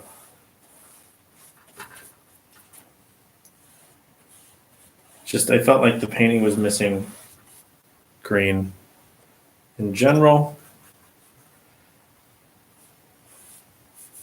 It just needed something else.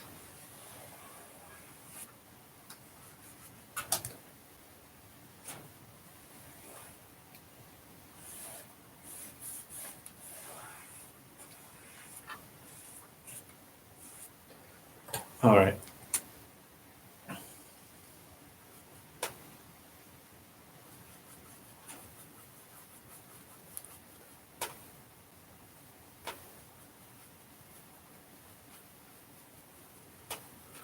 I feel like the shadows of these can be this kind of orangish brown. It's mostly brown.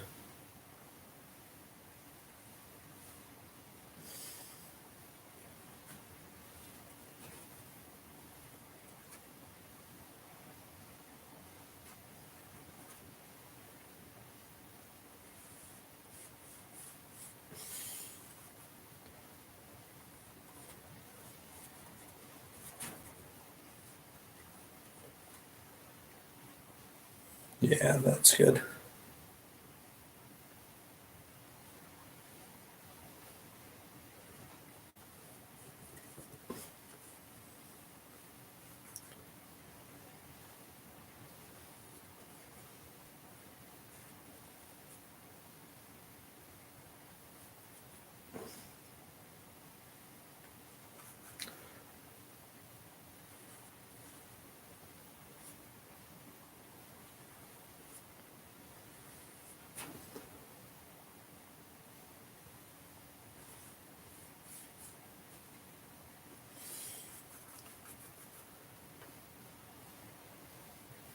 I'll be able to finish it in just over an hour? Sure. That's the plan. It's close.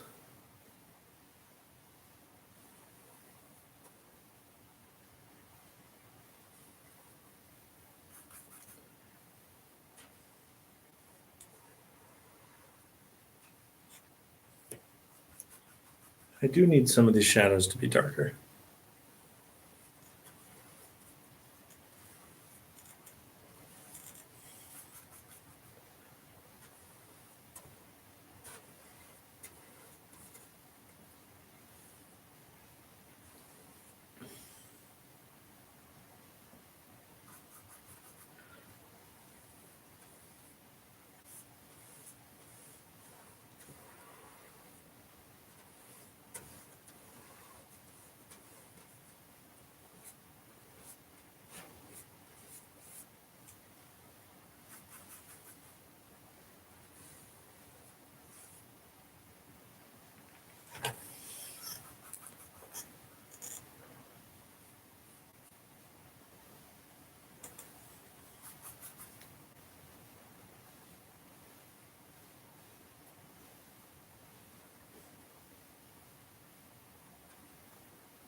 Oh, I had dinner at about 5. I did have a dinner break.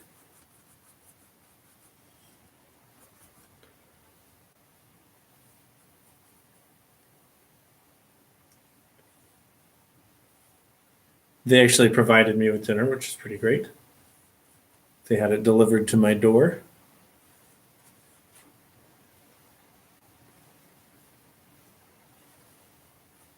Thought that was pretty cool.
Talk to you tomorrow.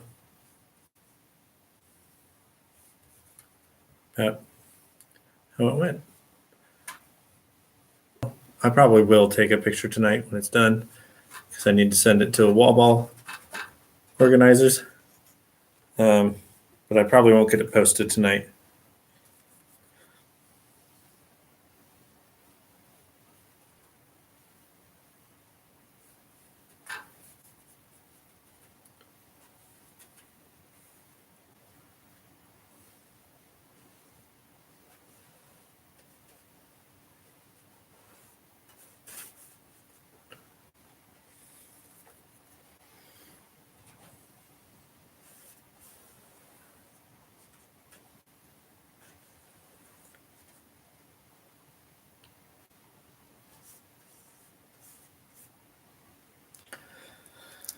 All right.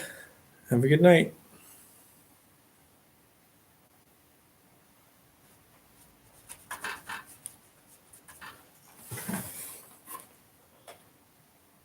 All right. Get a new brush.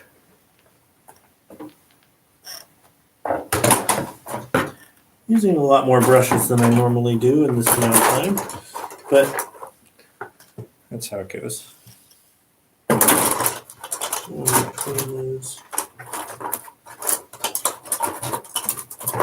That's a good size. All right, I'm going to set this down for enough time. The wall ball people were nice enough to send me a bottle of wine. It's late enough. I think I'm going to go ahead and have some. All right.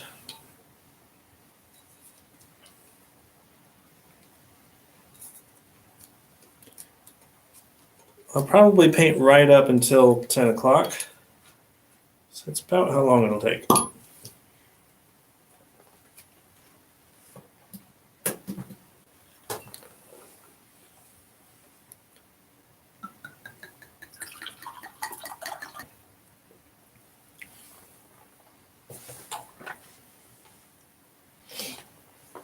All right.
All right. I like that.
Come back to that. Don't like the way it looks.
There it is. Ugh.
I need to fix that.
All right, I've got 30 minutes left. I'm close. I'm pretty close. I think that's doable. So, it's like no one is watching right now. It's okay.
All right, I'm gonna get back. Let's see what I think. All right. Not too bad.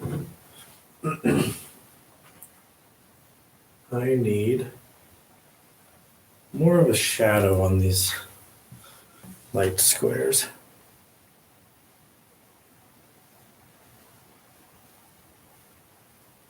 More red than that.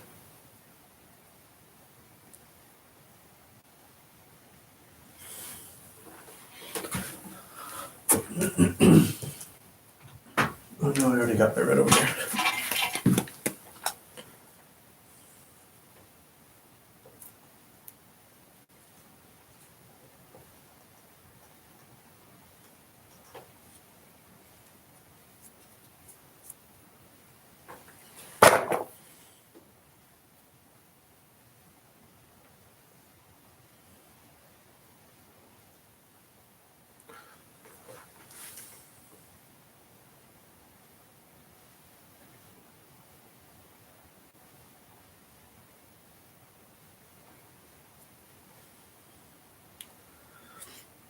All right, I'm getting some of these shadows more solid in there. I'm really close on this. Let me see what it looks like on here. Oh yeah, that doesn't look too bad. You can't quite, well, I don't know what it looks like on your screen, but the black pieces are fairly purple.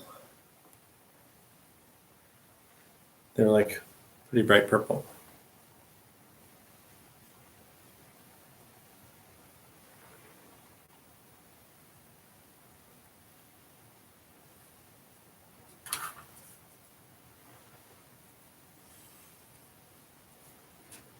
Ooh.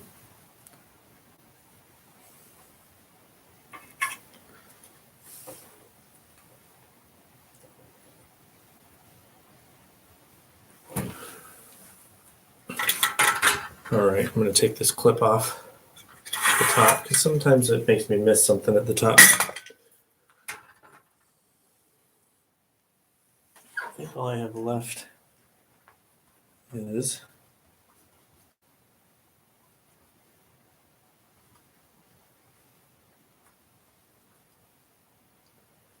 there's a couple places where the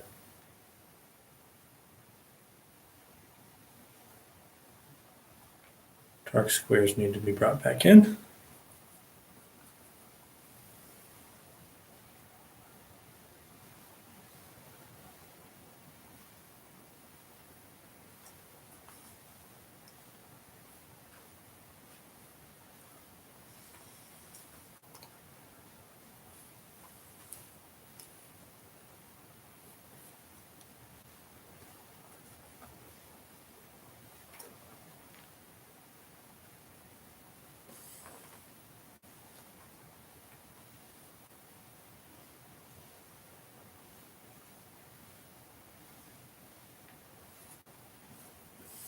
There we go.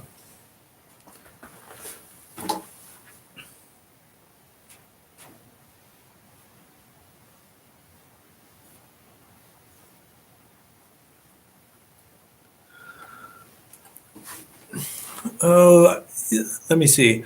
You love it. You love the colors, brushstrokes, perspective. All spot on. Well, good. I'm glad you like it. I hope that you can see how purple the purple is, but I feel like on my screen it's coming out more of a blue. But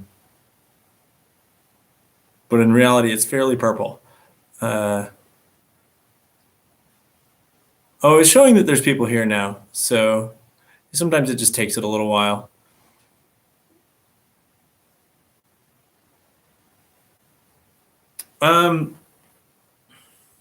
I don't know when bidding closes, but I can. I don't know. Let me take a picture. I can send it to them. I think there's another 30 minutes.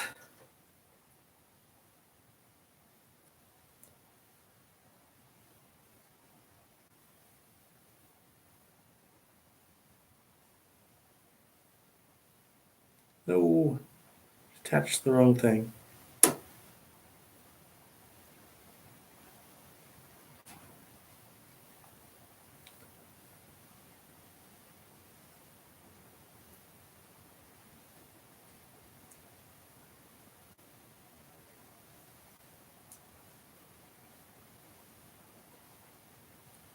Wait for the attachment to upload.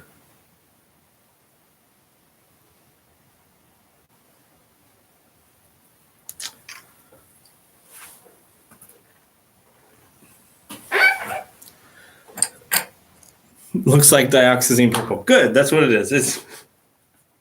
That's exactly right. So, the color's coming out right. That's good.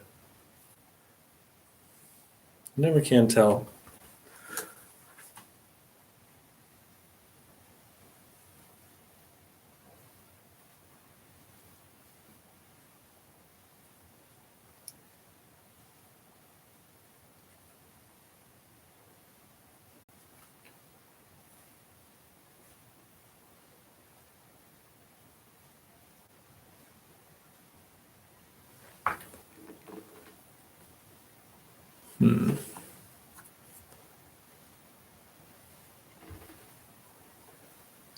This needs to be even lighter. I think I have this one.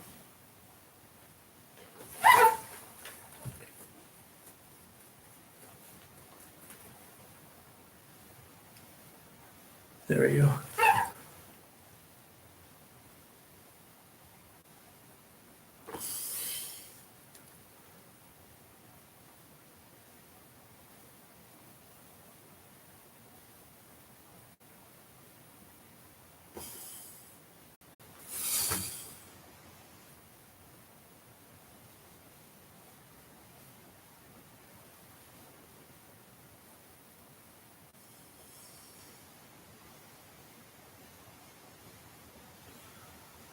All right, that looks better.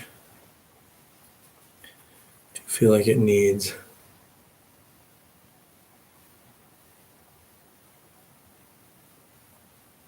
that to be a little bit lighter.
go.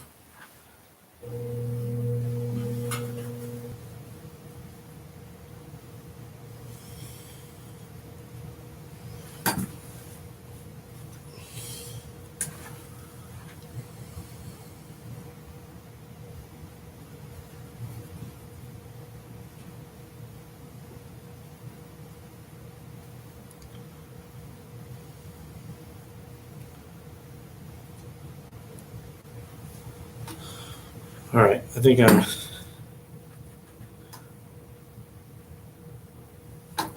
This needs to be tilted up a little bit if I'm standing.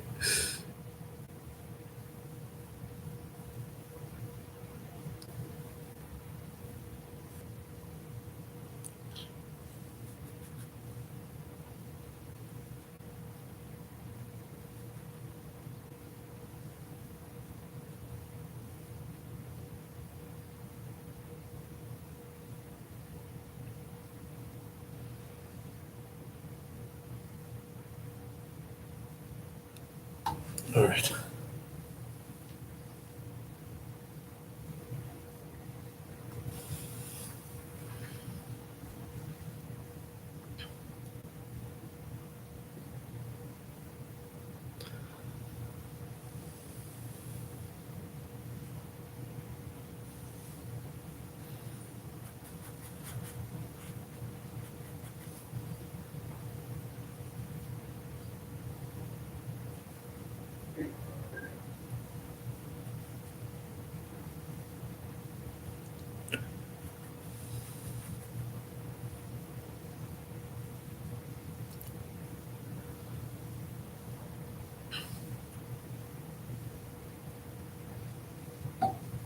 There.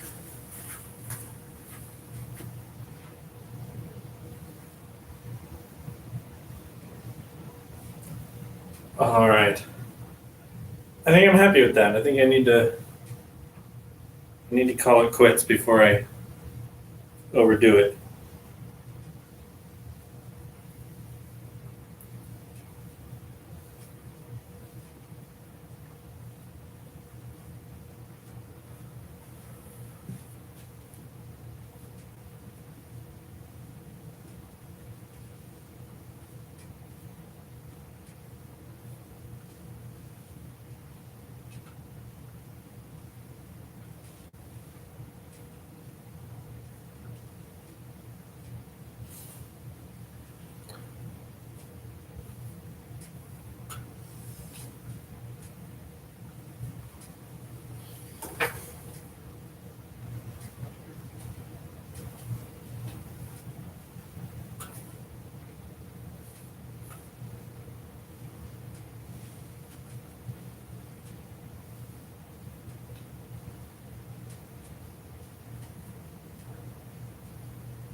All right.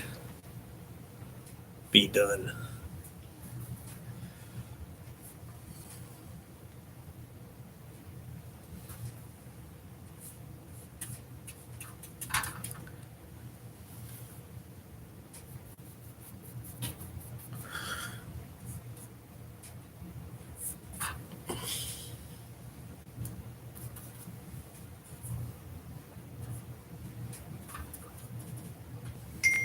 All right.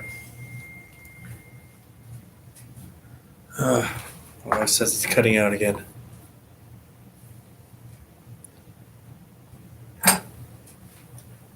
Well, I don't know why. I can only lower the bit rate so far.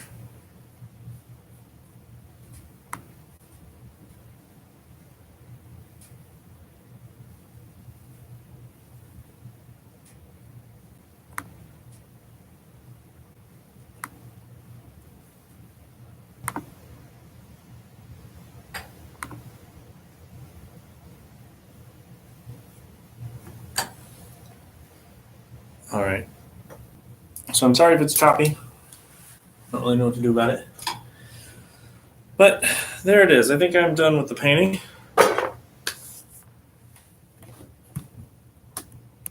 There's about 15 minutes left of bidding left. 15 minutes left of bidding left.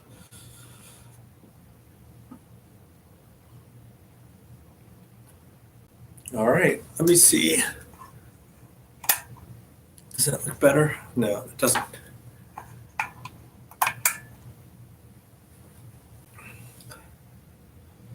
Cool.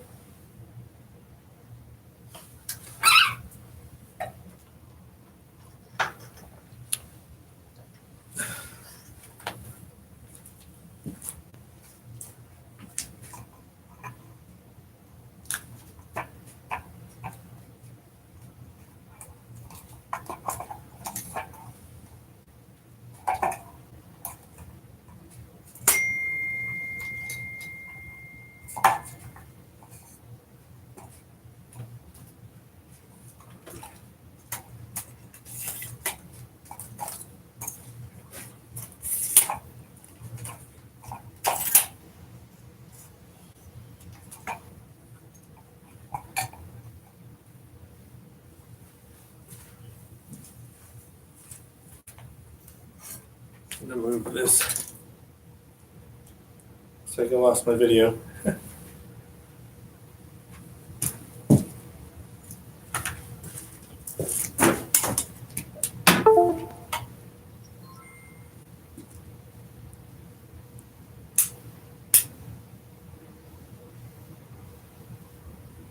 Come on.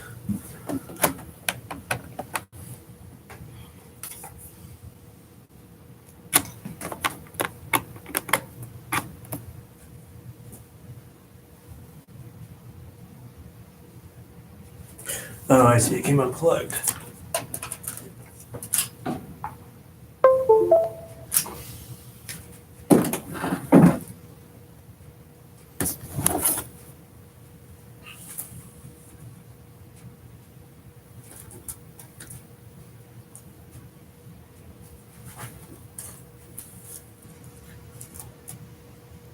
There, so you can see the whole painting.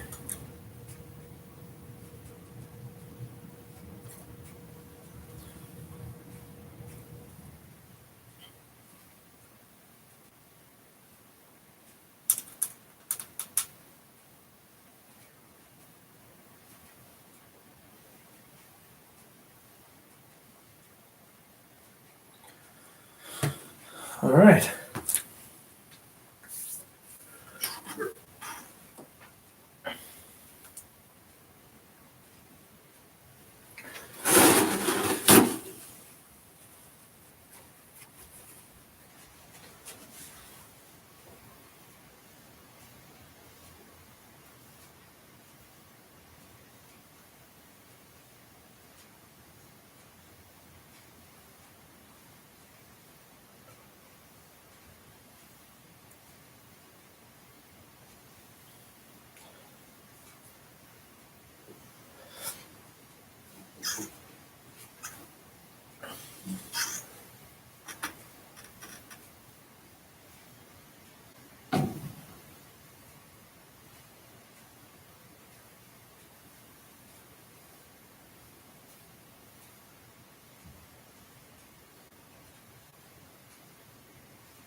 Oh, man.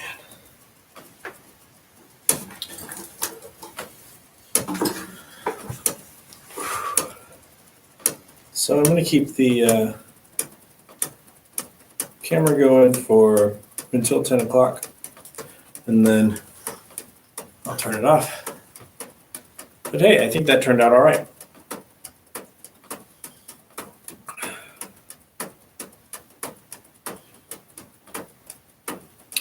So for those of you that are still here, I don't usually stream on YouTube, but I do commonly stream on Twitch. So if you want to check out my Twitch stream, it's Doug Weaver Art. Right now I'm painting this giant. So if you want to watch me finish that, check me out on Twitch or the other things, whatever it is. I think this turned out pretty well. I'm pretty happy with it. Got a lot done in 8 hours.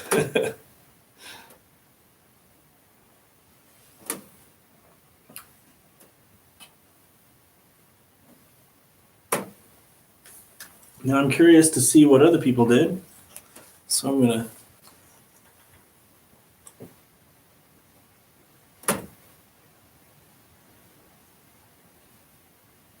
So the auction is extended till 11. So you have until 11 to bid on it. I'm going to post this.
All right.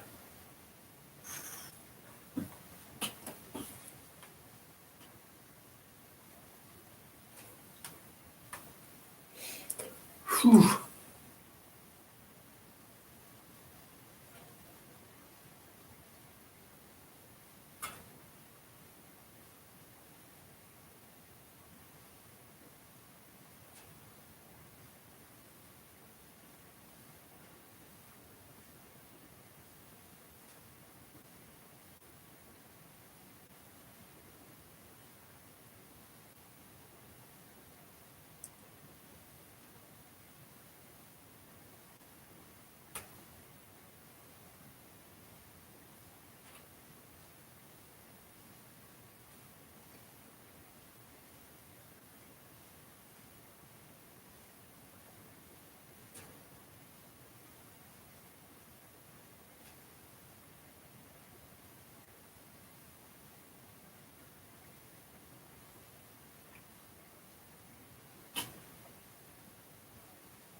All right.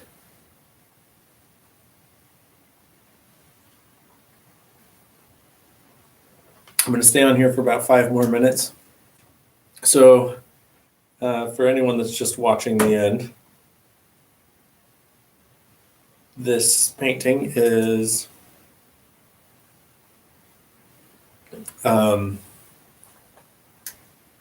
based on the first ever World Chess Championship match, which was played in 3 cities. It was played in New York. The first 5 games were in New York. The next 4 games were in St. Louis, and then the remaining 11 games were in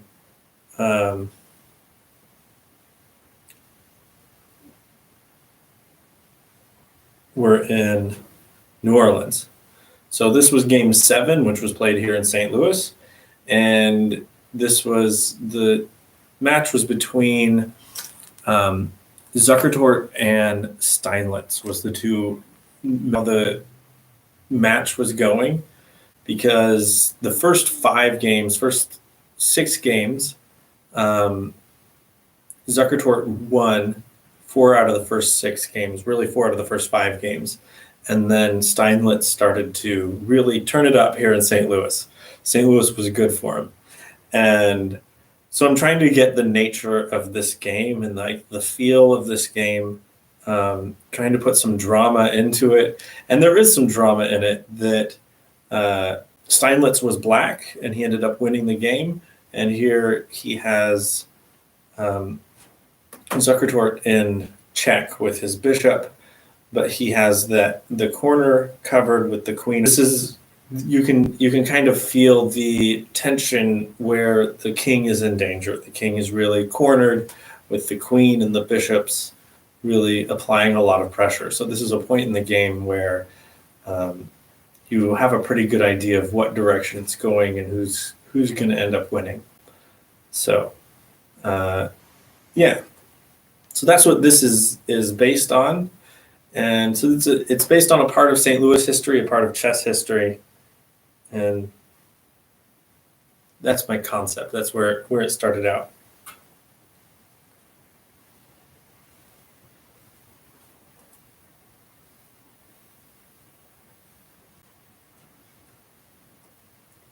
It looks like somebody bid on it. It's going for $240. Which is cool. Cool. That's fine.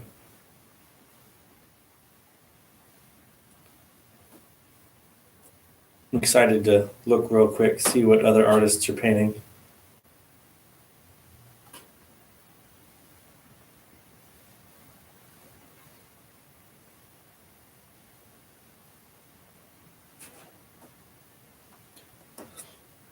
One of the things about participating is that you don't much get to see what other artists are doing. And I'm probably going to get cut off in about a minute because these streams are only allowed to be 8 hours long. So at 10 o'clock, my stream will end on its own.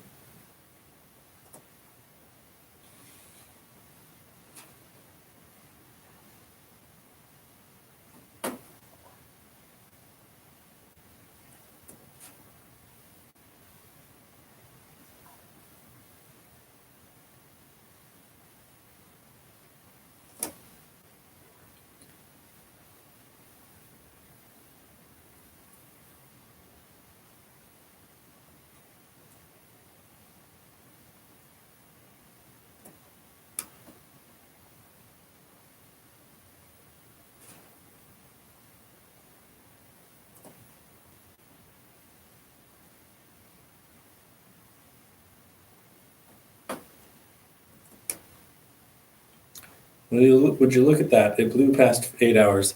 I'm going to go ahead and stop the stream though, because I'm done. So I've been live for 8 hours and it's time for me to go do something else. It's time for me to unwind a little bit and maybe go to bed. So thank you for everyone that did come out and watch. I'm excited to watch some of this back and see what I'm going to make a time lapse of it and get that posted.